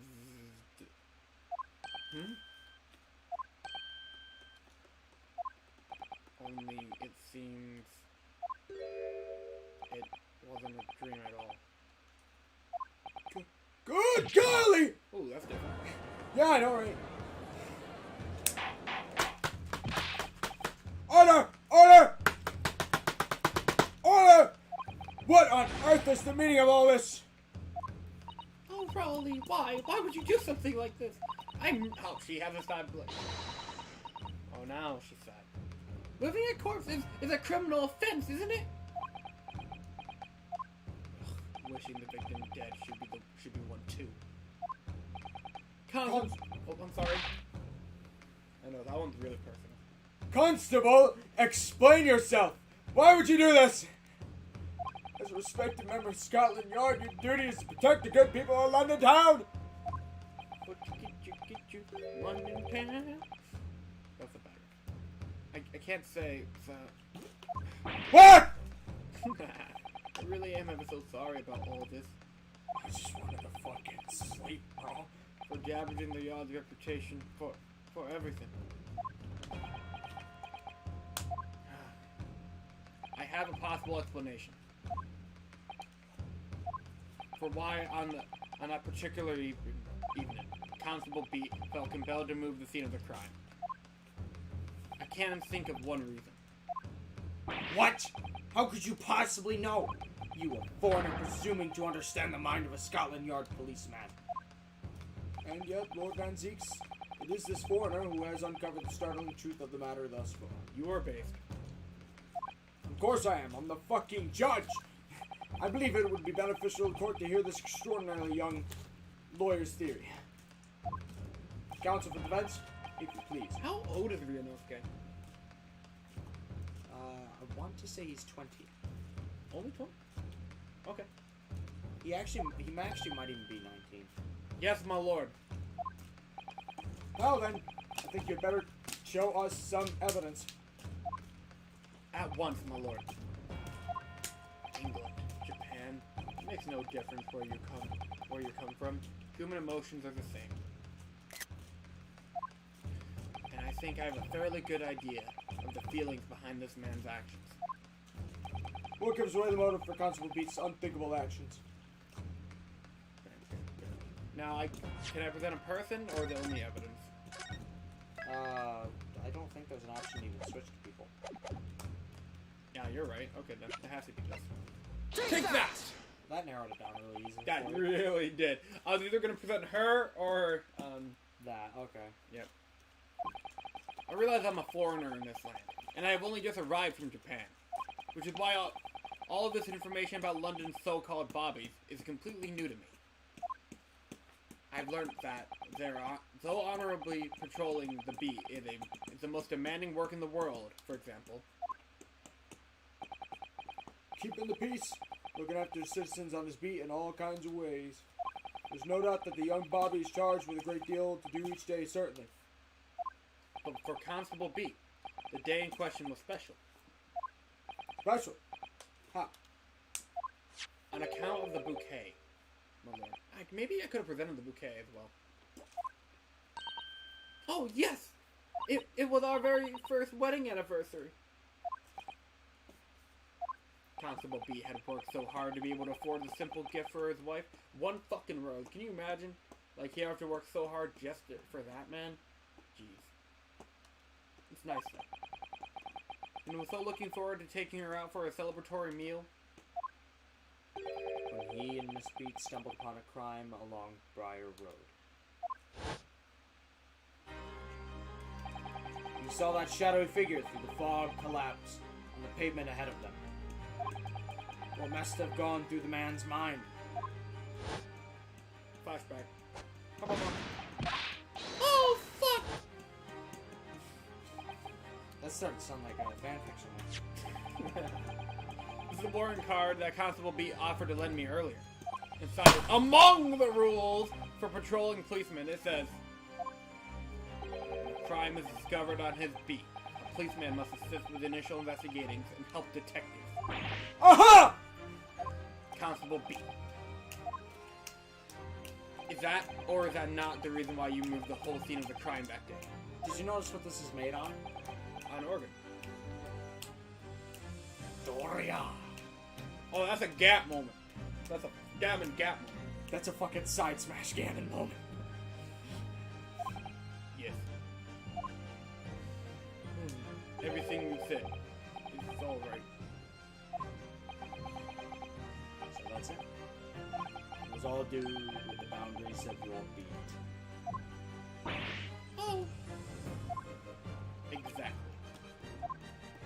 To summarize, in retrospect, it's really good that Van Veek didn't allow us to cross-examine the jury. Thank you. In retrospect. The incident actually occurred on Constable B's beat. Good gracious! Constable, do you realize the gravity of what you've done? It was the first time since I became a copper that I never cursed God. Whoa. Stay close to me, Pat. The criminal should still be lurking somewhere. Could still be.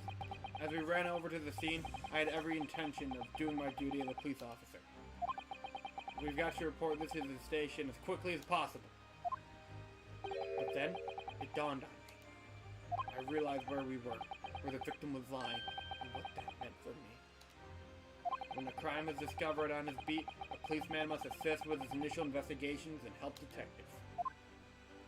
Why here? Why does this have to happen here? And why tonight of all nights? Why? Why? This is actually one of the saddest cases, by the way. I'm noticing. That's also why I hate it. That's a big top moment. Yeah. It's the copper's job to guard the scene of the crime, so I told Pat she had to go to the nearest police box and fetch whoever was on duty there. It was then, when I opened my mouth to speak, just came out. I couldn't believe the words that were coming out of my own mouth. This is the next beat to mine, Pat. So you'll have to go to the police box that covers it. Turn right along Mearscum Street, and then... Yeesh.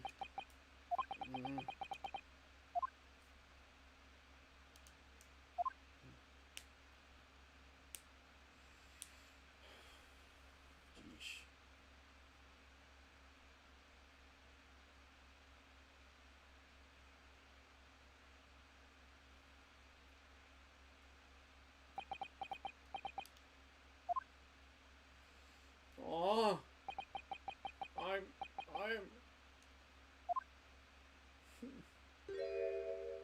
sorry. It really is Big Tom. Look at that. A fucking acro moment. I'm so sorry. I'm gonna screenshot that. Oh, Constable. I just wanted just that one night to take my Patricia out for dinner. Oh, Rolly. Just that one night. That's what happens when you're an overworked MF. You knew that if the incident was on your beat, your evening of celebration would be ruined. And so you decided to move the entire crime scene outside of your jurisdiction, just across the street to the east pavement of Briar Road, which falls under the neighboring beat's care. I thought... Well, I was sure the victim was dead, you see. I beg your pardon. Well, of course he did. Otherwise, my Rolly would never left the poor woman on a freezing cold pavement. Oh, I see your meaning. That was sincere judgment. But God got me back from our sins, didn't he? That's why I missed the rose I bought for Pat. Oh no, Rolly, that was my fault! I should never dropped you in such a dark place. I'm so sorry, Rolly.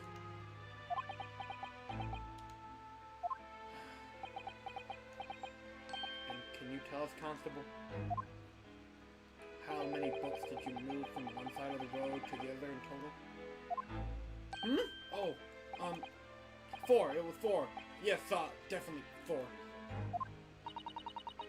3 of them dropped by Mr. Natsume, and the 4th one being the one that fell from the window upstairs in the Garrett household, of course. This is depressing. But what made you place that book in the victim's hand? When all the others were scattered haphazardly around, I mean. Oh, well, that's because that's how I found it. What? How you found it? What do you mean? When we first ran over to the scene, the victim was already holding the book. So when I moved everything, I made sure it was still in her hand. You're sure it was this book, The Lion's Pride, that the victim was holding? Oh, yes, sir. No doubt about it, sir. Interesting.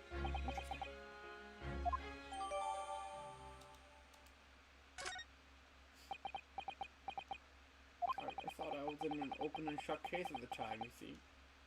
There were only 2 people at the scene, and Pat and me both saw it happen. However which way you looked at it, it had to be the fellow who ran off who done it. I thought. I couldn't see the harm, really.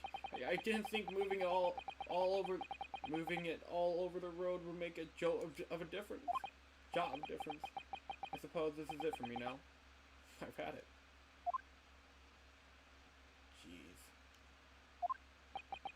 My lord. Yes, Lord Van Zieks. I believe this concludes the cross-examination of the witnesses. That was one depressing cross-examination.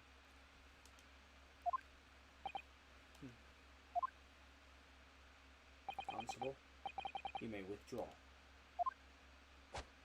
Yes, sir. Mr. Prosecutor, sir.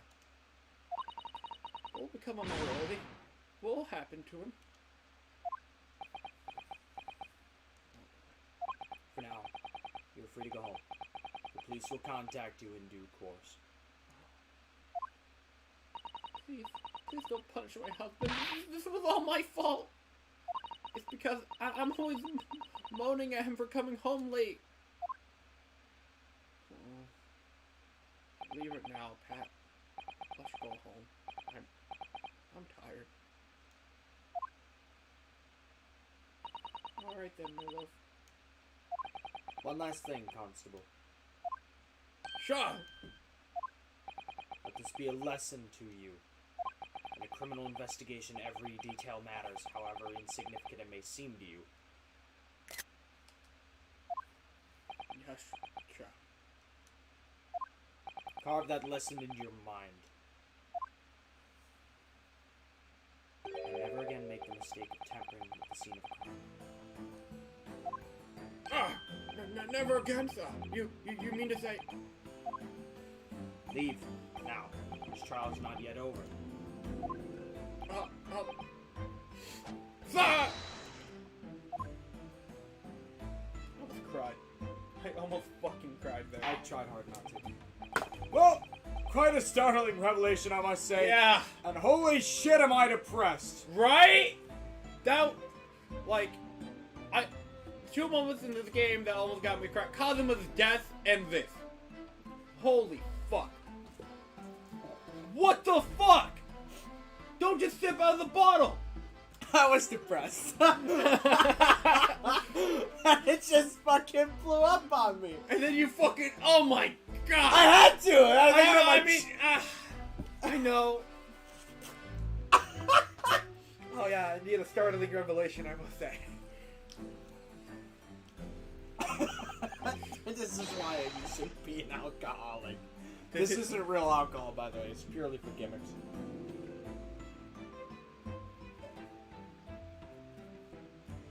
It's nothing but froth! Whoever thought of a third party transplanting the entire scene of a crime like that? Indeed, my lord. Nevertheless, there are some immutable facts here. Principally, that the accused, Mr.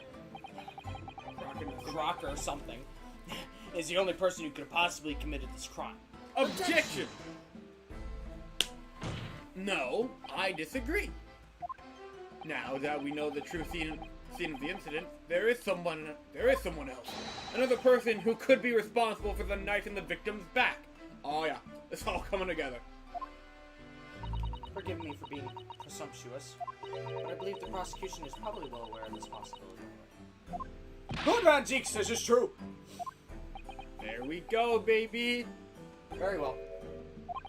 Name the person, if you will. Further investigation is warranted.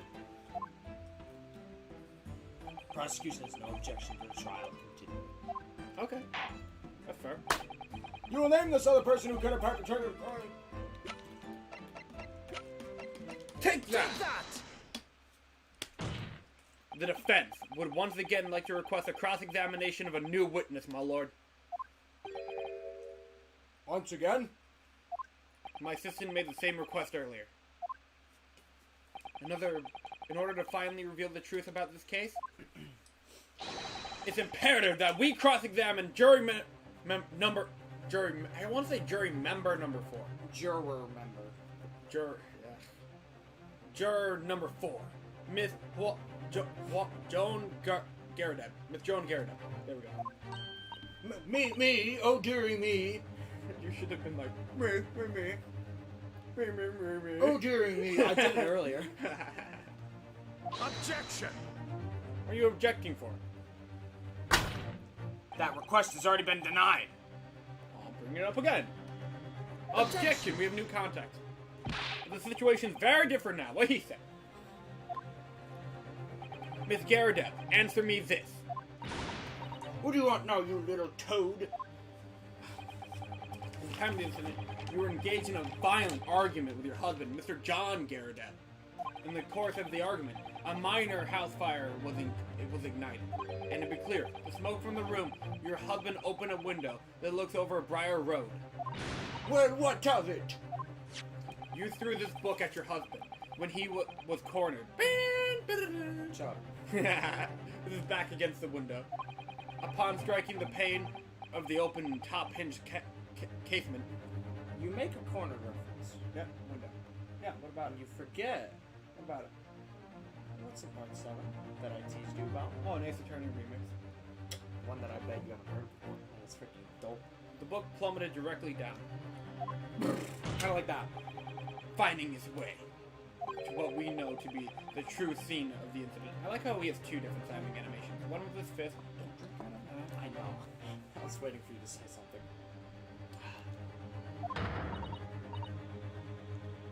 Yes, I said, and what of it? During the argument, you were beside yourself with rage. As such, you threw not just books, but anything you could lay your hands on. What?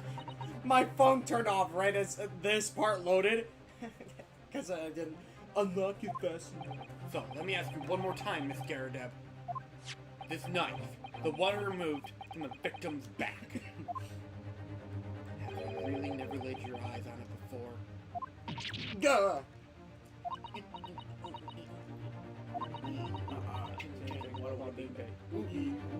Tintin, walla walla. Don't recall it. Seriously? Saw that coming. Am I supposed to remember everything I picked up and threw at my husband? Do you think I'm sus? And anyway, the man over there in all that regalia said remembers Jerry needn't testify, did he? Conveniently, yes. Objection! No! I have no recollection of saying that at all. Juror number 4. Ooh. Go! Make no mistake. You jurors are not special in any way. You are not immune to the judicial process. Based. Yeah. And you know something about this knife, madam. Let the truth come out. But that's a common or garden knife. It could have come from anywhere. We have several like that at home if one went missing. How would we expect me to know? You're the maid. What's that? Are you joking? Are you capping, ma'am? What are you saying, please, Miss Garadeb? Ma'am, may I present you with this L? Ma'am, may I present you this? Now you listen to me. I refuse to believe all this nonsense. I couldn't bear the thought that I'd injured someone. Do you hear? I couldn't bear it. Okay, here we go. The state is agreed, he's in denial. Oh, poor woman. Yep. So yes, I want evidence. I want to see hard evidence if you're going to insist on this being my fault. Let me just make sure I can check the knife. Have I checked the knife before? Probably.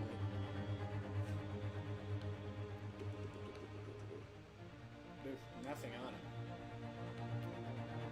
Wait. Oh! What the fuck? That's awesome. Well, there's nothing on this knife. Yeah, I get it. You're going to have to prove to me that I threw that knife if that's what you think. Come along now, chop chop. Do your worst. Well, What if I told you that this core is only 2/3 done? Don't you want to fucking kill yourself? Well, Mr. Naruhodo? actually, you know what? As long as we don't have to do another investigation, we'll be. Actually, yeah, that's a good point. I would rather have that than a really long-ass court. Yep, You realize the entire last case of the game is just a court session, like that's awesome. a really, really fucking long court session. That's fine. You wanna know why that's fine? Because Because nothing comes out of the investigation. Actually, yeah, investigations are fucking useless. In this game, at least. Like, in the trailer. Actually, the third case in the second game and the fourth case in the second game are investigations that actually feel worth it. The most significant investigation was clearly episode 2. That was nothing but investigation. Dances of deduction, my dear fellow. Yep. Well, Mr. Naruhodo, If I had evidence like that, believe me, I would have thrown it at her already. then take the stand, juror. Yeah, come on, tough guy! Oh. The prosecution does not object to the defense's request to cross-examine this woman. Oh, you're awesome. Thank you, Lord Van Ziegs. Everyone say thank you. I hated it when teachers did that. I'm glad they did that. Because we should be thankful for things people do that are nice for us. Yep. But it's just, if somebody tells you to say thank you, does it really feel like you're thanking them? It's not sincere. Yeah, it's not sincere. But it is reinforcing the idea to be sincere in the future. Or you can just raise your kids to be sincere. Some kids are fortunate to have parents. Well, teacher is not a parent. That's true. They aren't, but they are a mentor in your child's life. Actually, yeah, that's a good point. Did you know they still have little forms in some southern states where if your parents sign it, a teacher can spank your kid? Makes sense. North Carolina. I'm gonna have to testify.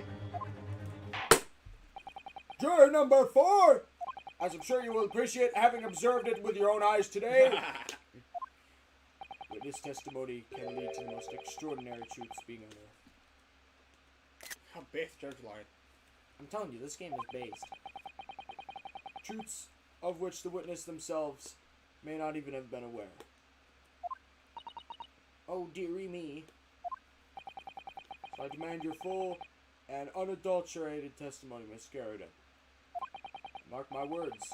This court of law today, we shall extract the truth. Oh man, you're cool. You're a cool judge. You look like Santa Claus. You look like that. Do you concur, counsels? Certainly, my lord. Oh, that's what I'm hoping for, my lord. The music. It's such a strange feeling. For the first time since arriving in this country, it actually feels real.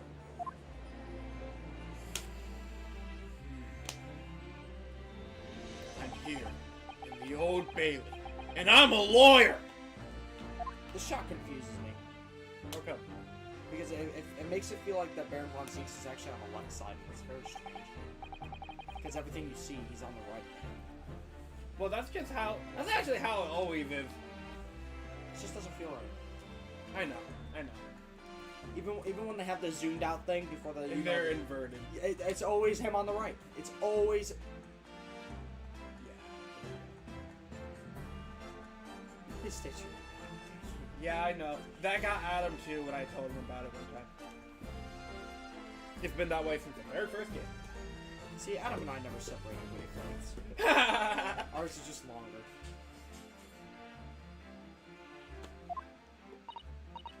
No, yes, my name is John Garridan. And I'm a juror and such like. It sounds like even she doesn't know if she's a housewife or a maid or what anymore.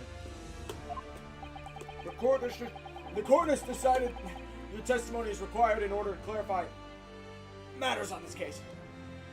Do you Stretch it. understand, madam? Oh, that feels like a freaking. It feels like I just got a freaking massage, bro. I don't want to crush this book. Okay, it's fine. It's fine. Yes, my name. You will tell the court everything that took place in your household on the evening in question. And I warn you, do not attempt to hide the truth. Oh, she did that. What? I said, oh, she did that. Oh, dearie me. Shut up, John. Nothing to worry about now. Is he in the gallery? Oh, he's testifying! Oh, I didn't know you were here, John. Oh, look at her eyes glow now! Was it only you in the room that day, old thing, was it? I think I ought to testify as well, don't you? Oh, he even came out with his little medal! Freaking John is a Chad, bro. He sure is. Kind of reminds me of Joshua a little bit. Yeah. Just a little bit. I can see him voicing. I would love to see Joshua voice this dude. But what about your knee, dear? Don't you worry about that. I hardly notice it. I'm not the sort of chap to leave a comrade to face disciplinary action alone. Oh, John. I presume you are Mr. Joe Garrett. John Garrett. Yes, sir! Former second lieutenant of the 3rd Regiment of the 4th Northumberland Fusiliers, sir. Seen my fair share of action, and now living the quiet life, as it were. Not losing sleep over things that would stress me out.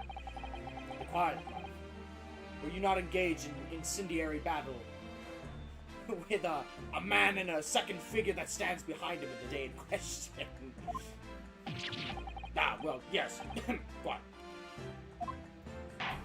Well, it's fucking rock and roll! Hell yeah! I believe this may represent a first in the proud history of the British court. Calling a juror to the witness stand is unprecedented. However, the court will hear your testimony now, juror number 4, and that of your husband. You will count clearly and concisely the events in your home and the time of the incident in question. So if the juror is testifying, does that mean they can't do their thing as a juror? It doesn't really matter if they do. I guess. Okay. Because think about it. If it goes down to 5 votes, and all 5 are guilty, in order to get a majority, you'd still need 4. It makes okay. Because you'd have to do them in pairs anyway, so. Sir, at once. Here we go.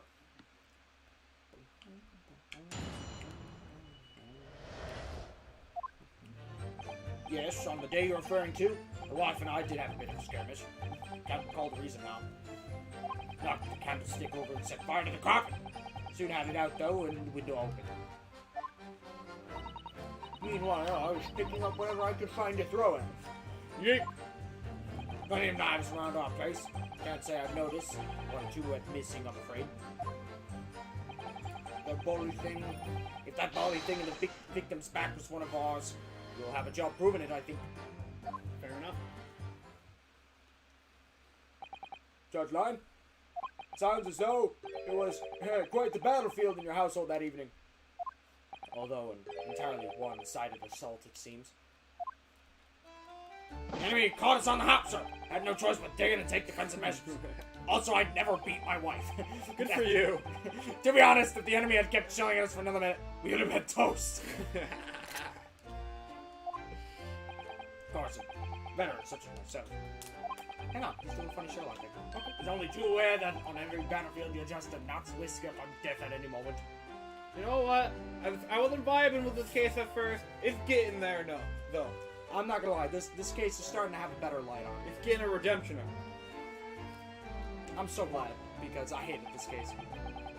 It is drawn out, though. For sure. It's drawn out. I blame the investigation. No, I don't even care. I hate the court sessions. I actually like the investigating more than court in this game sometimes. Because even though investigation is drawn out, just like court is, at least you're moving around. You know what? I guess that is this game's problem. Pacing. Oh my goodness, the pacing. But they probably did that, so it actually feels like you're getting what you pay for. Yeah, but I always... it is a visual novel. That is completely fair, and I understand why developers would do that, but I would rather get a 50 to 60 page, really good story that I enjoyed all the way through, than like 100 to 110 page story. Like, it's the same story, but it's drawn out. So it's kind of a slog to reach through like the middle. You know. That's what the odd ones in was found on. I know. Are we still talking about marital quarrels here? Well, I must say I'm dubious that this testimony will shed any light on the origins of this jackknife, which you, In combat, one's focus narrows such as the surroundings are barely noticed. Those witnesses may not be able to offer anything more than they have testified already. This may be a dead end. Ben thinks me well be right. Well, whatever the chances, we only have this last cross-examination to recover the truth, Mr. Harada, and I'm not actually kidding this time. Yes, I'm afraid so. very well, counsel, begin your cross-examination. Like, I can see this case being like a 6 or 7 out of 10. Pacing really fucking killed it. Hold it! The reason is what you told us yesterday, I believe. This is the best cross-examination. It's awesome. Yes, that's right. Yeah? If I remember correctly. It all started because of a note that was tucked into the pages of a book belonging to Mr. Garrett. I'm not gonna lie, the pursuit theme is growing on me. I freaking love the organ. A rather passionate note, in fact. When Miss Garrett found the note, discovering her husband's little secret. And she gave him a mighty number of slaps across the face for it, too. What a sordid state of affairs. Hell on earth.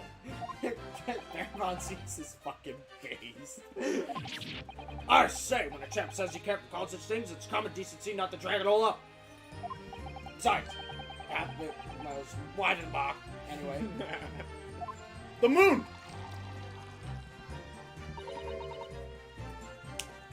A likely story. These waters run very deep. And what transpired next, after these multiple blows to the face? Hold it! And the fire also spread to some items of furniture, didn't it? Bookcase, my armchair, anything of mine, really. Just so happens there was some bath water around that evening, so I sloshed it and then put it out. A most precarious situation you put yourself in. Ours is a 3-story townhouse. Oh, story spelled like that threw me off. Yeah, I know. British! Ours is a 3-story townhouse on the west side of the street, where the water main isn't connected yet. I have to draw water from a public water pump during the day if you need any, you see. Make rent cheaper. The launchers are always moaning that they can't get any water at night. Although, I did a mustache Japanese man buys waters in bottles, I believe. Oh, he's cool. Says something about hydration gang. The defendant, Mr. Crocker. Hydration mafia. Yes, he receives a stipend for his studies, you know, from his home country. Can you imagine being able to brew pot of tea at all hours? He's obviously very well off. Have you actually seen State of the Man? I believe he uses all his income to buy books. Well, anyway, the point is I was able to douse fire with water, fortunately enough. Oh, back, Hold it! Hold it! Even though the room was on fire? As far as I was concerned at the time, it was more important to extinguish my anger than the flames. When a woman wants to throw, she must throw. Oh my fuck. That is most certainly not true of a Susan Toad takedown, Mr. Naruto. How did she know I was thinking that? I was thinking about it earlier. Close enough. So please, cast your mind back and try to remember. What? Was a knife among the items that you threw at your husband that day? In all honesty, I don't recall. Why don't we ask the victim? But I feel I must point out that I'm no monster. Let me see. Bread, cabbage, garlic, old sponge, napkin. By Jupiter! Alright, we're asking. By Jupiter! Excuse me! Do you have something to add, sir? Like a knife? Ooh, look at him! Mr. Garrett. Ah! No, don't shoot! No, sorry, beg your pardon. Don't shoot! Did your wife's remarks just now bring something to mind, perhaps? Nothing of any significance, no. Just that barrage projectiles the old thing launched in my direction. It was somewhat more solid than she implies. Books, bricks, the fire poker, I seem to recall. My lip is trembling. I would be scared too if my wife threw a fucking fire poker at me. Good point. Ouch. Those things are not only made of metal, but they're sharp. And Woman Dame is uncanny. She let her. Ah! Good grief, woman! We're not at home now. This is the court of law. He looks so scared! Oh dear me, ever so sorry, dear. What's she even doing with a teapot in here? That's a good question. What's she even doing with a teapot in here? Come lady with the food and fucking. Honestly, John, I never would throw such things at you, obviously. How do we know that? You threw a fire poker. Well, take a look at this then. How do you suppose that happened? His poor pipe. Your pipe, sir! I had this thing in my hand as usual at the time of the onslaught. You know, I noticed that in the last stream, but I didn't think anything of it. I think you did point it out. And you're just like, oh, that's cool, and then you just moved on. Oh. Knocked it clean out with one of her soft projectiles as she did, yes. When I went to pick the thing up, it was broken in two. I could see a sponge do that sort of damage. Judge Line, your pipe was broken. It would never have been sent flying unless it was hit by something pretty solid. Anyway, I've managed to bandage the thing up now. You salvaged the soldier.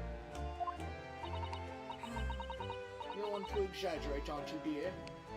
Fucking... It was a flaming book!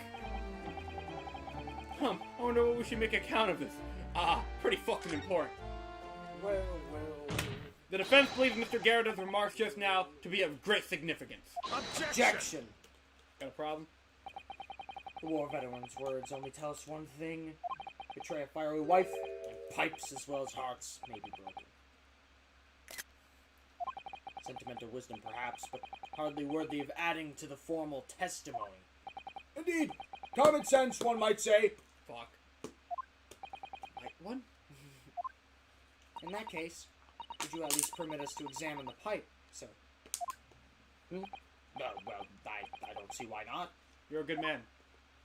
Oh, dearie me, there you go again, trying to ingratiate yourself with a young lady. Holy fuck, man. We do a little sundaring. It's called we do a little sundaring. No, wait, no. Yandaring. Very well. The court will accept the gentleman's pipe as evidence, apparently. Oh, you can't add it to your testimony, but we'll take the pipe.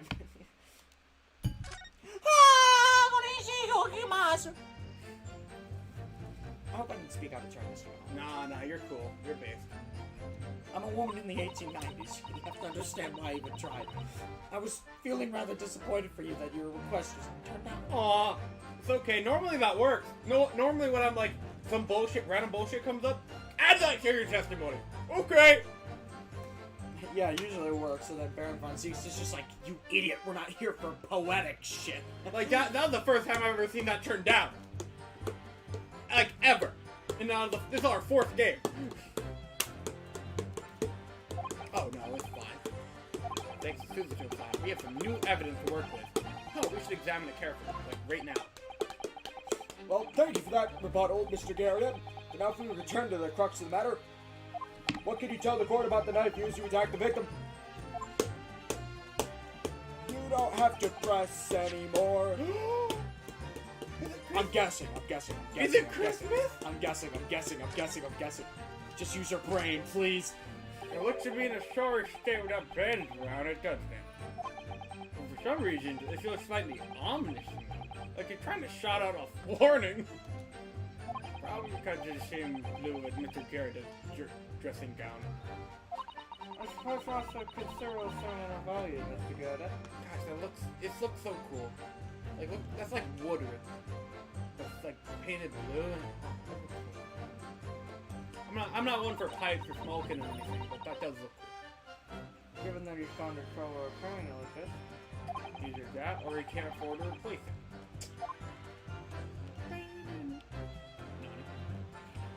Hello there. Oh, wait a minute, that's a piece of the knife we're missing! Oh, something just shrunk right outside the chamber of the pipe. Yeah, but you examine the knife. And nothing. Hold up, I'll show you in a second. Yes, I saw it. Something stuck in there, I think. Just turn it over and give it a shake. Okay. It's a tiny fragment of metal.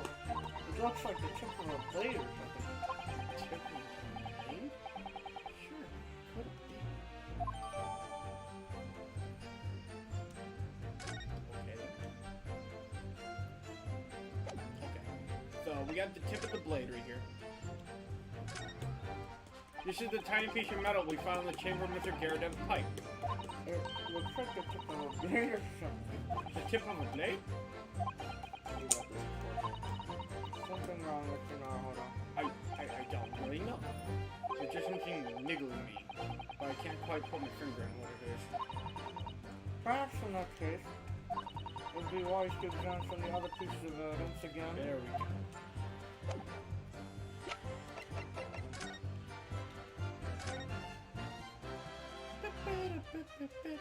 There it is. Why didn't you look at it earlier? Because it wouldn't let me. No, I would. No, it didn't. You actually noticed it, and then you clicked on the handle part to close it. Oh, okay, Mr. Naruto. It's just like the tip. That's what she said. A small piece of lake is missing. Wait, part of it's missing? I could be wrong, but I've got a feeling. Do you remember this? Oh, that's the tiny fragment of metal that we found inside Mr. Garrett's pipe. Yes, and just maybe. Oh my! It's a perfect fit. I wish we could see it. Somehow I just knew it. Wait, hold on, does that update the description? No, but it adds a trigger. Okay.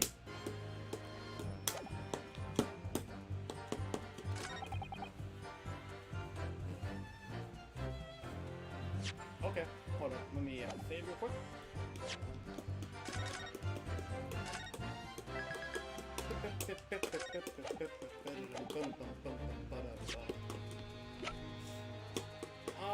Which one should I present? The knife or the fragment?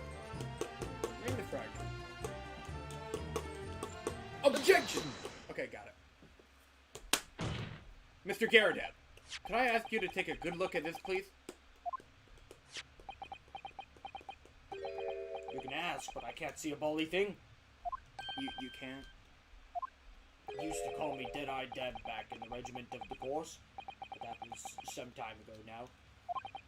Even when I'm trying to enjoy a large print book by the fire these days, I struggle to tell a B from a D and a P from a Q, to be honest. You might be dyslexic. Oh, he does, dear me. It's rather wearing being asked about every other letter and every other word. You must D... No. You must D very dusty, huh? Does he? Does... What is that? Tiny scrap of metal? Yes, almost certainly from the tip of a blade. Boom! And what may appear to be at first just a tiny scrap is in fact a crucial piece of evidence. Interesting. And where did defense come by this evidence? It was lodged in the chamber of Mr. Garrett's pipe. My pipe, you say? Now I wonder how it got in there. Because you fucking yeeted it. And what precisely does this fragment of metal signify, Counsel? Are you suggesting that it is some way related to the matter of the stabbing of Briar Road?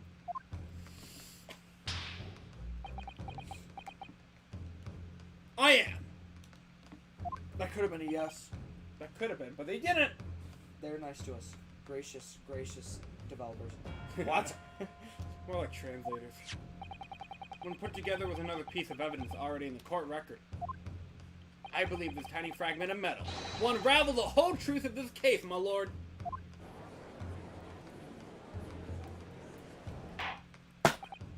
You appear rather confident in that extraordinary statement, Counsel. Go ahead. You think you got a big cock? Take out the ruler. Present the pertinent evidence to the court. What evidence prepared with this fragment of metal allegedly reveals the truth of this entire case? Oh, wait a minute. Save. Save anyways. Save anyway. You don't have the health or time to be fucking. You're right.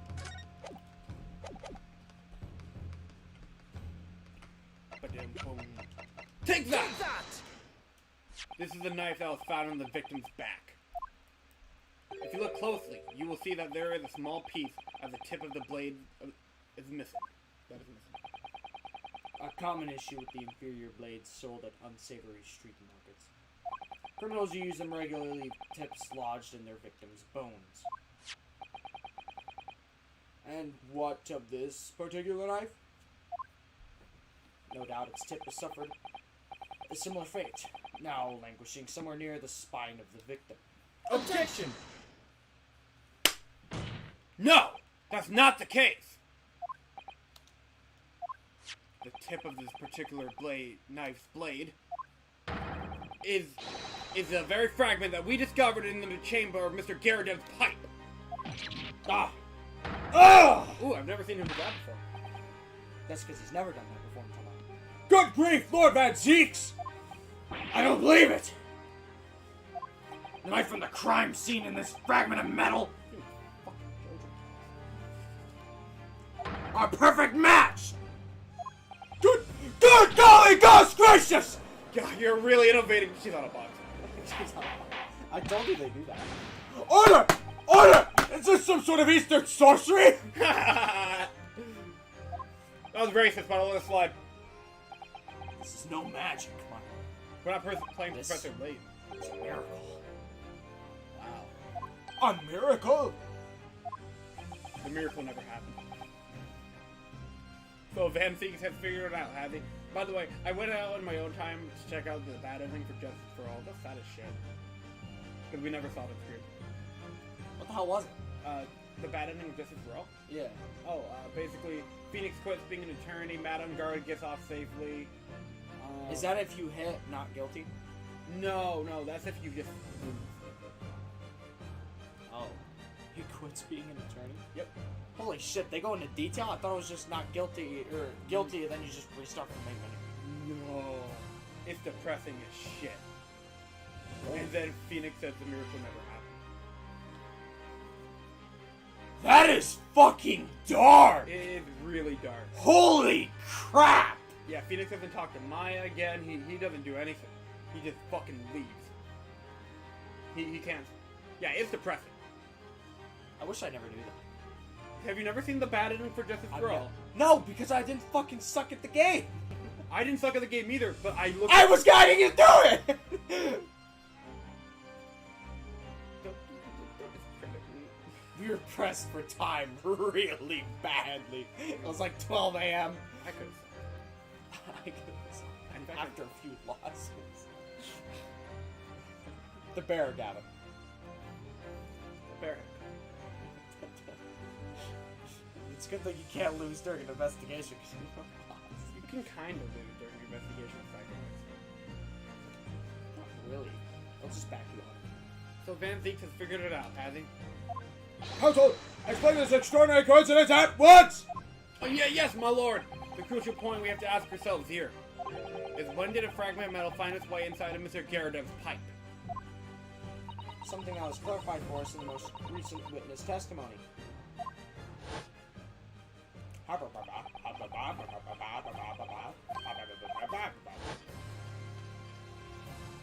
Holy shit. That's all he said. During the argument between these two that occurred just as the victim was on the pavement below, Mr. Garadev flung this knife at her husband. However, the knife missed Mr. Garadev, instead striking the pipe in his hand at the time. Which caused the tip to break off. Of course. Good gracious! Yes, and that is when the tiny Yes. tip of the blade found its way inside of Mr. Garadev's pipe. The chances of that are 1,000,000 to 1! And yet there's no other credible explanation for how the tip of the blade ended up in your pipe. Then, after losing its tip, the knife ricocheted off the pipe and it flew off. Thank you. It flew out of the open window.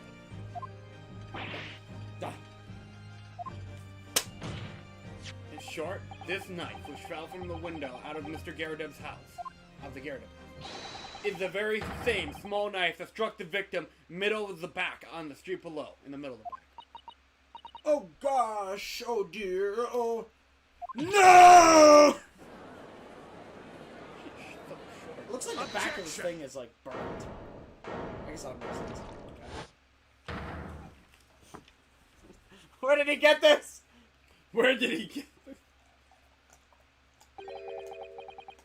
Why is it slapping? I guess this wine slaps because it's good.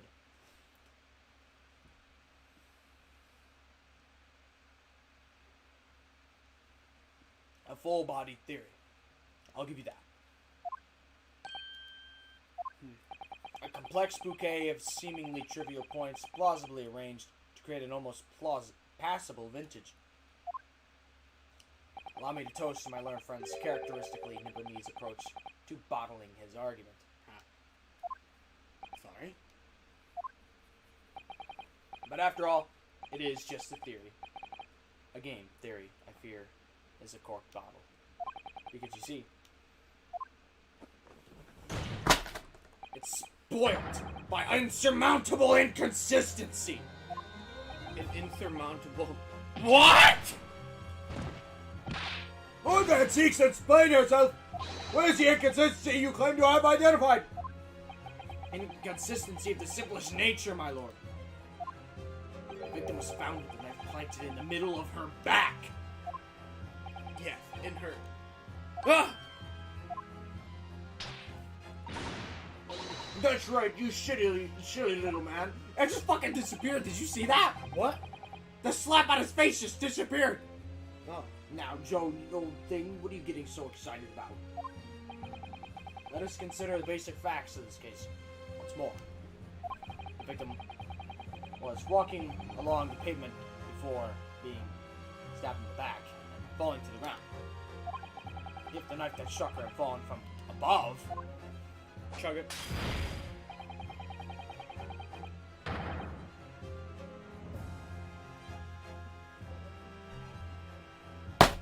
you don't have to tell me twice. There's no possible way it could have planted itself into the victim's back. Gah! There's always time to look over. Order! Order! Right, you see, that's exactly right. If the knife had fallen from above, it would have struck her on the top of her head! Well, he's lost for work. Oh my goodness, there's a jury? I never liked his theory in the first place. I don't One of know them's though missing! What really did happen? Yeah, no. You know what I noticed about this game is right in between the two cases we've done in London? In the first half of the case, the jury is highly emphasized. In the second half, not quite as much. It would appear the defense has made a rather spectacular blunder. If the theory has even one inconsistency, it cannot stand. Your theory, my learned friend, is history. He's doing the pose, he's doing the pose, he's doing the pose, he's doing the pose, he's doing the pose. The pose, the pose. The pose, the pose. We were so close. I could see the truth. I was so sure we were on the right track. Now the way has been blocked completely by just one simple inconsistency. Or in other words, we simply need to eliminate that one inconsistency and the theory will stand. Miss Suzuta. You mustn't worry, Mr. Naruhodo. You were just caught off guard, that's all, and your mind went blank. If the path you were on is indeed correct, then a way will present itself. The key to this is in the court record, I'm sure. All the information you need is there. Seems you have nothing to say, my Nibonese friend. Well, your silence speaks volumes. A tacit acceptance that your theory is fatally flawed. You just give me a minute. Objection! Finally. That you were waiting for. This inconsistency doesn't mean I was on the wrong track. It means that I need to sharpen my mind and dig deeper for the truth. It's a test. Yes!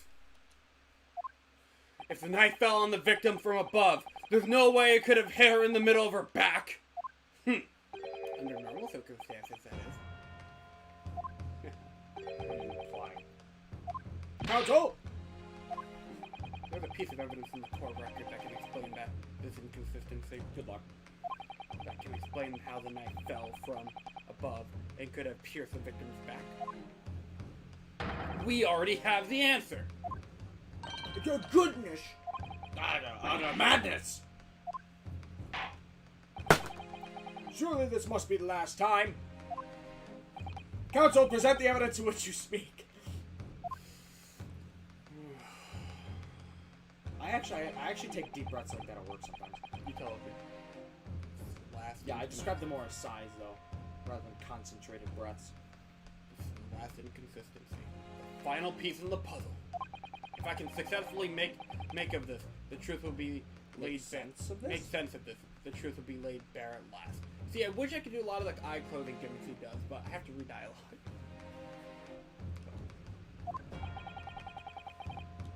Okay. Save.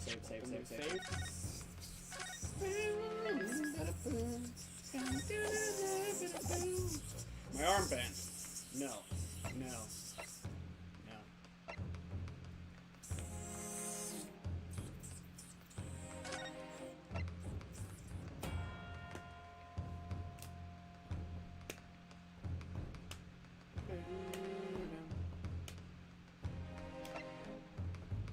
It might be the incident report, actually.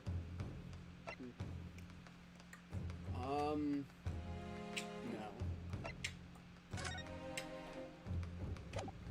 If I told you I got this one immediately, would you believe me? You keep flexing. I really do be flexing at this game, though. You know what? Take that! This is the final piece of evidence the defense will present.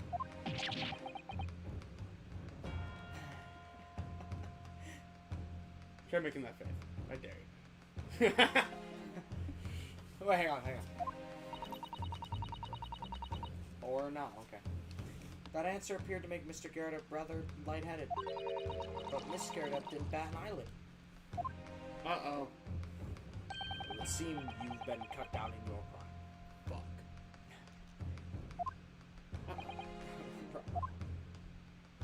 You must watch out for blades falling from the heavens, my little friend.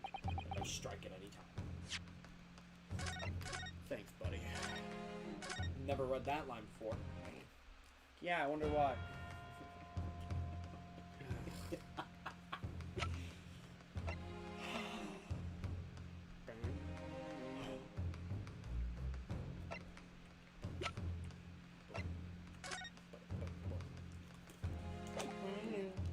Take that! Oh my fuck, he's doing it again. Get out of here.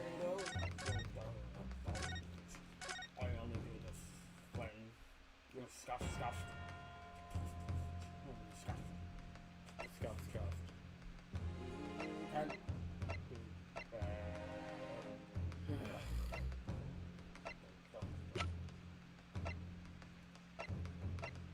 Think about it. Why would it land in her back instead of her head? At the angle she would. How would the angle present itself?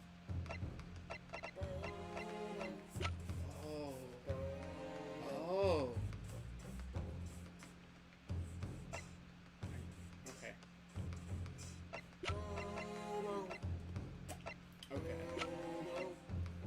I already said it. Yeah. Take that! What? Oh. Okay, you see, what I was thinking there was because Mr. The other dude, he moved her. When was the victim ever near the rose, bro? Would she be clutching the rose? I mean, with the rose, If it was the rose, wouldn't she be clutching the rose?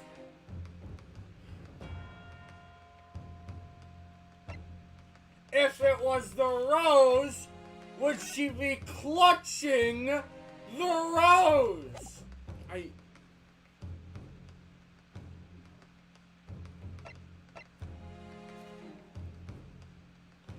is she clutching?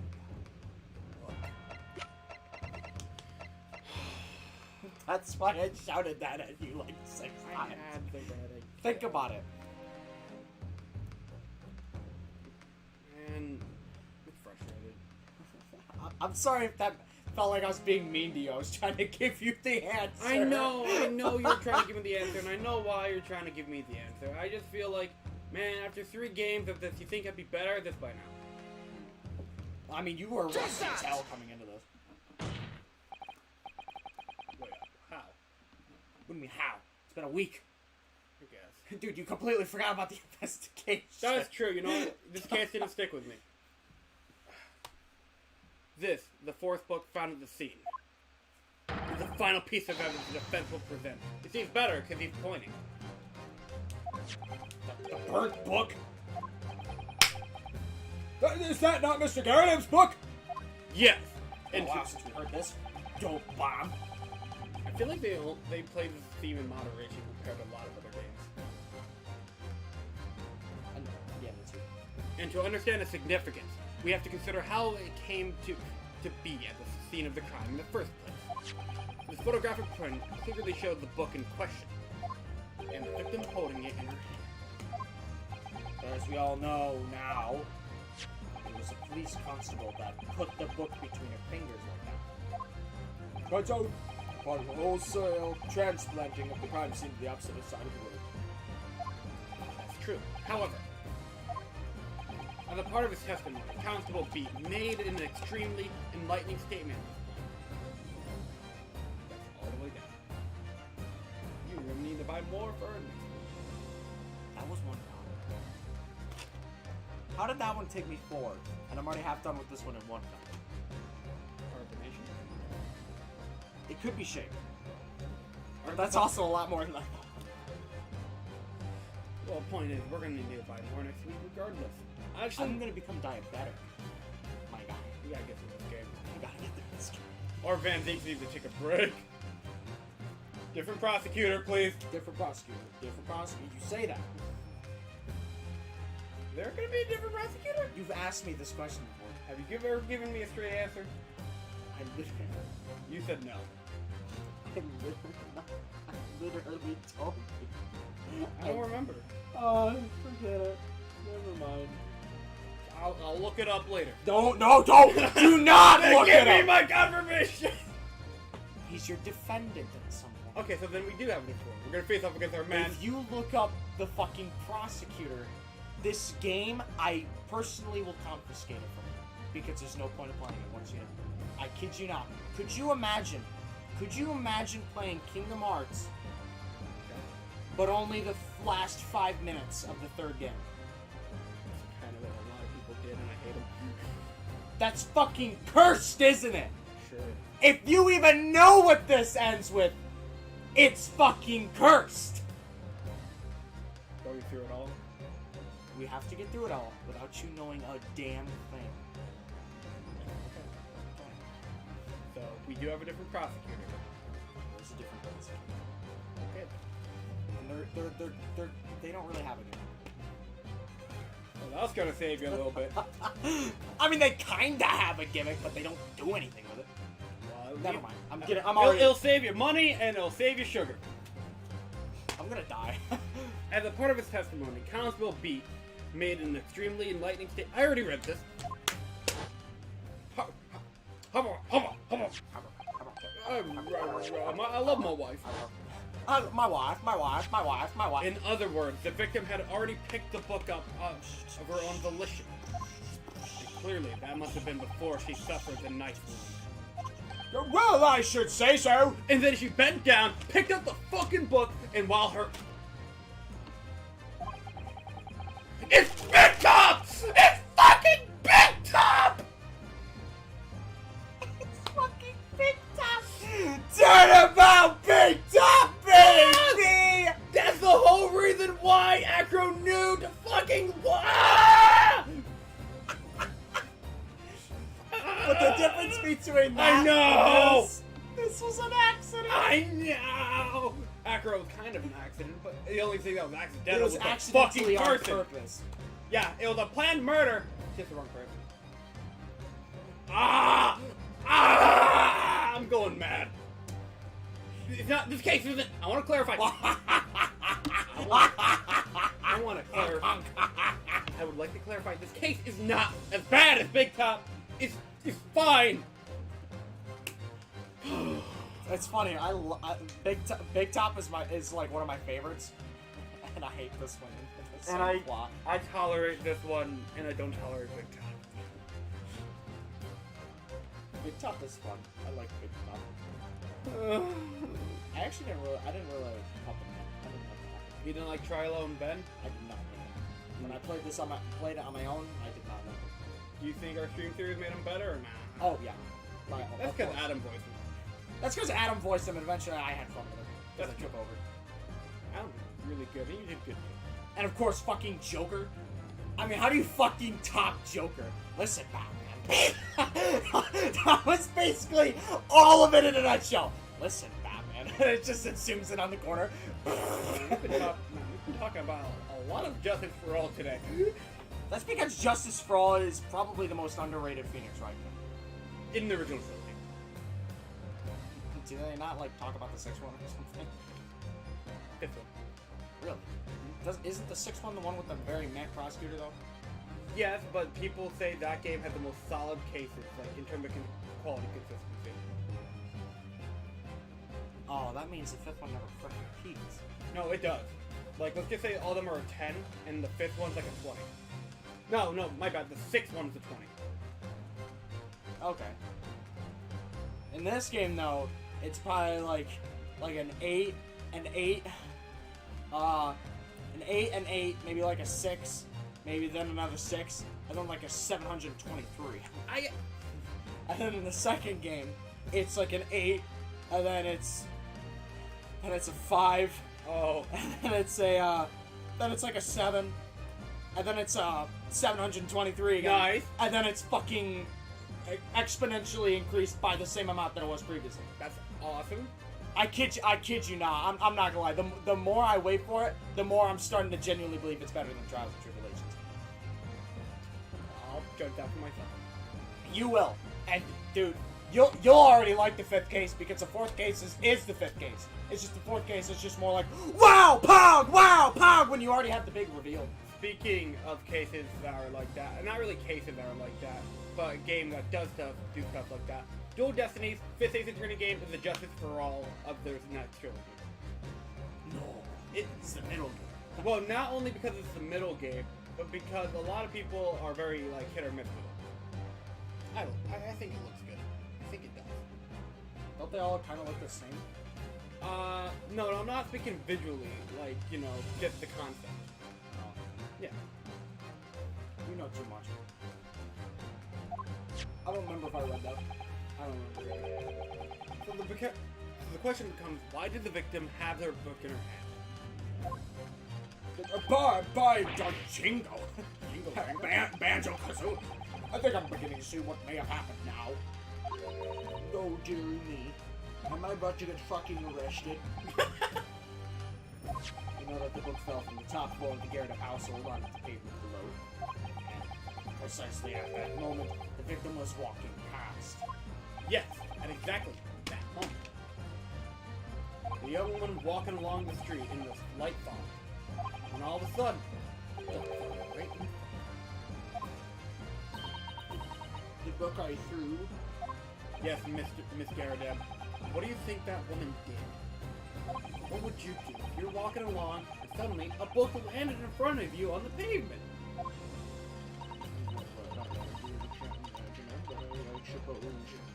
She might have reached down. And picked the book up. Yes! That is exactly what that woman in fact did. She picked up the book.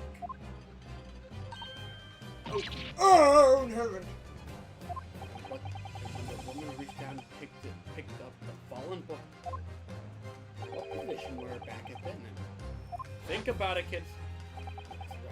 Facing the sky, completely and utterly defenseless. Then, in the very next moment, while the woman was still bent over picking up the book, You know, my dumbass probably would have saw the book fall and looked straight up right in the skull. I'm glad. I'm very glad that that's not me. you know, at least she's still alive. Yeah, she is still alive.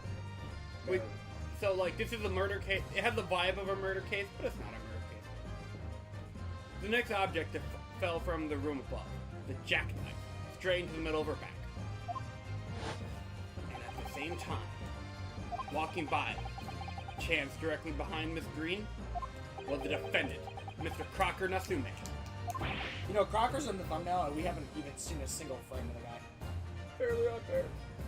Well, I never saw Crocker on screen anyway. Romeo and Juliet is in the thumbnail, but we haven't seen the Shakespeare guy. I'm starting to wonder if Joe played this game. Oh, you know why? Because he hasn't been watching. Yeah, he just kind of had his guess, I guess. Joe needs to get better at guessing. It appeared to be Mr. Nasume. I mean, what would you have done for this? What would I have done? Yeah. I probably would have cropped Twilight. What? Did you know the couple? And everybody knows that damn couple. Oh, Romeo and Juliet! They're a fucking couple. Okay, I'll give it to Joe. Okay, they're a couple. It's not Shakespeare. I mean, it's kind of Shakespeare. A Shakespeare couple. The most infuriating of all. And the woman... You know, we never actually had to read that, but I think the other classes did. Actually... We got very fortunate. Actually, because I wasn't in honors in my freshman year, I had to read Romeo and Juliet. Imagine my luck. You read all of them! I only had to read like 2 of them! I read Hamlet, I read Romeo and Juliet. What was the one in 10th grade again? Macbeth. Macbeth. Yep, I had to read Macbeth. We all read the same one. We both read the same ones, Gavin, except I didn't have to read Juliet. Because I was in honors. All of them. I got extra. You got Shakespeare, while I got insinuated that I got fucking laid. Not even. This is not even. I'm not lying, by the way. It was insinuated that I got laid. In class. Let that sink in. Well, that sinks in. By the most popular chicks in school. But the woman simply clapped the floor. In the dark and the fog, he didn't see the knife falling on her from above.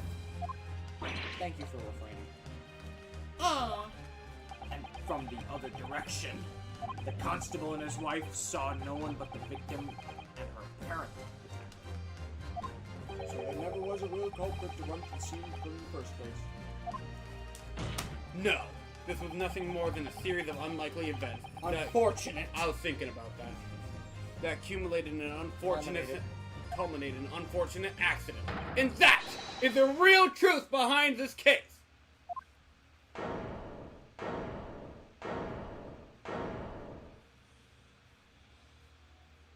Well, Mr. and Mrs. Garrett.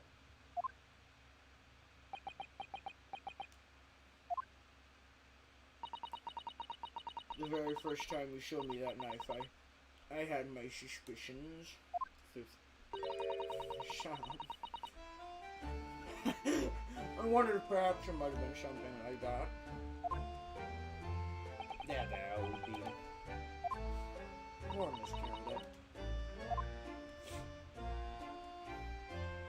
Of course, I never meant for anything of this sort to happen, but it was all my fault, wasn't it?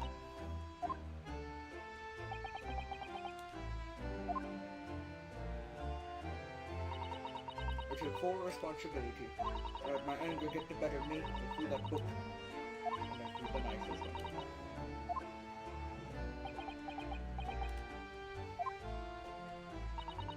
John, dear. It's alright, I know. I'm ever so sorry. Truly. I'm sorry! Boop. Aww. Aww. Help. That poor man could barely even stand on his knees. Yep.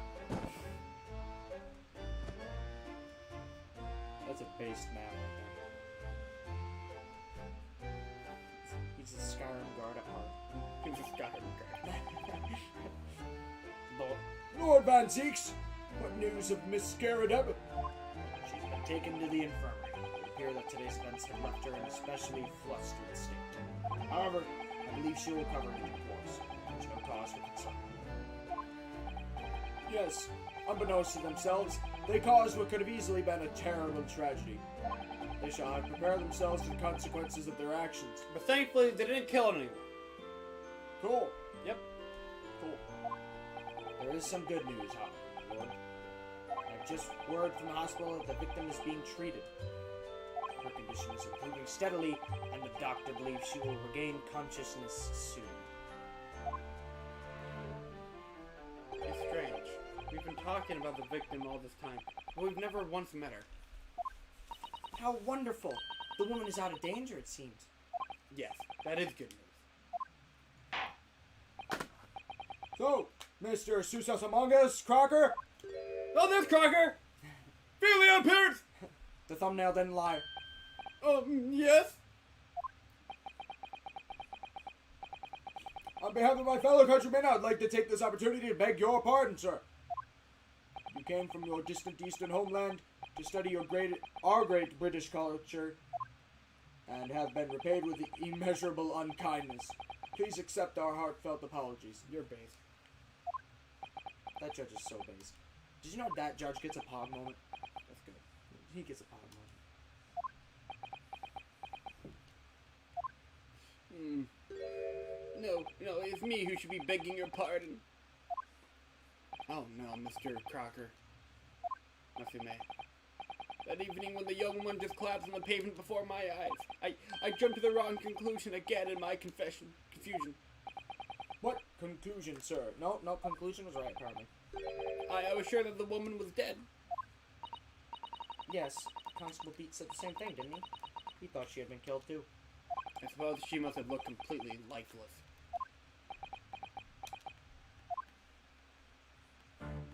It's been about a year since I arrived in Great Britain now, but I still can't get used to life here.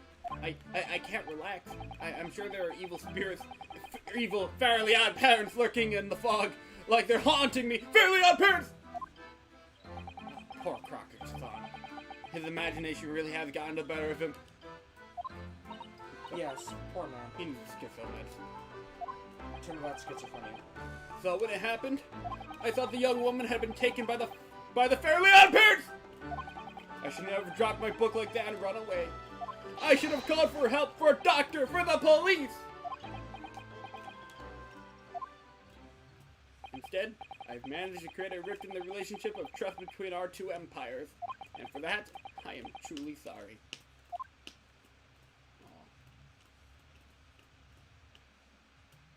Boop. One could indeed say that some sort of mischievous spirit has been at work here, I think. Fairly Odd Parents! One that created a chain of unfortunate mishaps. We were befooled by this spirit and led to false conclusions. Fair. But, thanks to Lord Van Seeks and our young lawyer here from the east, that chain has now been broken and the spirit exorcised. I heartily commend you both. Oh! Now then, ladies and gentlemen of the jury. Yes, my lord. In concluding this trial, I must ask one last time for your decisions regarding defendant's culpability. Are you ready to present your findings to the court? As foreman of this jury, I can assure you we face a fair and just conclusion. I do declare the truth can be extremely cruel at times. Well, I didn't suspect the woman next to me, that's for sure. Sitting for the old bean while she's out of action, yo. But I know what her decision would be. Does this mean I'll finally be able to get out of here and start work? Well, it's about damn time! I say, I'll have a Crocker It's a pun. I'll let it slide. of a story and tell the grandchildren when I get home, won't I? Very well, ladies and gentlemen, jury, I hereby demand your final decisions. Mr. Foreman! Not guilty. Not guilty. Not guilty. Not guilty. Not guilty.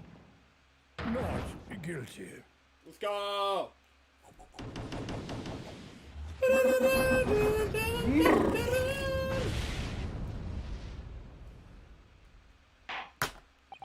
Very well, Mr.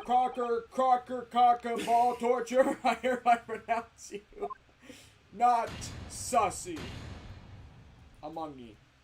Who's throwing the confetti? Oh yeah, fireworks. Let's go. They feel great now. Though. Yeah, this time they feel good. Last time they were very bitter. And finally, Mr. Crocker Ball Torture. Oh yes, Lord, sorry. Mr. Crocker Ball Torture was my dad's name. You can just call me Ball Torture. You are now a free man once more. It's my hope that you will continue to further your education in British culture. And may you never again be brought here before me. Oh, yes, of course. On my life, I swear I'll never set foot in a courtroom again! That's not gonna age well, probably. Right? Just wanted 2 tears. Fairly outburst! Thank you, councils. Court is adjourned. Fucking finally. Actually, I think we made good time. We have 15 minutes. We made good time. I was surprised we finished. Good job, us. Like, it's only... I was hoping we'd finish by like 10:30. Like, it's only stream 6 right now, and we only have 1 case left in this game. We're doing It good. can't go any faster. Oh, look 'em! Wait, you mean me? Of course! Is there another Lockham here? Is there even one? Compared to the original locum student, Mr. Naruto Esquire, your name has become rather short, hasn't it? What's wrong with using my actual name? Pog? Oh, at last! Wait, is that Crocker? Oh, at last! I'm free! I'm free! Joyous, joy, jubilant, jubilation, fairly outburst! Heady, hearty, happiness, hurrah! You know what I'm gonna say. Oh, I'm pleased. Mr. Crocker is delighted. The schizophrenia is going away! No, right. Will it just be hard to say that then? Look up, you did it! You saved me from the brink! Well, what happened to the poor woman was in no way your fault after all. I'm just glad everyone can see that. No, not that! Lovely, loyal, welcome, lawyer! Fairly odd parents. Yes? I mean, as I said before, I never got used to life here in Great Britain. Every time I look over my shoulder, I see foreigners. I see towering brick buildings, and from high up windows, I see them looking down at me, laughing. Look at that little hunchback. Oh dear, I'm sure it's all in your head, Mr. Crocker. But today, you locum lawyers gave my gloom the boot. You're so essential. You stood firm behind the baronial bench before all those blabbling British. Blabbling is very close. What? Babbling British. You battled to the bitter end, laying bare the baffling truth.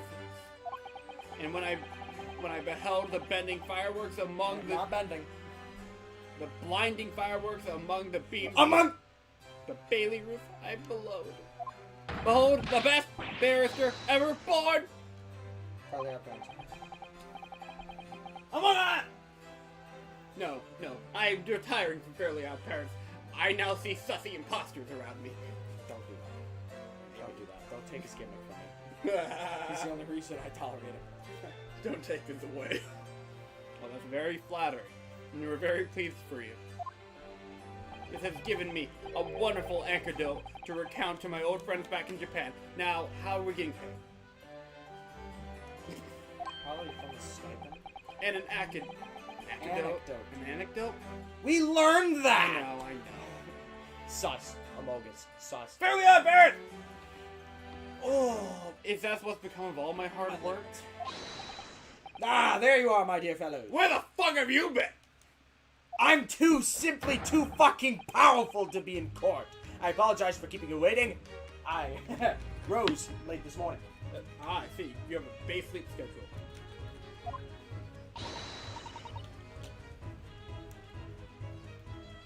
Oh, Mr. Sholmes, what a pleasure to see you. I see I am not here a moment too soon. Disaster has been averted, I'm glad to say. Let's check in the screen. Olden Day Pog. The trials should begin presently, Mr. Naruto. I wish you the very best of luck. Oh, well, thanks. We got the W. It's just finished. What? No! Then my haste was in vain? Ah, it's you! The Fairly Odd Harlock Sholmes! Harlock Sholmes! Oh, have we met, sir? This is Mr. Crocker, the man you had arrested, Mr. Sholmes? Ah, I see. I failed to recognize you at first. Our previous encounters have taken place in the gloom. Either of your bleak lodgings, or that prison cell. I simply couldn't place that curious face in the light. Charming. This is all your fault, Harlock Sholmes! You're the reason I had to go through this terrible ordeal! I'm going to give you a piece of my mind! My apologies, sir, but I assure you, I have placed you now. You're the fellow who abandoned that poor young lady and ran off, are you not? You've been taken to the hospital more urgently. I feel perhaps she would have regained consciousness. Ooh. Oh. But it was unavoidable, I'm sure. We are but human after all. Anyone would have been shaken by such an experience. Which you did apologize for that already. I do feel very badly about how I behaved. No, well, never mind. Now then, what was it you wanted to say to me, sir? Listen. Never mind. Priceless. Oh, I'm sorry, really, but that was quite priceless. Poor Crocker, son. Sherlock Holmes is a fucking troll, and I love him. Still, on the bright side, you've had an extremely entertaining experience without paying a penny. Like you guys! Oh, wait. Yeah, and it would seem you're not even found guilty. But there is no bright side.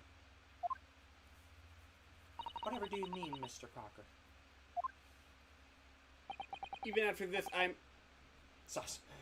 still cursed Sus. by the Fairly Odd Parents! And now by the Reaper! Jordan Von Strangle! Oh, wait a minute. Yeah, the Reaper, you're dead. Oh, fuck. Ah, Lord Van Zeek. He's gonna kill Crocker. I never imagined in my life I'd have you almost endearingly look at me. He's gonna kill Crocker. I never thought I'd see the day. I haven't forgotten, what facing that man in court means. Even if you're found not guilty, oh, you're still doomed with an F. It will be all right, Mr. the Crocker. Crocker! If the Reaper appears trying to make trouble, I will protect you. Okay. Hi-da! Why me? Why me? I actually thought you were gonna tip the chair over for a minute there. With a perfectly executed Susato takedown. Ow. Much as I like being turned on my head, a bit of a warning might be nice next time, Miss Susato. I love how he's still shaking. I can see Bailiff in the bed. Like the bailiff just sees a woman vault a dude across the room and they say nothing. So, Mr. Crocker, what do you intend to do now? You mentioned something about recounting your experiences to your friends back in Japan?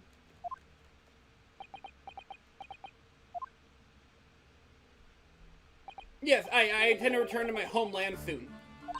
Oh, Golden Day Pop. It has already been a year since I arrived here in Great Britain.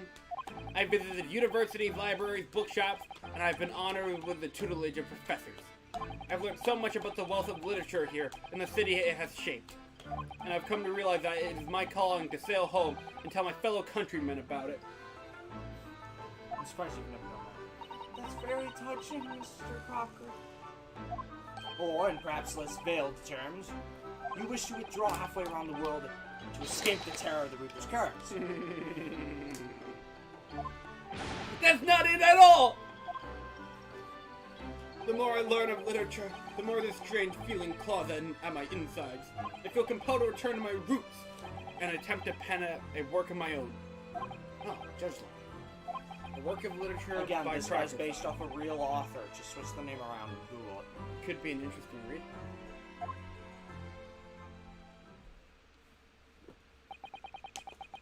And what about Miss Suztone yourself, Mr. Naruhodo? Sorry? What about us? Will you return to Japan alongside your mustache compatriot?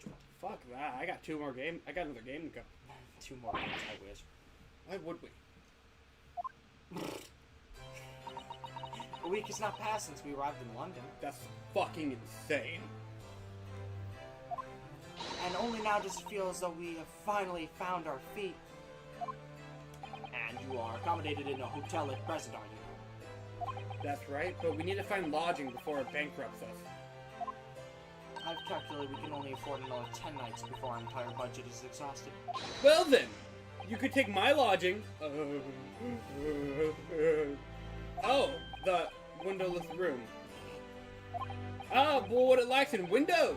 It is more mixed up with the floor, ceiling, and walls. Great. Ace Attorney. And of course, I'd be happy to leave behind the accursed evil Fairly Odd Parents! Old Day Pog, an evil spirit. No, Fairly Odd Parents! Fairly Hot Parents. Yes!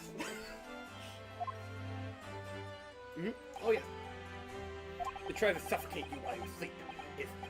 Is infallible wake-up call. It has green hair, and the other one has pink hair. We'll think about it, if that's alright. Perhaps I can offer a more welcome Are we alternative. bunking with Herlock Sholmes? Are we bunking If with... you fucking let me finish, Mr. Naruhodo, would you consider taking lodgings with me? Oh, hell yeah, we're bunking with Herlock Sholmes. You're bunking with fucking Hairlock Sholmes. That's amazing. It's fucking awesome. Really, Olden Day Pog? Well, a vacancy has conveniently presented itself, F in the chat. though it is up in the attic, I might add. Are you sure it isn't just a storage loft? I spoke with the landlady this morning on a matter of price. Iris is cleaning the room as we speak. You must come at once. I presume you have no luggage to speak of. Oh, Pog, this is simply wonderful. What an honor to be invited to taking lodgings at the Great Detective's offices. Attic!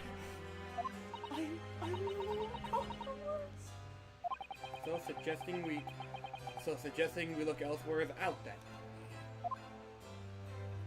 Then it's settled. Iris will prepare a welcome dinner this evening. You must come too, Mr. Crocker. I insist. I don't know what to say, but thank you, and yes. Wonderful. Then I'll go and complete the paperwork for your formal release, Mr. Crocker. It shan't take long. Somebody's happy.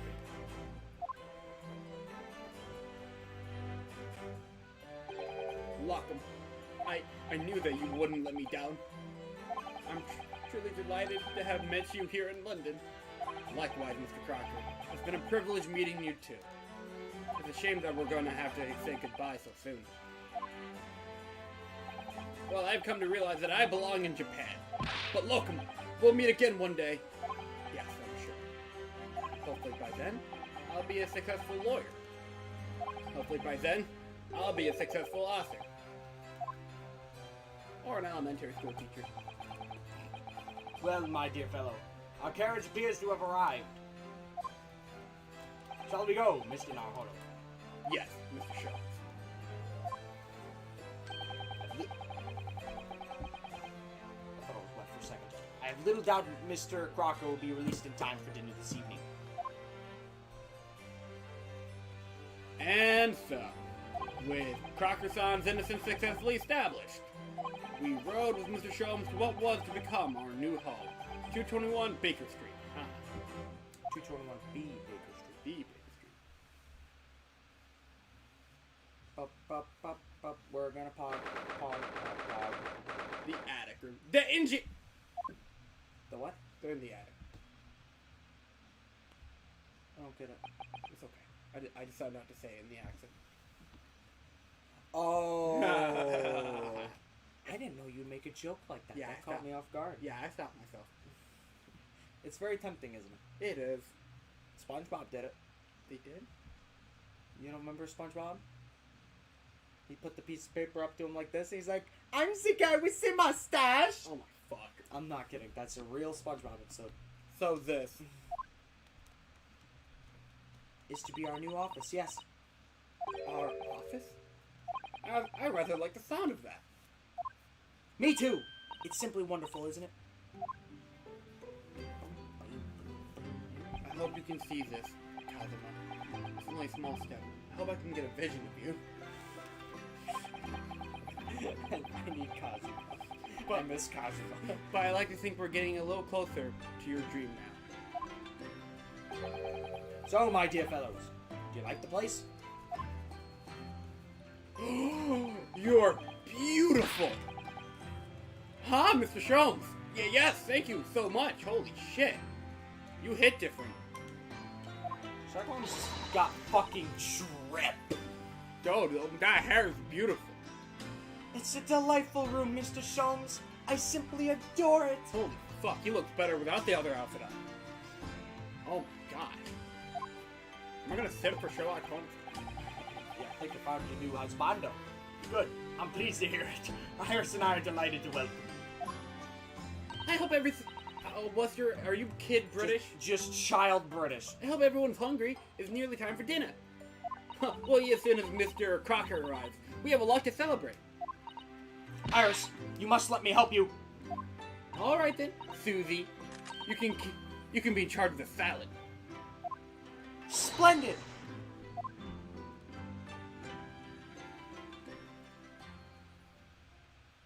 So, Miss Naruto, how does it feel to have your own office in the capital? It's very exciting, actually.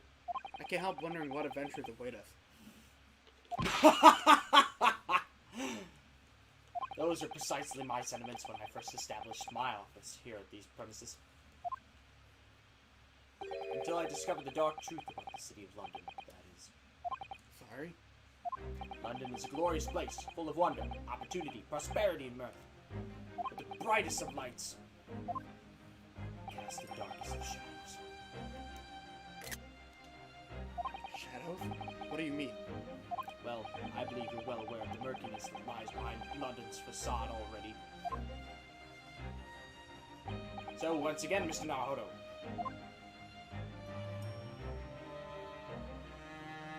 Welcome to London. Damn.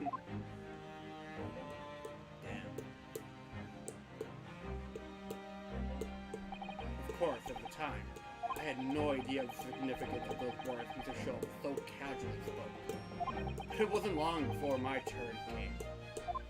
I lift the facade, see the true depth of the murk and that lay behind it. Dude, I'm gonna overthrow the fucking establishment. You're gonna what? Overthrow the establishment. Holy fuck. And Good episode. Honestly, good episode. Not the best. do you like it more than the third episode? Yeah. I mean, gameplay-wise, no. I don't want to play that again. But do I like the story more? Yes. Well, I hope you like the story of part 3. What? What? Oh boy. Actually, despite this game being a little bit longer, we're actually following a similar pattern to how we did with Trials and Trib. We are, and it's almost disturbing to me. Because this felt like it. This felt eternal. Believe it or not, we didn't start, like, the last episode of Trials and Trib till, like, the end of Stream 6. Which we're at right now. You know what I think why it felt so long to me? Why? Because I didn't play it for 6 hours straight at a time. That's completely fair. We binged it. Like, you played it in, like, chunks. But Yeah, I would play for, like, 3 hours at most at a time. Like, how it went for you is like, oh, Netflix is releasing the episodes weekly. How we're playing is, oh my gosh, they're all here. No, I would play this game day after day. But, like, I would take, like, 3-hour shifts almost. So basically, if I spent, like, 12 hours, because, I stayed up all the time, I didn't have a job yet. Like, this game, an entire episode took me 1 day. Because you know how it takes us 2 streams? to use it. It took me a whole fucking day to get through one episode. That's why it felt worse to me. If I even went to the store, I lost valuable time to finish this fucking game. Damn. You know, if assuming it follows the pattern of Trials and Trip, we're done by December 4th. Oh Assuming my goodness, in the second game by December? 11th. Yep. Hang on, I gotta do math. Second game starts December. Okay, there's no fucking way we're finishing this. By January? No, this case, there's no fucking way we're finishing this case before the 11th. So I'm assuming the 11th is when we'll start the second game. Okay. And it'll be like toward the end. So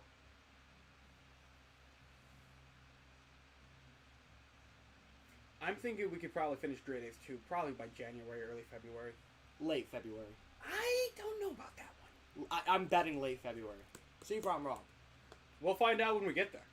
Actually, I won't have a job anymore. So if I start waking you up at 12 and we stream for a long ass time, We we'll be will. done by like mid-January. And then we move on to investigations. I'm scared.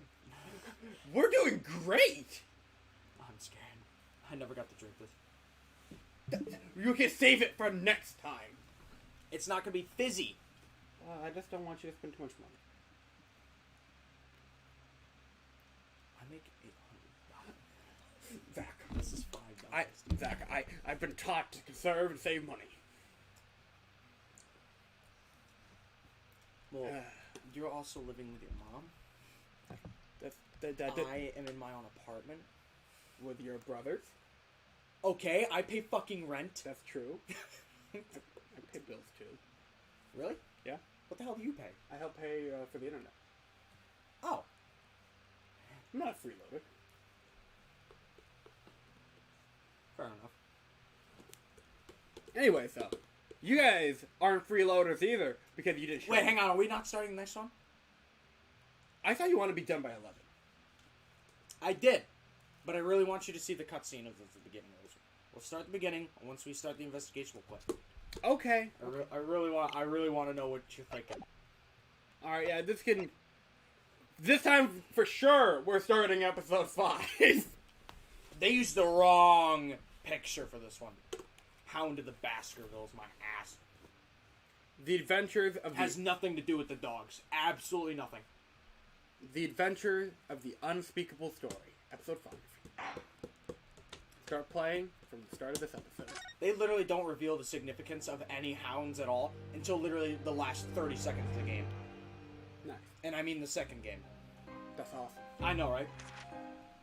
It's coming! Sholmes's cry pierced through the thick wall of fog around us. Wisps of vapor flowed over the pistol as I cocked it, and I waited, breathlessly, in the stillness.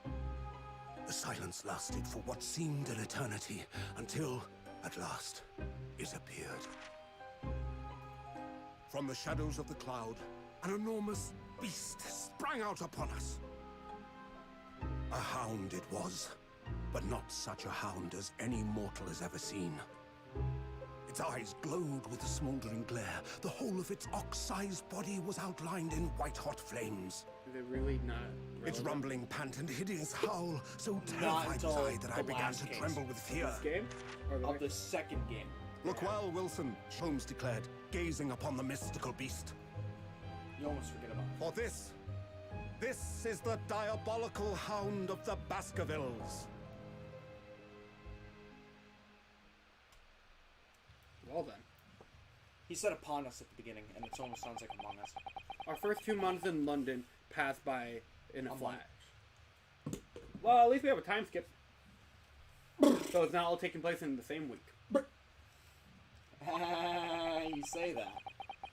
The second game's got some funny flashbacks. There's a case that they don't tell you about. It's a bunch of cuts. That's awesome. I know, right? In that disconcerting courtroom experience, we wait a minute, I just realized why the text so small. In that disconcerting courtroom experience, we were first thrown into on the day we arrived in the country, and Crocker saw this terrible ordeal that had followed closely behind. We had emerged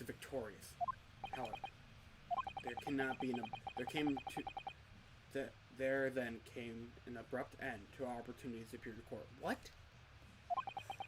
Which was hardly surprising, of course, since I was nothing more than an amateur, an unknown student of law from a faraway land. Okay. But you got 2 dubs in 2 days. So life in our little office was very quiet. That is, until it was shattered one day by the faithful telegram. What's up? Probably gonna go off for a little bit, you know what I mean? So, just letting you know, because it's a responsible thing to do. Okay. Back, yep. Like, hey, don't walk on me now.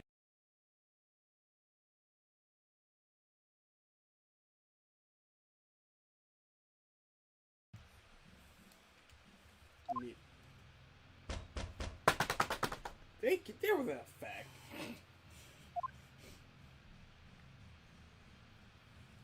I love Suzuto's little desk here. That morning. Oh, fuck me. It's gone again.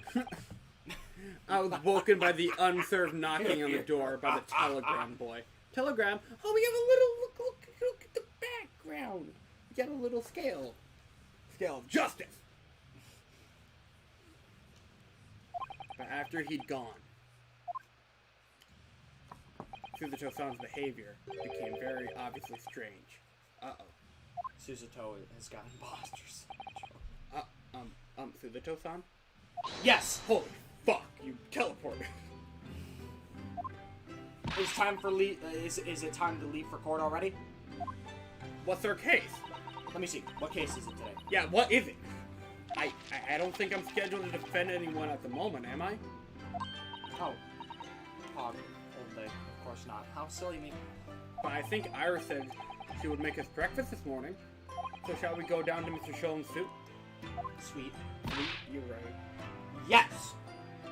Iris makes the most delicious breakfast food. She's 10. She does, doesn't she? And our bellies are full. We can leave for court in fighting fit form. What's our case? Let me see. What case is it today? Yeah, what is it? Here we go again. No, what the hell is it? So, what was it about? The telegram that was delivered this morning, I mean. Oh, Old Day Pog, a telegram? I don't know what you're talking about. There was a child that gave us a telegram. Uh-huh. Sorry, but you're not gonna get away with that. Pog, Old Day. Well, I didn't think I would. Actually, don't give it a moment's thought. It's nothing. Nothing interesting. Boring, in fact. It's just a boring old telegram. Elaborate. That's 3 times now that she's tried and failed to convince me it was nothing. Suzuto seems good. I fucking love Suzuto's thing. I promise I'll tell you about it at some point. What? Second game? Fucking kidding me? Are you fucking kidding me? No fucking way! Dude, what the hell? The writer must have been fucking banking on them greenlighting a sequel, let me tell you. Holy shit. Alright, I understand. No, you don't. Actually, she might elaborate on the end of this episode. Okay. Crocker-san. I don't remember. I suppose Crocker-san will arrive back in Japan by now. I heard that is January. Yes, I should think so. He left immediately after that terrible ordeal. Which would mean he should have completed the voyage already. Or just be a few days anyway. A fortnight ago. I need a drink. We had that very long telegram from him. Do you remember? Complaining of seasickness? But by and large, it seems the voyage has been going well. At least he didn't spend his voyage in a closet. Naruhodo came out of the closet. Yeah. Is something wrong, Mr. Naruhodo-san? I was just wondering, what might have become of Crocker-san had he stayed in London, that's all. Fucking died. Fucking Baron Von Dijk would go in his house. Fucking, I don't know. I don't even know if his Van Zeke's killing people. I don't think he is. Maybe. I don't know. I'm terrified. I mean, as regards Lord Van Zeke's, the Reaper. We should find him and just ask him, hey, Strip, you fucking kill people. Yes, I You say that! That's gonna happen, okay. Yes, I can't help wondering if seasickness would have paled into insignificance in that case. There you go. Yeah! Her face is me listening to you. What is it they say? That no one would stand in the dock could be saved from the Reaper, right? Who stands in the dock could be saved. Oh fuck, McDrip is dead. Yeah, by the way, I'm glad you recognize that the gimmick of, well, you say that means that you're kind of predicting the game. Yeah. Like the way that Nightmare's trial ended on the very day we arrived in London. Even 2 months on, the cause of that dreadful fire is still a mystery. Yes, but at least fucking Crocker-san is safely out of the country now. Presumably that means. The curse of the Reaper can only take effect within the confines of the city of London, perhaps? Even if that's the case, it's a little comfort. It's a little comfort. I have a terrible sense of foreboding. If the legend of the Reaper is to be believed, it would mean he wields the sword of justice himself. Come to think of it, I wonder what he's been up to these past 2 months. Surely not wielding a sword against more acquitted defendants. I mean, we haven't heard about him. No, I don't think so. Apparently, Lord Van Zeeks hasn't appeared in court once since our last encounter. Coincidence? Think not. Yes, and so it's like he's saying, Crocker-san's trial, he's withdrawn from judicial service again, it seems. Really? Just like before, when he wasn't seen in court at all for several years. So it's just been me who's had to face him in recent spate of trials then. Just luck. I wonder if luck doesn't come into it. Sorry? What was that? Oh, nothing. Never mind. Let's get out of here. Actually, is there anything cool to examine in here? At least, we should examine the office, at least once. It's spring at long last. The weather is warmer now. But I love the smell of fire and steam rising from the kettle. Oh, would you like some tea, Naruto? Thank you, Suzuto-san. But I'm alright for now. With the green tea Suzuto-san makes from time to time, and Iris' unique herbal infusions, this place is paradise for a true tea lover. Unfortunately, I'm more of a coffee. Green tea is such a wonderful accompaniment to British tea cakes, don't you think? Dude, if you ever want to get into tea, I will attempt my best to get into tea with you. So it's a group effort. It would be at that point, because I've been meaning to get into tea, I just don't feel like it. I don't hate tea. I just am not. I haven't gotten into it. Yeah, same thing.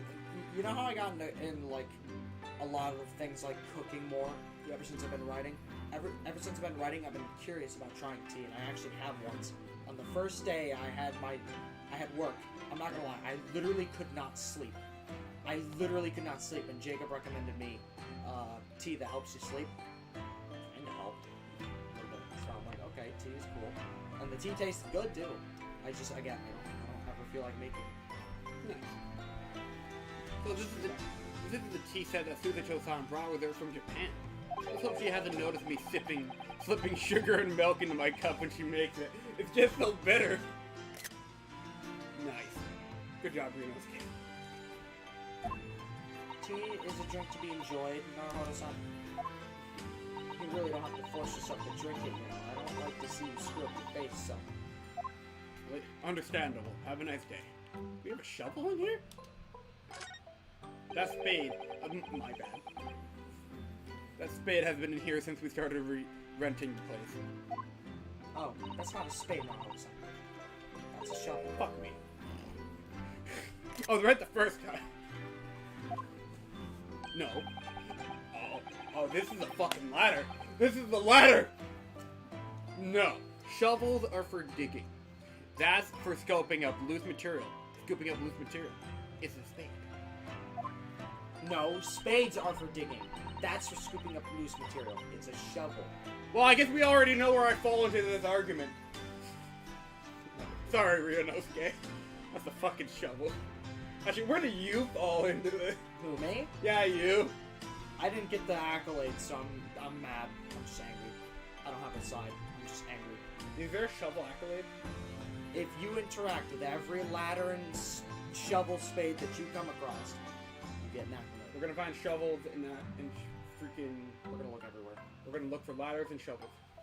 And that includes checking on the same one numerous times. Is this like for both games? Yes, you never leave this room.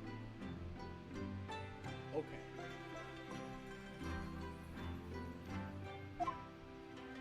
I don't want to dig a hole for myself, so let's leave it. Dab.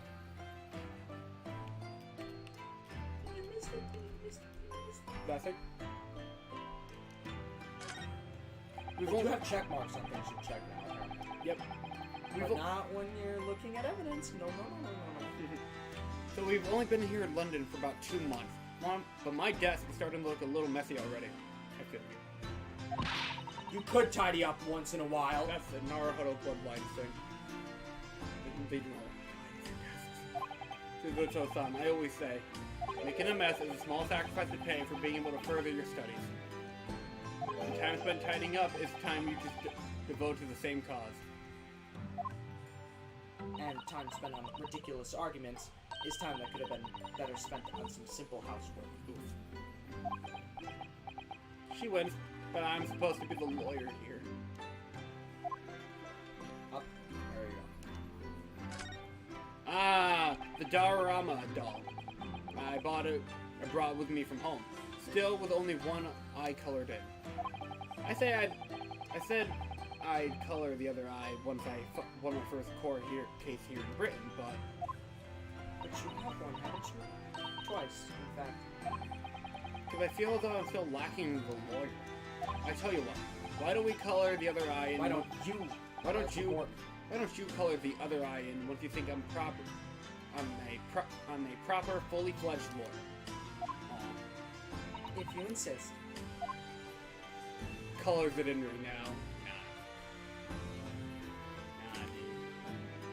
No, we don't. There's nothing about that scale. Damn it. Oh well. Don't forget you can look. There you go. What's going on over here? This must be the telegram. Let's see. Ah! No! You mustn't look at that! Not under any circumstances! So I thought it was nothing. Alright, I won't. I'm sorry, no, but you can be very mischievous at times. Put the telegram away if you don't want people looking at it.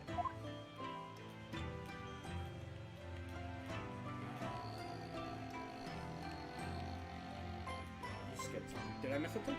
What did I miss? Lower than the light. Higher than the desk. Right there? We were rather lucky to find the old aquarium left behind here. The prawns we put in there are doing rather well, and the anemones. The anemones. Oh, this is Finding Nemo. That's how you know how to pronounce it. The anemones too. Anemones. It's a wonderful invention, isn't it? The sea behind glass inside your room. Another example of Great Britain's greatness. Having to clean it out and change the water isn't so great, though, with it. That's still a problem this day. Well, there is filters now, so makes it easier. That's the last thing we'll look at. The door? Either that or the onions in the corner. No. I checked those. I'll check them again, though. Do you know I've never seen inside your room there, Suzuto-san? I never even peeped inside. I should think so, too! A young maiden's private chamber is a place of bittersweet secrets, you know. Whatever you say, young maiden. Hey, young lady. Yeah, no, you okay, can't. yeah, you can't look at them. Alright. We're done. Yeah, we're done. Let's go to shows. I thought the cutscene would be there. Oh well. Morning, Runa. Morning, Susie. Good morning, Iris.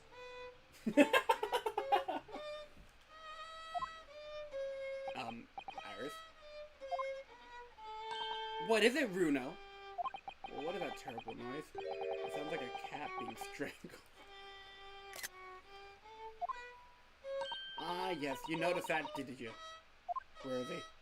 There he is. Harley isn't the best form this morning, it seems. I love him without his outfit on.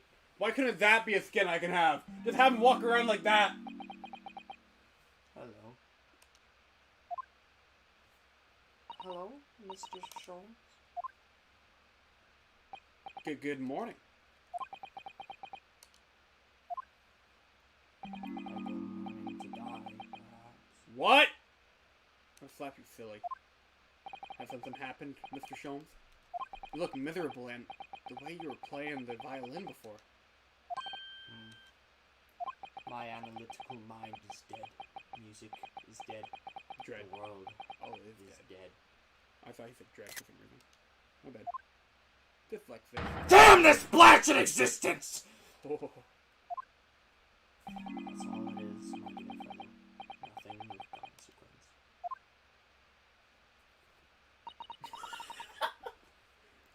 I'm afraid I don't understand. Well, isn't it time we ate some dry toast and insipid coffee for me if it's not too much trouble? Did your dog die? Cat? It's out. Oh, the cat. Meow. Did the cat die? No. Meow. What the dog doing? What the cat doing? He has a bow tie! It's the same cat. Oh no, it is! Oh look, how do I pronounce him? Wagahai. Oh look, it's Wagahai! Good morning, boy. Oh, you are so handsome! Oh my god! Blinked. No! Yes. Oh my gosh. You should be my judicial assistant. Well, hey! Look, he has a bow tie. He's qualified. He could be the judicial assistant. No, I love it! He's awesome! That cat is pog. Dude, That cat is fucking pog. Dude, fuck the dog from the original game, alright? This cat, where is that? There's a dog in this game, too. Where? Second game. Whatever. We have a cat with a fucking bow tie! We have a cat. Cat's got shrimp! He's got shrimp! Cat has shrimp! That must be some sort of tiny door for cats to use. But how did it get in there? But how did it get there? Well then, everyone, time for breakfast. Oh, wonderful. Let me help you, Iris. It'd be indeed be a fine day to die. But we have a cat. Oh, I knew something looked different. Something's missing from Mr. Sholmes' desk.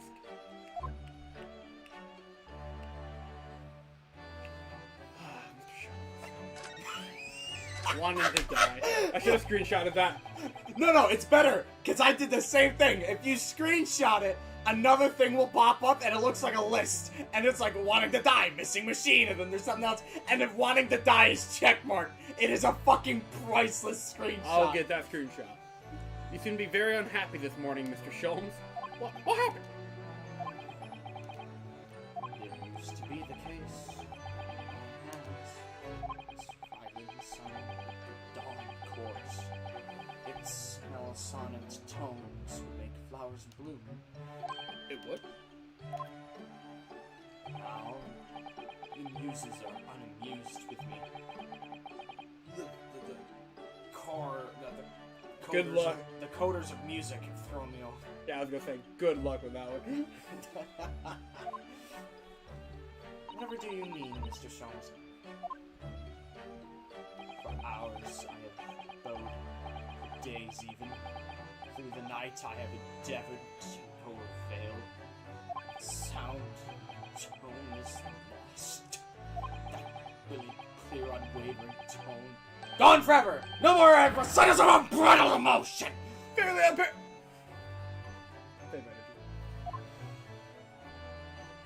Well, you haven't been practicing as much lately, have you, Harley? I just want to give her a Scottish accent for some reason. I don't know why. Well, you haven't been practicing much lately, have you, Harley? It's That's cursed. That's cursed. You don't like that's it? Cursed. That's cursed. That's cursed. You don't like that? That is so cursed. Okay. Don't worry. Don't worry. I'm sure it'll come back to you in time. He was on the screen. Give me a break. I'm You slipped up more than I have this stream. You be quiet. Heed my words, Mr. Conroy. The coders of the arts are fickle. the coders. Because he's not game. That's it. One day they bestow genius on a man, and the next they unmercifully control it. Oh. Here. Ah! Why is this happening to me? If they take the turn I have for the violent from me, what is left, for pity's sake? What is left? Seduction, perhaps? Isn't that what you're known for? I actually sympathize very much with Sholmes. If I can't play the flute during service like I normally do and I'm like messing up, it actually frustrates the hell out of me. Mr. Sholmes, I don't like to pry, but your desk looks rather empty today. Well done, Miss Houston. Observational skills give you credit. Oh, no, Mr. Sholmes, they pale in significance compared to yours. You struggled not to notice, wouldn't you? You mean Harley's great analytical scope? Yeah, I'm impressed. You got that basically second try analytoscope, yes? That's a windy. How are you struggling at Windabank, but not analytoscope? My consistency boggles me. Well, I'm consistently inconsistent. Inconsistency. There's an inconsistency here, sir. That's a Windabank now. Windabank. That's a Windabank now. Sorry, what's it? It's a. See? Windy Bank. Sorry, it's a windy bank. You see, what the hell even is that? Windy Bank. No, it's Windabanks. The pawnbroker. What are you looking for? I just looked away. I realized I'm not supposed to read. What do you mean you're not supposed to fucking read that? I was correcting you, kind of. You are supposed to read that. See, you're lying. You're Irish, you idiot. Oh shit, I forgot. Oh, this is great. I love voicing this character. No, Windy Banks. The pawnbrokery. I love not voicing this character. Pog, what? Old? You mean you pawned that enormous machine of yours? It has some considerable value, you see. Quite undeserved.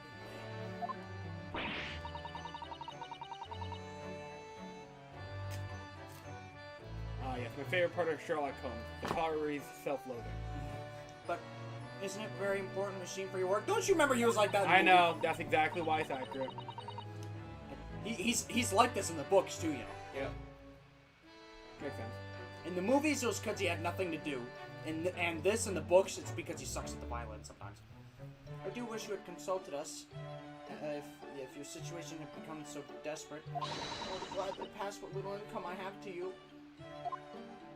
Dear, he's off desperate. But the pawnbroker has your wonderful machine. How can it be anything but desperate? Making use of a pawnbroker is quite ordinary here in London, I'm sure you. It is? Doesn't sound so ordinary at all. It would seem that neither of you fully understand how pawnbroking works. Oh, what's to understand exactly? Take a screenshot,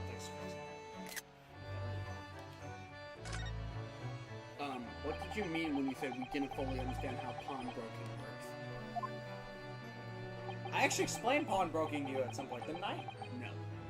Who the hell did I explain it to? I explained it to someone. Who the hell just texted me? It better not be Jake. Oh no, somebody went live. Okay. To the people of London, pawnbrokeries are akin to banks. Banks? On Mondays, merchants relinquish their finest jackets and trappings of their pawnbroker choice. With the money they receive in return, they're able to trade And then on Saturdays, they go to recover their things using the money they've earned. I had no idea. This has been a fascinating lesson for us. Everyone does it, you see, especially people in the inner London. And should they have money to spare, they would purchase another fine jacket. Not to wear, so, but to pawn should the need arise. Oh, how ingenious. So whenever we have something that's getting in the way, we leave it at the window banks, you see. Pawnbroker can be thought of as an extremely secure vault. Would have thought that even pawnbrokers are different here in Great Britain. Of course, you have to watch Hurley with it. Sometimes he pawns things he really shouldn't. Don't you, Hurley?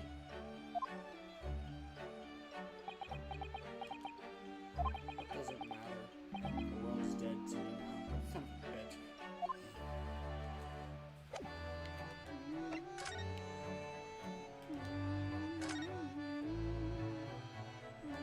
Well, if you're just gonna talk to her, I literally am about to blast my pants full of urine. Alright, you go piss. You can voice Iris. Don't voice Sean. Oh, my dick fella. You can never tap into my show. Mr. Natsume's cat seems to have settled into his new home then. Oh, yes, and I've become quite attached to that little waggy. The little waggy. Motherfucker! He's a Show's line! What's up? Okay, hold up, I'm coming.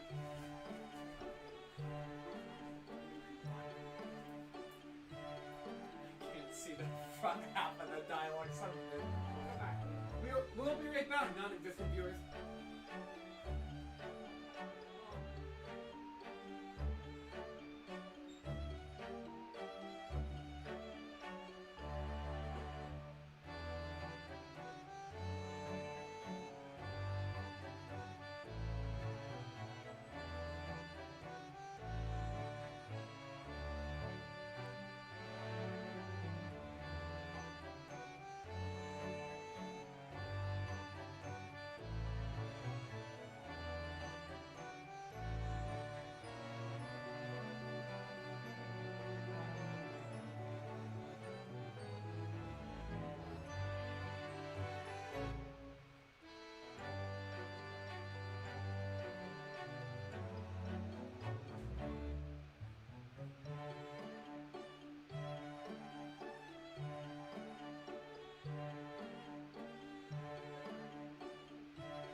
I don't know. I just saw you approach from where the dog was. No. Also, this is not going as I planned. Clearly. I thought this happened after the cutscene. It would appear the previous owner is completely forgotten to him. Cats are unfeeling creatures. Their meows as empty as the hearts of the muses. Meow.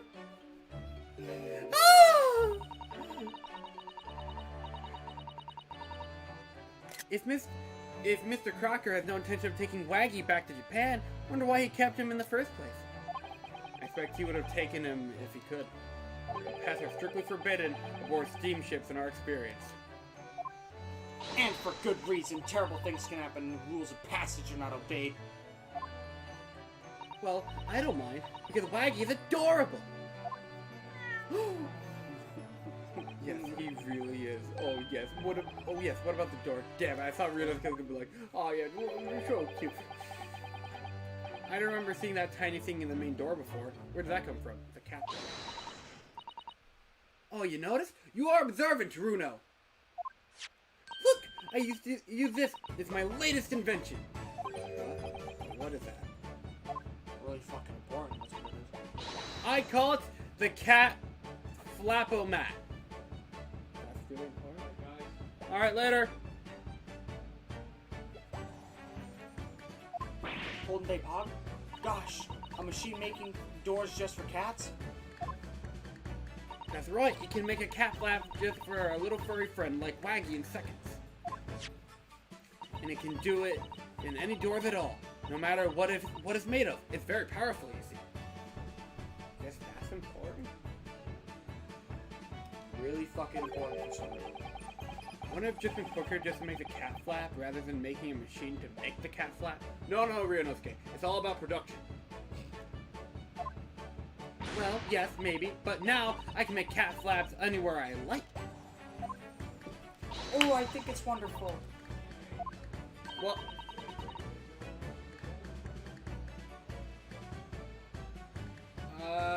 not in the middle stream, but okay. You must make one for us in the door of our office upstairs, Iris. Truly know how to come up with unconventional inventions, this girl.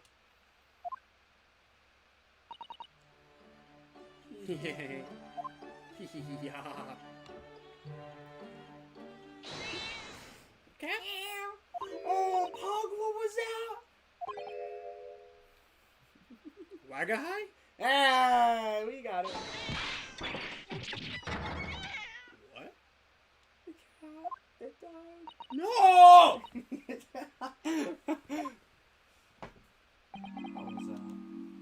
Oh no! Wagahai's tangled up in your violin! The cat died. The cat died. The cat died. I think he thinks it's a toy. No! What's he doing to it? Here, show us Prince's violin.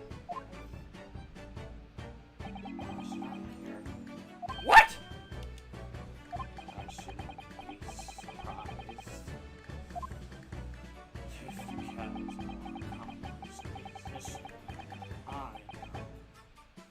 is That's actually really fucking funny. I should screenshot Mr. that. Sholmes is in poor spirits, isn't he? Well, anyway, I'll put it back where it lives, shall I, Hurley? Out of the cat's reach, if possible. Maybe we should assess the damages. You got nothing to say. Oh my goodness, we don't have time for this. Let's see if we can leave. No. Son of a bitch. Okay, you're actually supposed to look at the violin. Makes sense. It's over here. Oh my goodness. We should just say it real quick.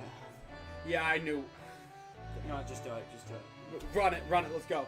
No. Run! We have to do out what's in tonight! This is my last night to fucking do it!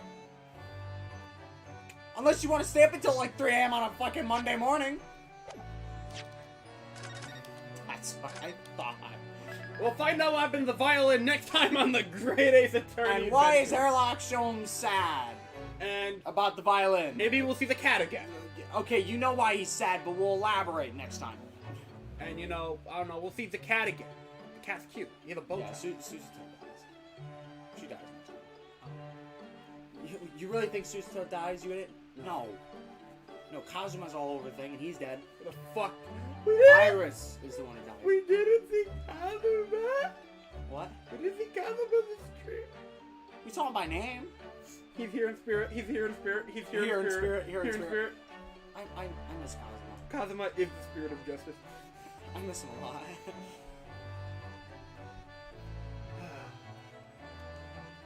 Alright. I hope you guys... Not go as planned. Clearly.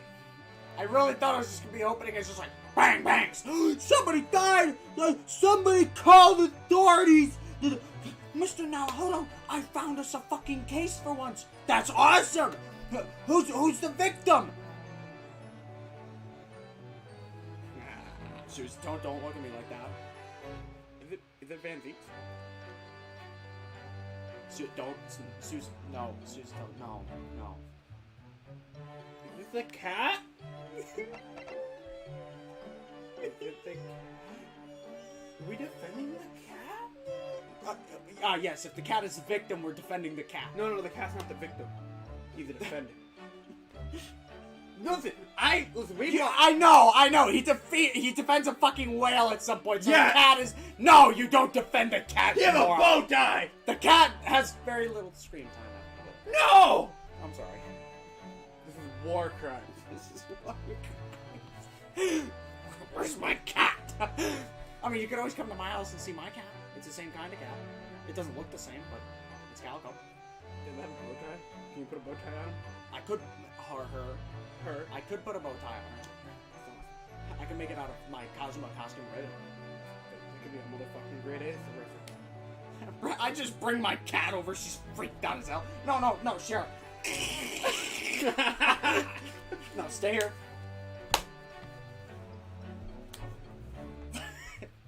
I almost hurt myself doing that. Dude, I don't know what to do with these bottles. Recycle them?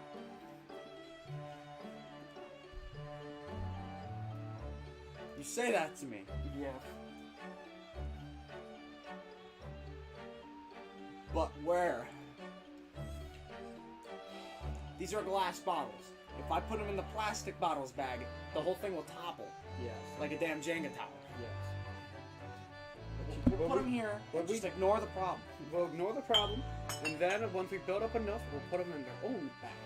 And then Or, Gavin, you can bring you them can home. clean them up on your own time and get your act together. Those aren't my bottles! What? Those aren't my bottles. I told you if you want to literally just tell me a day you want me to come over and I'll clean this place with you. Or you could just clean it up on your own because it's just bottles. Just get a bag. Bottles. Go in that bag. You can even put plastic bottles.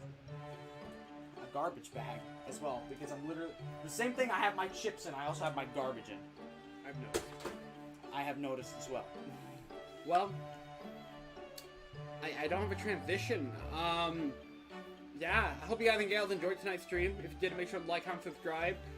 This will likely be more viewed in the 2 Dudes 1 Courtroom version.